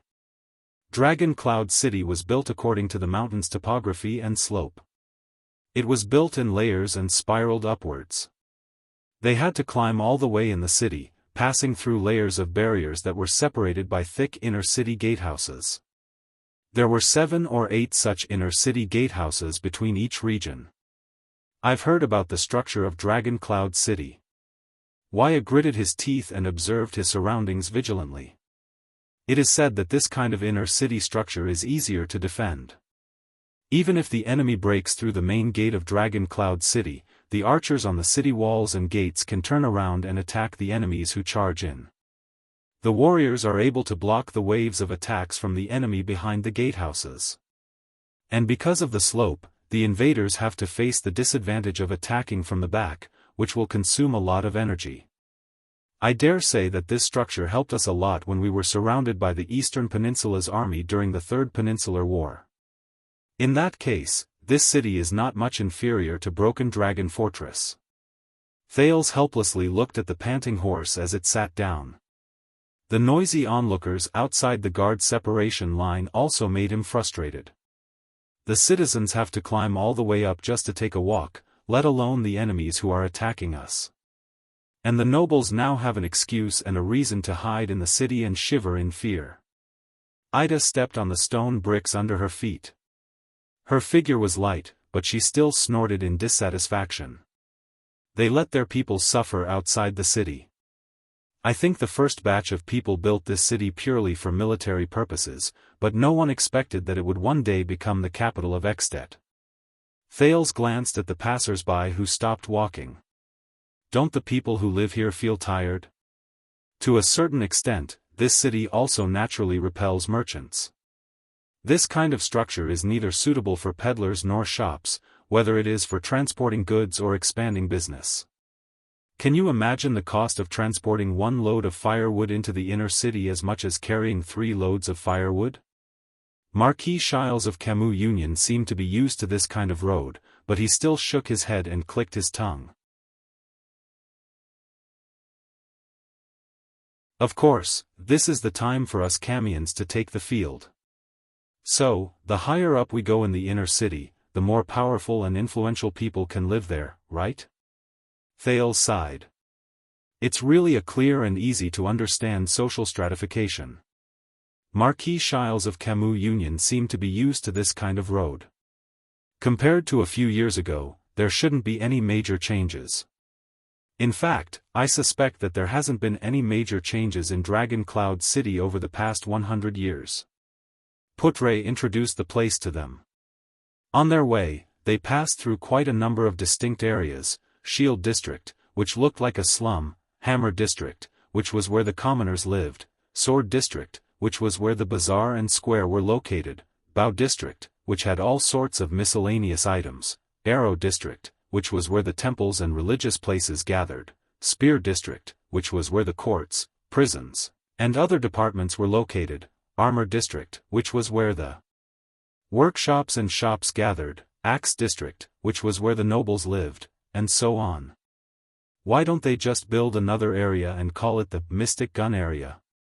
Thales grumpily complained about the areas in the city that were all named after weapons. I think, when Raikuru renamed and renovated Dragon Cloud City, the mystic gun probably hadn't been invented yet, Putre answered nonchalantly. Then, when was the mystic gun invented? Thales rolled his eyes. Who invented it? Why was it named this way? The mystic gun has been around for almost 300 years. The other parts are easy to obtain. Putre seemed to know what he wanted to ask, but deliberately went against him. He smiled and said, only the core part is a strategic resource. As for its source, you will know sooner or later. As for the naming, no one knows. Thales pursed his lips.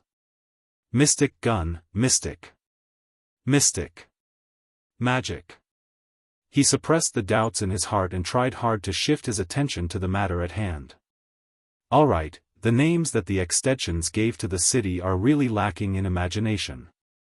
If they don't have enough material to name the city, I have another suggestion. As he watched his steed climb arduously, even Thales could not help but feel a little tired. He exhaled deeply. The legendary anti-mystic armed forces area.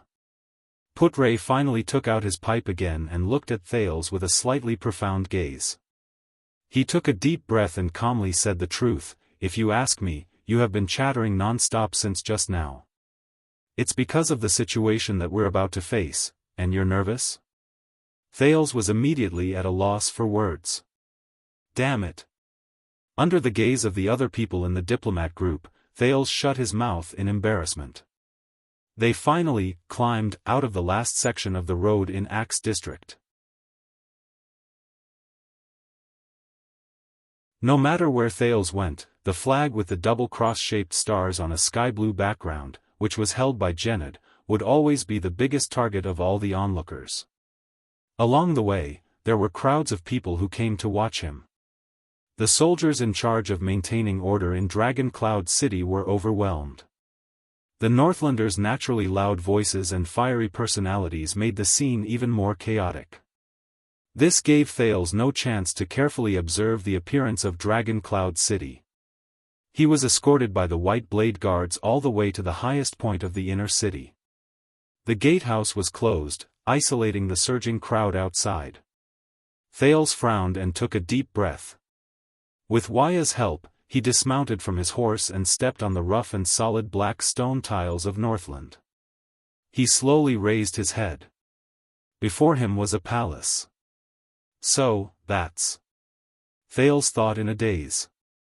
Allow me to bid you farewell here, my dear Prince Thales. Before he had the time to carefully observe the palace, Marquis Shiles of Camus Union came before him. He humbly lowered his head and said in a low voice, "You must be mentally prepared." According to the plan, the Marquis of Camus Union chuckled. "King Nuvan might be a little rough to you." Rough? Thales smiled awkwardly. He then inhaled a deep breath of cold air and nodded. Rough? Of course. Thales secretly rolled his eyes in his heart. I've never been to this world. Has anyone ever been gentle to me? I almost thought that this was a torturing novel, all right? Marquis Shiles and Nicholas looked at each other. They then led Camus Union's men and left in another direction. Just as Thales was about to raise his head and take a good look at the palace that might be Extet's royal palace, the palace gate slowly opened. A group of Northlanders, who were dressed rather elegantly and neatly but still fully armed, walked out of the palace gate in a single file. Thales could not help but feel his heart tighten. As expected, a loud and clear voice rang out from the group of people. In the name of the common elected king of Extet, King Nuvan Walton VII, I am here under orders to welcome the foreign guests. A man with a crew cut, a tough appearance, and a cold expression pursed his lips and narrowed his eyes as he scrutinized Thales for a few seconds. His Majesty is looking forward to your arrival.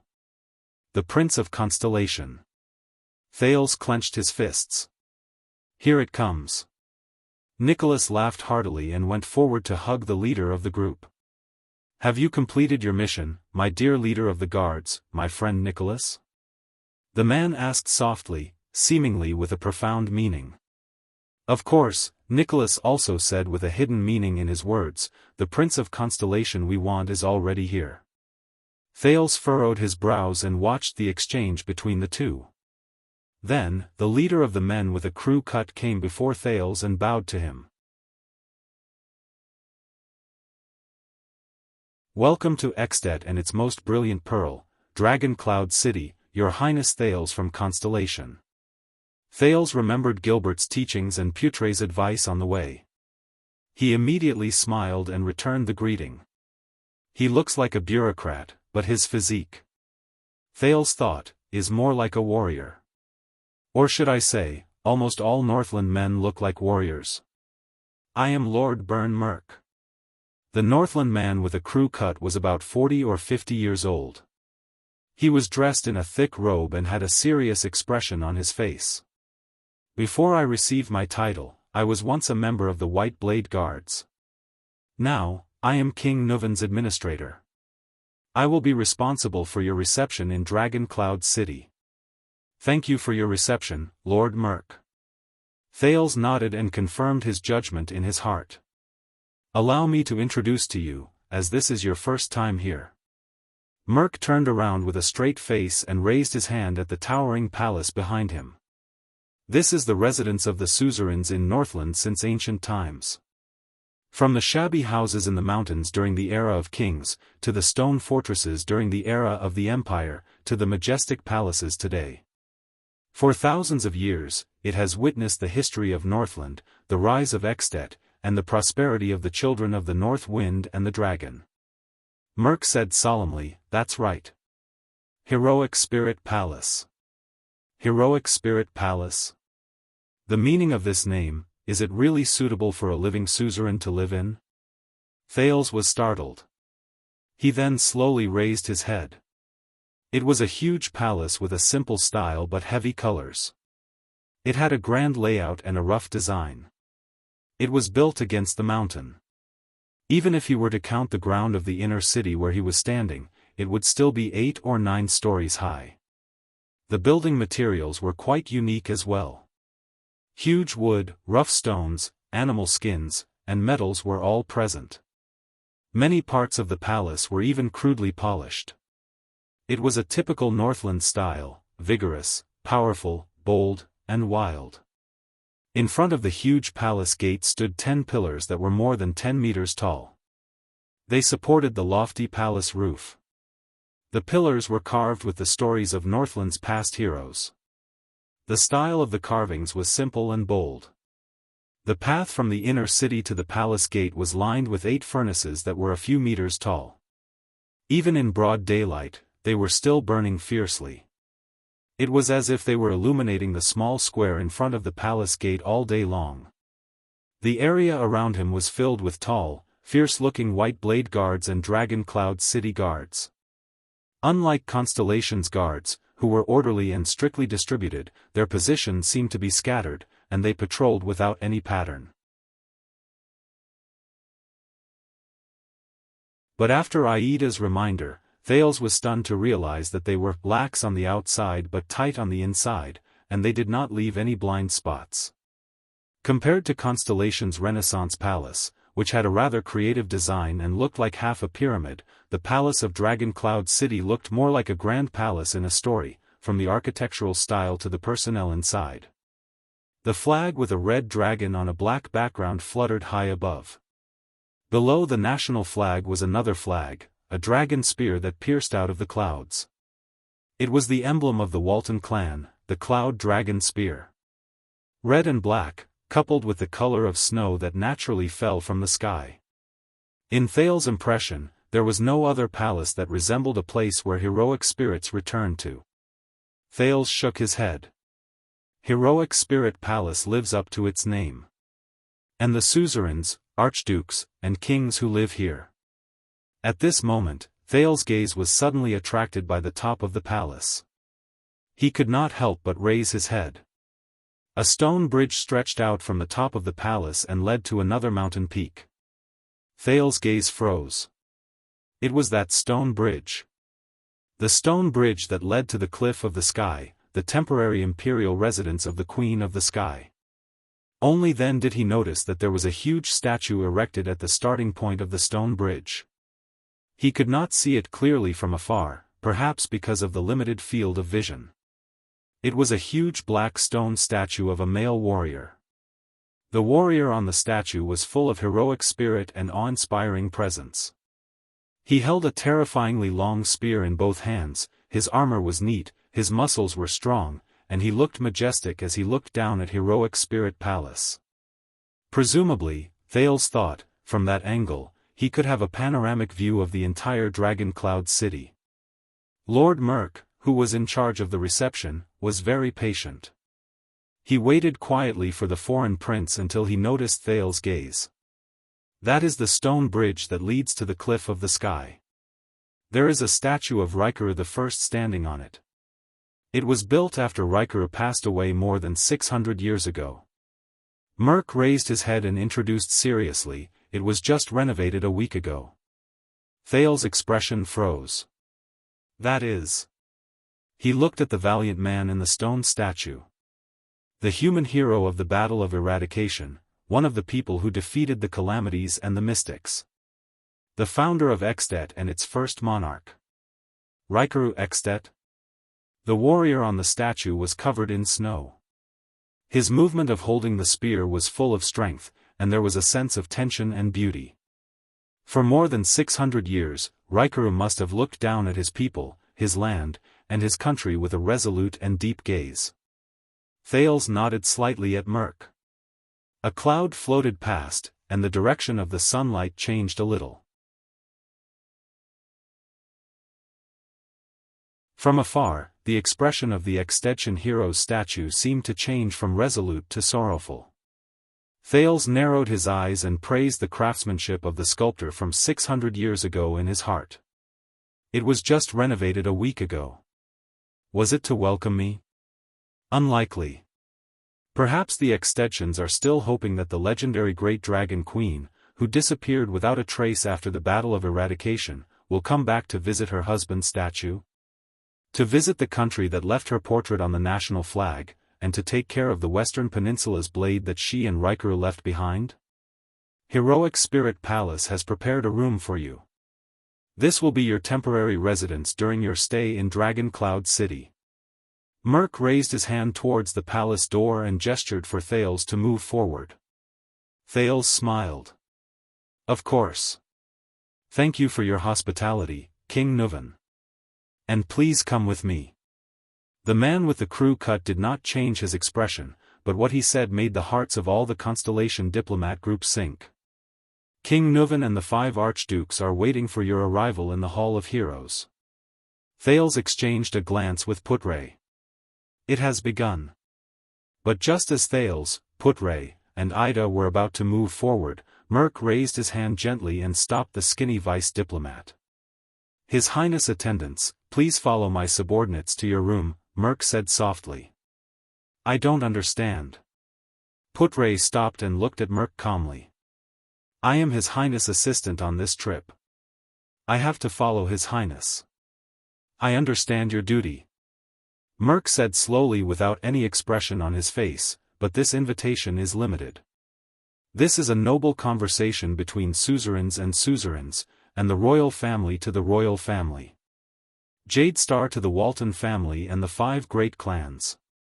His Majesty and the 5 archdukes only wish to see His Highness, just as His Highness will only see His Majesty and the 5 archdukes. Therefore, please attend alone, Your Highness of Constellation. Thales' expression changed. Alone, against Nuvan the 7th and the 5 archdukes? As far as I know, Putre said flatly, this is not the usual etiquette between the two countries.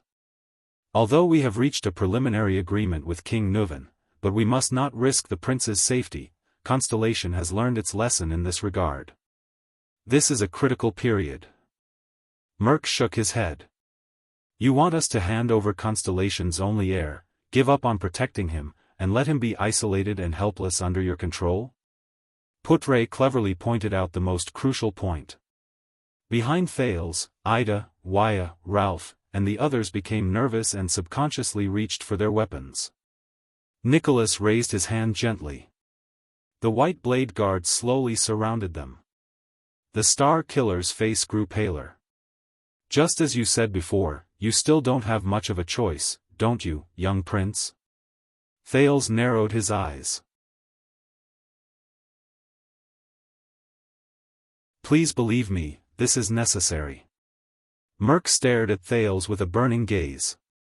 And speaking of being isolated and helpless, forgive me for being blunt, the moment you step into Extet's borders, aren't you already isolated and helpless? Thales sighed softly. Putre did not speak again.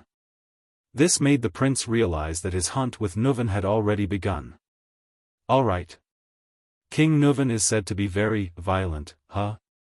Thales smiled indifferently in his heart. Just wait and see. Under Putre's livid face and Merc's uncertain expression, Thales suppressed the uneasiness in his heart and revealed a smile. All right, I really can't wait to meet King Nuvan. Thales turned his head, looked at his companions, and nodded lightly. Don't worry. I'll be back soon.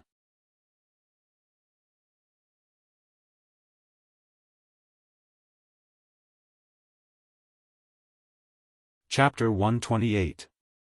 You came just in time. Everyone went to see the Prince of Constellation. There's no one around, so you don't have to worry about being discovered. I like you, bro. Next to a house in Dragon Cloud City, a short, stocky man put his arm around Cohen Caribbean's shoulder and laughed. Even without Caslin's recommendation, I can tell that you're a good man. Only those who have served in the military have such a physique. Miranda walked behind them in silence, watching Cohen socialize with Caslin's friend. Cohen gave full play to his experience of mingling with soldiers at the front line at the borders for 3 years. He responded to them without any rudeness. You too. Big leather belt. Look at those muscles, you don't look like a retired soldier. Cohen responded with a hearty laugh. Speaking of which, how did you get this nickname? Caslin didn't tell me about it. About that, it's a story from when I was in the Glacier Sentinels. The man nicknamed Big Leather Belt's expression changed upon hearing that. His face was full of pride. When I was still a new recruit, I was ambushed at night during the autumn harvest. So you're an elite scout from the Glacier Sentinels. Cohen was surprised. No wonder. So, you fought with orcs a lot. More than that. Big Leatherbelt laughed proudly. I served in the 38th Century Ground for 10 years. My brothers and I killed a total of 52 orcs. Cohen was in awe. Orcs. These ancient enemies who had been fighting against humans since the Age of Ignorance. They're not easy enemies to deal with. Back to Big Leatherbelt's background. It was my first battle. When I was on duty, 5 or 6 orcs sneaked into the sentry ground. Big Leatherbelt shook his head. We met one head-on. It was an ugly son of AB*TCH. It was about 8 feet tall, and its wrists were thicker than my thighs. That son of AB*TCH killed 3 of our brothers and suffered a lot of injuries. I was the last one, and even my weapon was broken, Big Leatherbelt said excitedly, thumping his chest from time to time. At that time, I thought that there was no other way, so I pulled out the Sentinel standard leather belt, jumped on its shoulder, and, as he spoke, Big Leatherbelt gritted his teeth and grabbed Cohen's neck with all his might. Just like this, tie a knot and strangle it. Cohen pulled his neck and coughed violently, feeling the excessive enthusiasm of the other party. I sat on his shoulder, my right hand desperately pulling on the leather belt, and my left hand holding the small broken shield. That son of AB*TCH raised his warhammer and hit me crazily, again and again. Under Miranda's strange gaze, Big Leatherbelt shook Cohen's neck with all his might, making him dizzy. Until it fell to the ground, and my shield was almost broken. Ah! Cohen recovered from his dizziness and raised his head in surprise. You didn't let go, did you? The more heavily injured an orc is, the more powerful its counterattack will be. That's right. Bro, I can tell that you're an expert. Big Leatherbelt slapped his thigh and yelled, don't let go. This is a lesson I learned later. At that time, I thought it was dead, so I loosened my belt. But that D*Ned beast bounced up as if it had come back to life, roaring and clutching my head tightly. Fortunately, His Majesty the King was inspecting the north at that time, and the White Blade Guards came as reinforcements. Castellan arrived in time and split the back of that son of AB*TCH's head with his axe. At that time, I almost fainted. But from that day onwards, they called me Big Leatherbelt. Huh. Cohen sighed, remembering his past at the front line of Western Desert. So, you've fought with orcs before? Big Leatherbelt asked curiously with great interest. Yes, but not glacial orcs, but desert orcs. Cohen smiled. We used to be mercenaries there. The way to deal with orcs is to lower our bodies, lower our heads, circle around them, or attack from their crotch. Ah, that's how the people from the Empire in the south do it. They go around in circles with the orcs, Big Leatherbelt muttered. We can't do that in the north. In cold weather, our movements are stiffer than usual, and we're not flexible enough. So, in the north, the best way is to attack them head-on, end the battle quickly, and kill them in one blow. Cohen nodded approvingly. It's different in the desert. Orcs have a high resistance to heat, and they're not afraid of the high temperature of metal armor. They have everything from plate armor to chain armor. I've even seen orcs armed up to their crotch. That's when we have to use our agility to find a chance to hit their vitals. As they chatted enthusiastically about their experiences on the battlefield, Big Leatherbelt finally brought them into the house. Oh, look at you, a typical Northland girl. You're big, your breasts are big, and you're pretty. Big Leatherbelt invited them into the house. When he saw Miranda beside Cohen, his eyes lit up. Castellan introduced you here. Do you want to consider staying? We have a few good men here who are single, and there are even tough guys who retired from the White Blade Guards. Miranda's expression changed, and she looked at Cohen awkwardly. Cohen spread his hands, indicating that he was at his wit's end. However, Big Leatherbelt immediately frowned and shook his head. Forget it. They're not good enough for you. They're all bad people who want to make quick money, and don't want to work hard in their hometowns. I bet they can't take care of their families, so what right do they have to have a good wife like you? Big Leatherbelt sighed. They have high standards, but they can't even support themselves. Serves them right for being single on Singles Day. Miranda did not say a word. She just listened to Big Leatherbelt. A tall Northland girl like you, with a strong body and fair skin according to the standards of the upper class, must be a hot commodity in your hometown. Big Leatherbelt sat down and panted. I have 3 younger sisters, so I know that girls at your age are impulsive, passionate, and always look down on the young men around home. You want to go out and find a chance to meet the bravest, most heroic, and most meritorious warrior. Maybe then you'll have the chance to marry him. But believe me, the outside world may look exciting, but it's much more complicated and difficult to understand than back home. The men outside may look handsome in armor, but they're not as pure and loyal as the silly boys back home.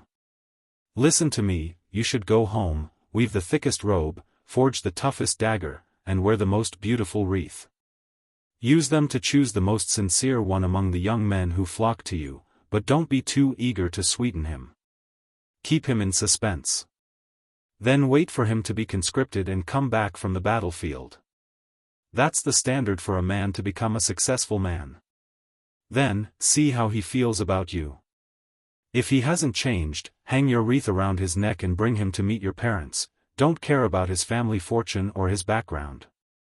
The most important thing is that he's responsible and loves you sincerely, cares about you, loves you, and cares for you.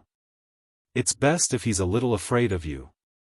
These days, wealth and a noble background can't make up for the lack of sincerity. Cohen clutched his stomach tightly, stifling his laughter as he looked at Miranda's darkening face.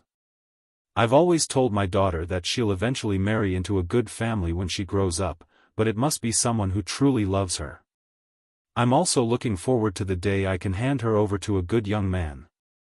Big Leatherbelt's saliva was flying everywhere when he suddenly frowned.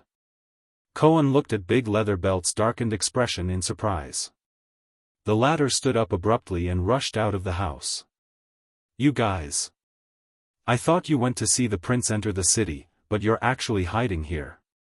Before the 2 people in the house could react, the next second, a few screams of boys and girls came from outside the house. Dad, stop right now. Kevin, he's just here to give me something. Uncle. Take your time. Ah. Big Leatherbelt bellowed furiously. Give him something? Don't think I don't know what you're thinking, you damn brat. Get lost. Get lost. Stay away from my daughter, stay away from Saga. It's not time for my daughter to get married yet. If you dare to come to Saga again, I'll break all 3 of your legs. Accompanied by the commotion next door, Cohen gaped at Big Leatherbelt, whose words did not match his actions. He exchanged a glance with Miranda, who was sitting opposite him.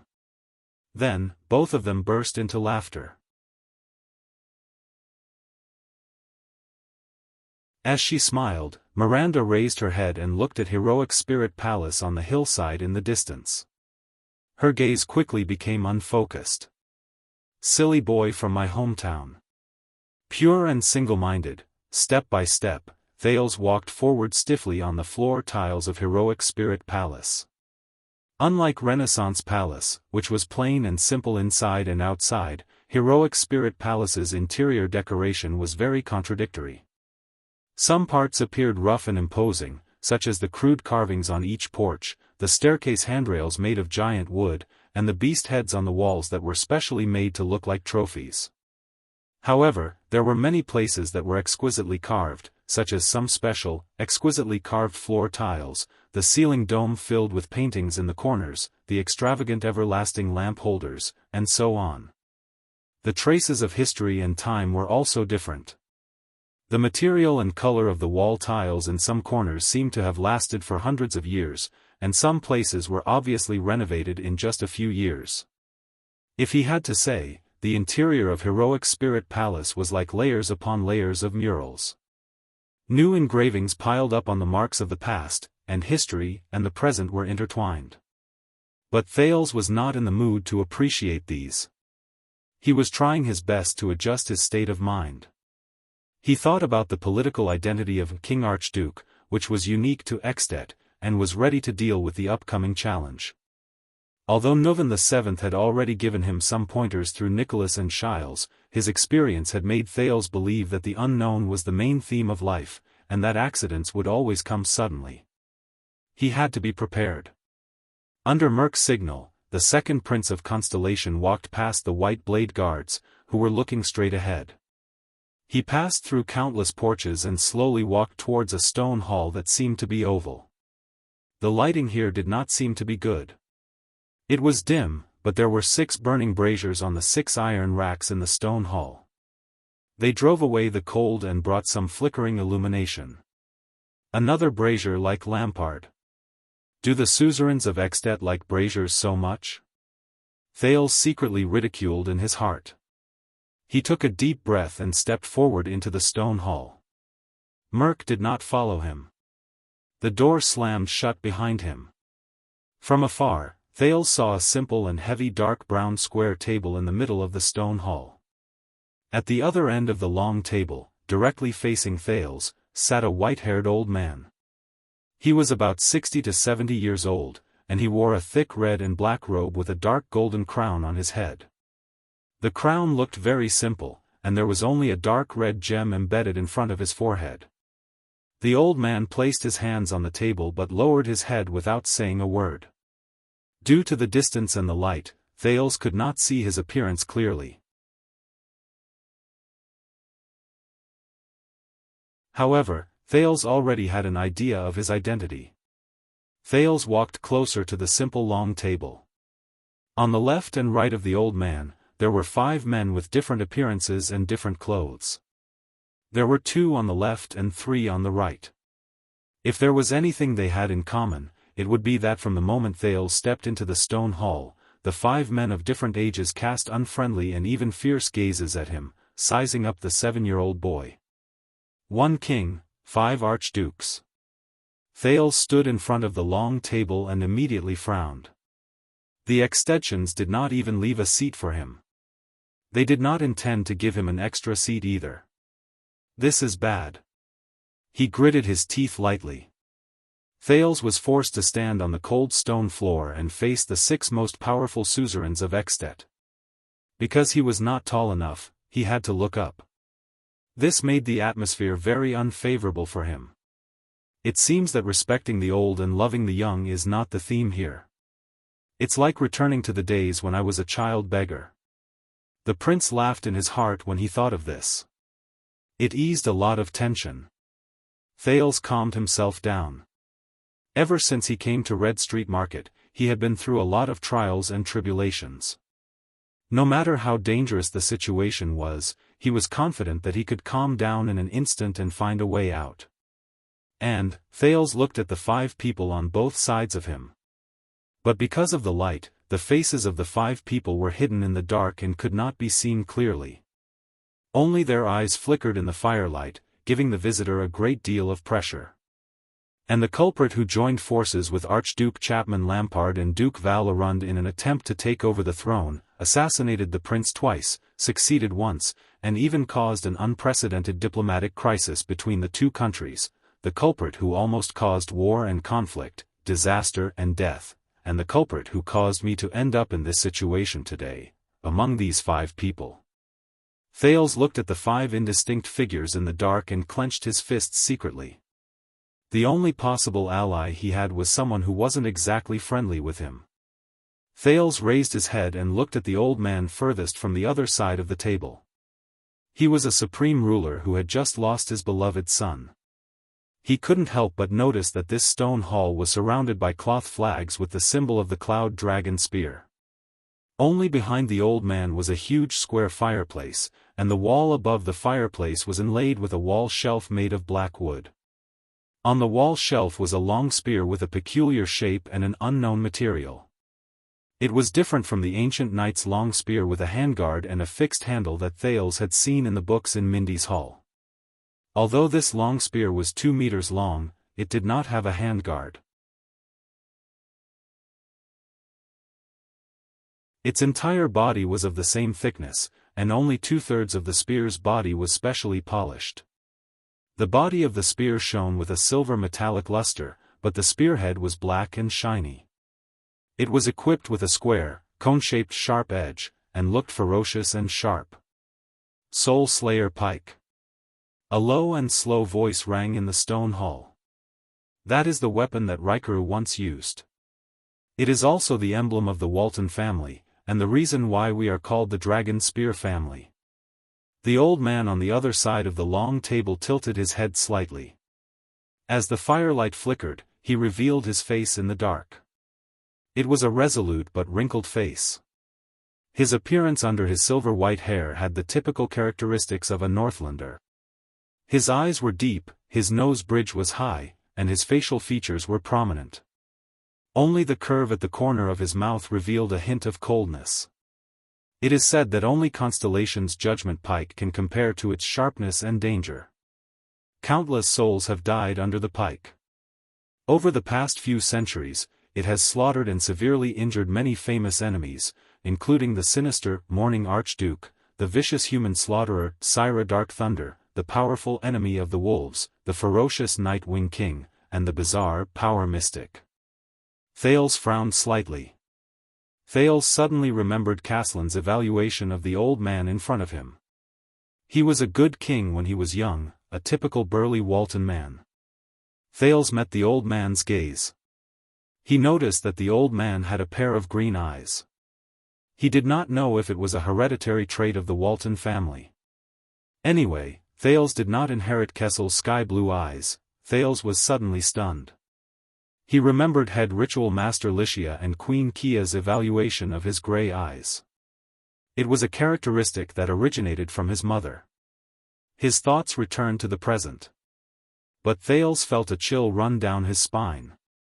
He could more or less sense that the old man's green eyes were projecting a different kind of emotion at that moment.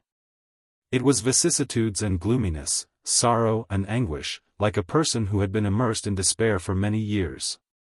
Dangerous and terrifying.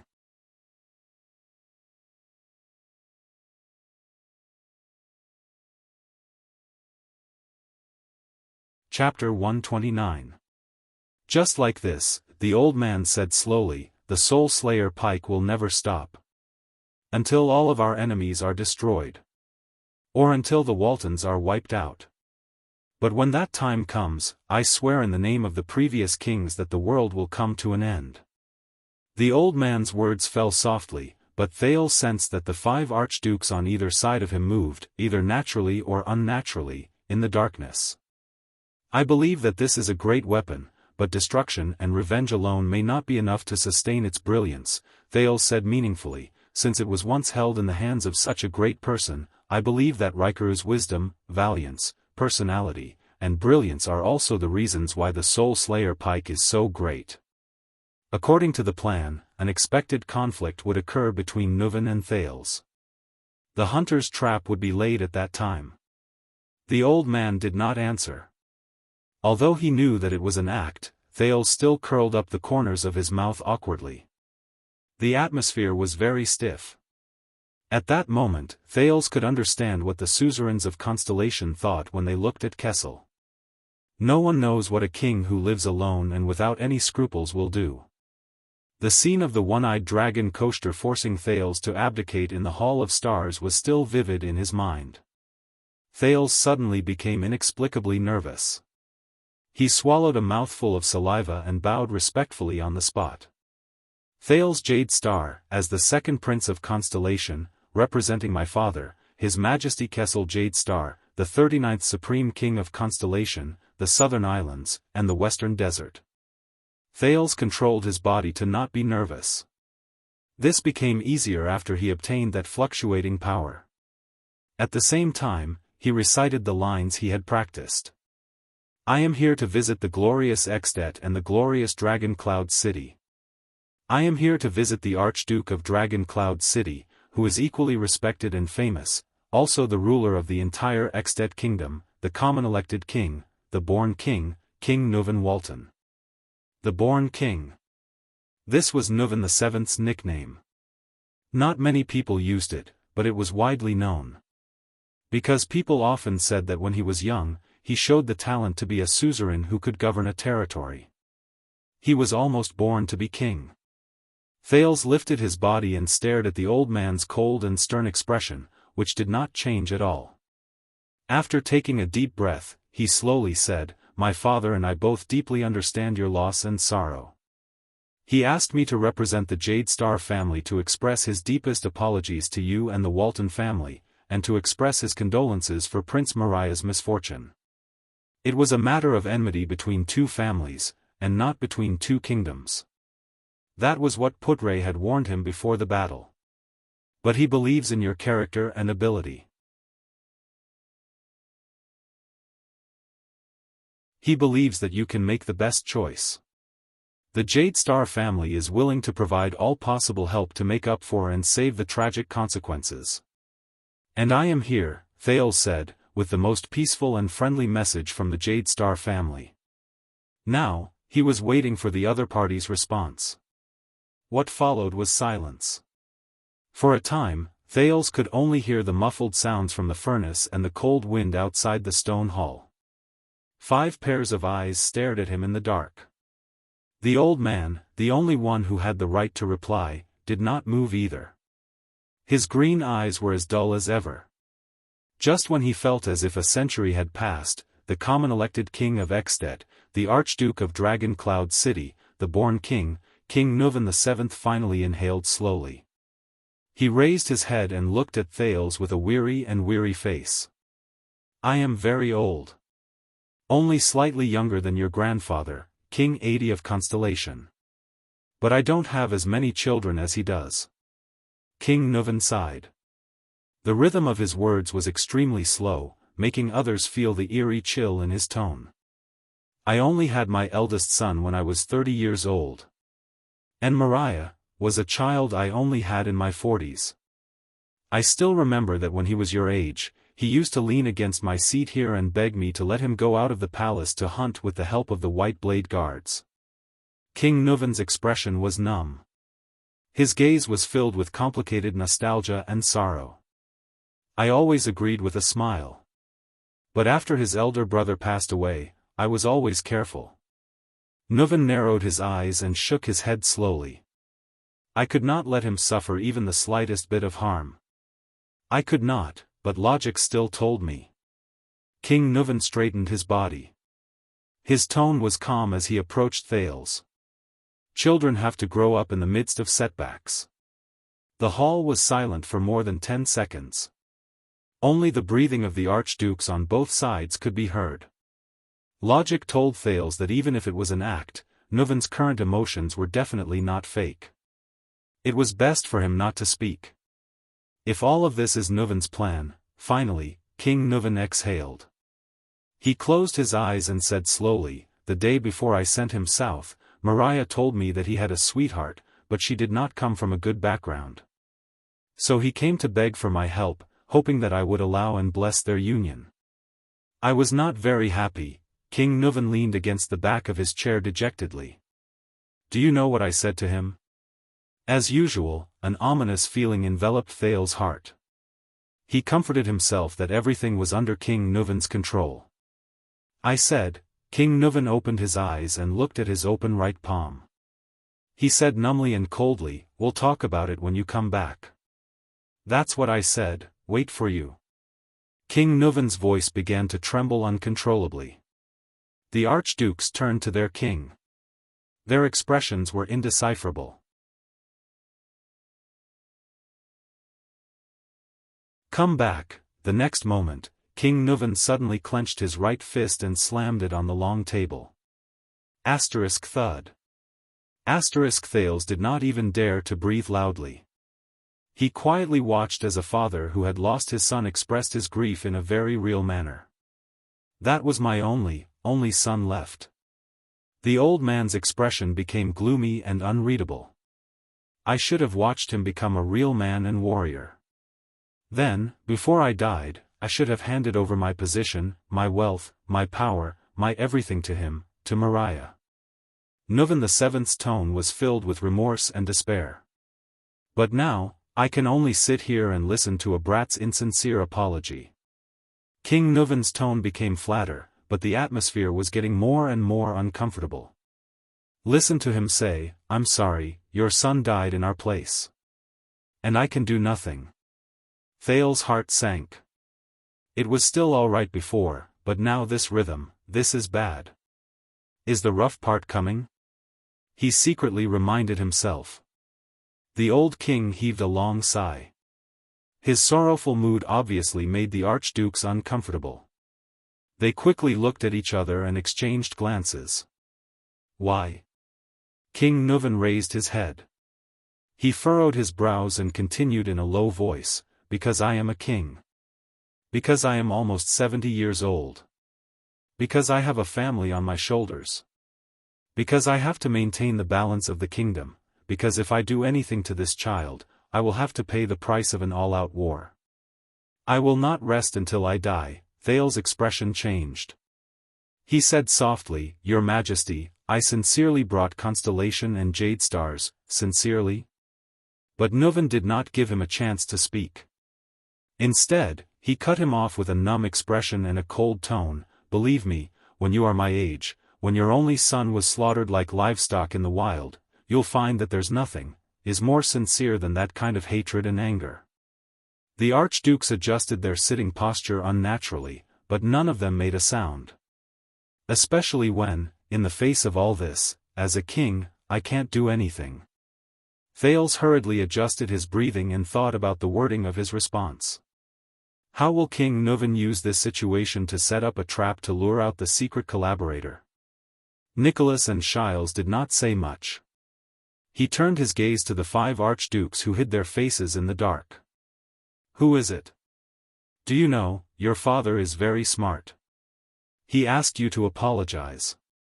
This way, he protected you and averted the disaster of war at the same time." King Nuven raised his left hand and clenched it into a fist in the air. His voice was still trembling, but it had slowly calmed down. "But he is humiliating me, humiliating a father's dignity, mocking my incompetence. He sent the son he had just found to another father who had lost his son. Apologize?" The king's expression was cold and calm, but Thales became more and more frightened. "That's not right. This is obviously an act." "Yes."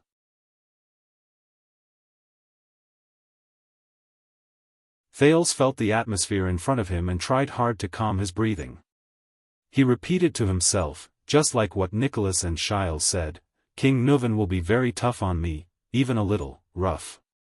What I need to do is, clang. At this moment, Thales' attention was attracted by the crisp sound of metal. "Your Majesty!" An archduke who was closest to the king cried out in surprise. Just now, King Nuven pulled out the saber from the archduke's waist with a cold expression. Thales sucked in a breath of cold air. Isn't this just an act?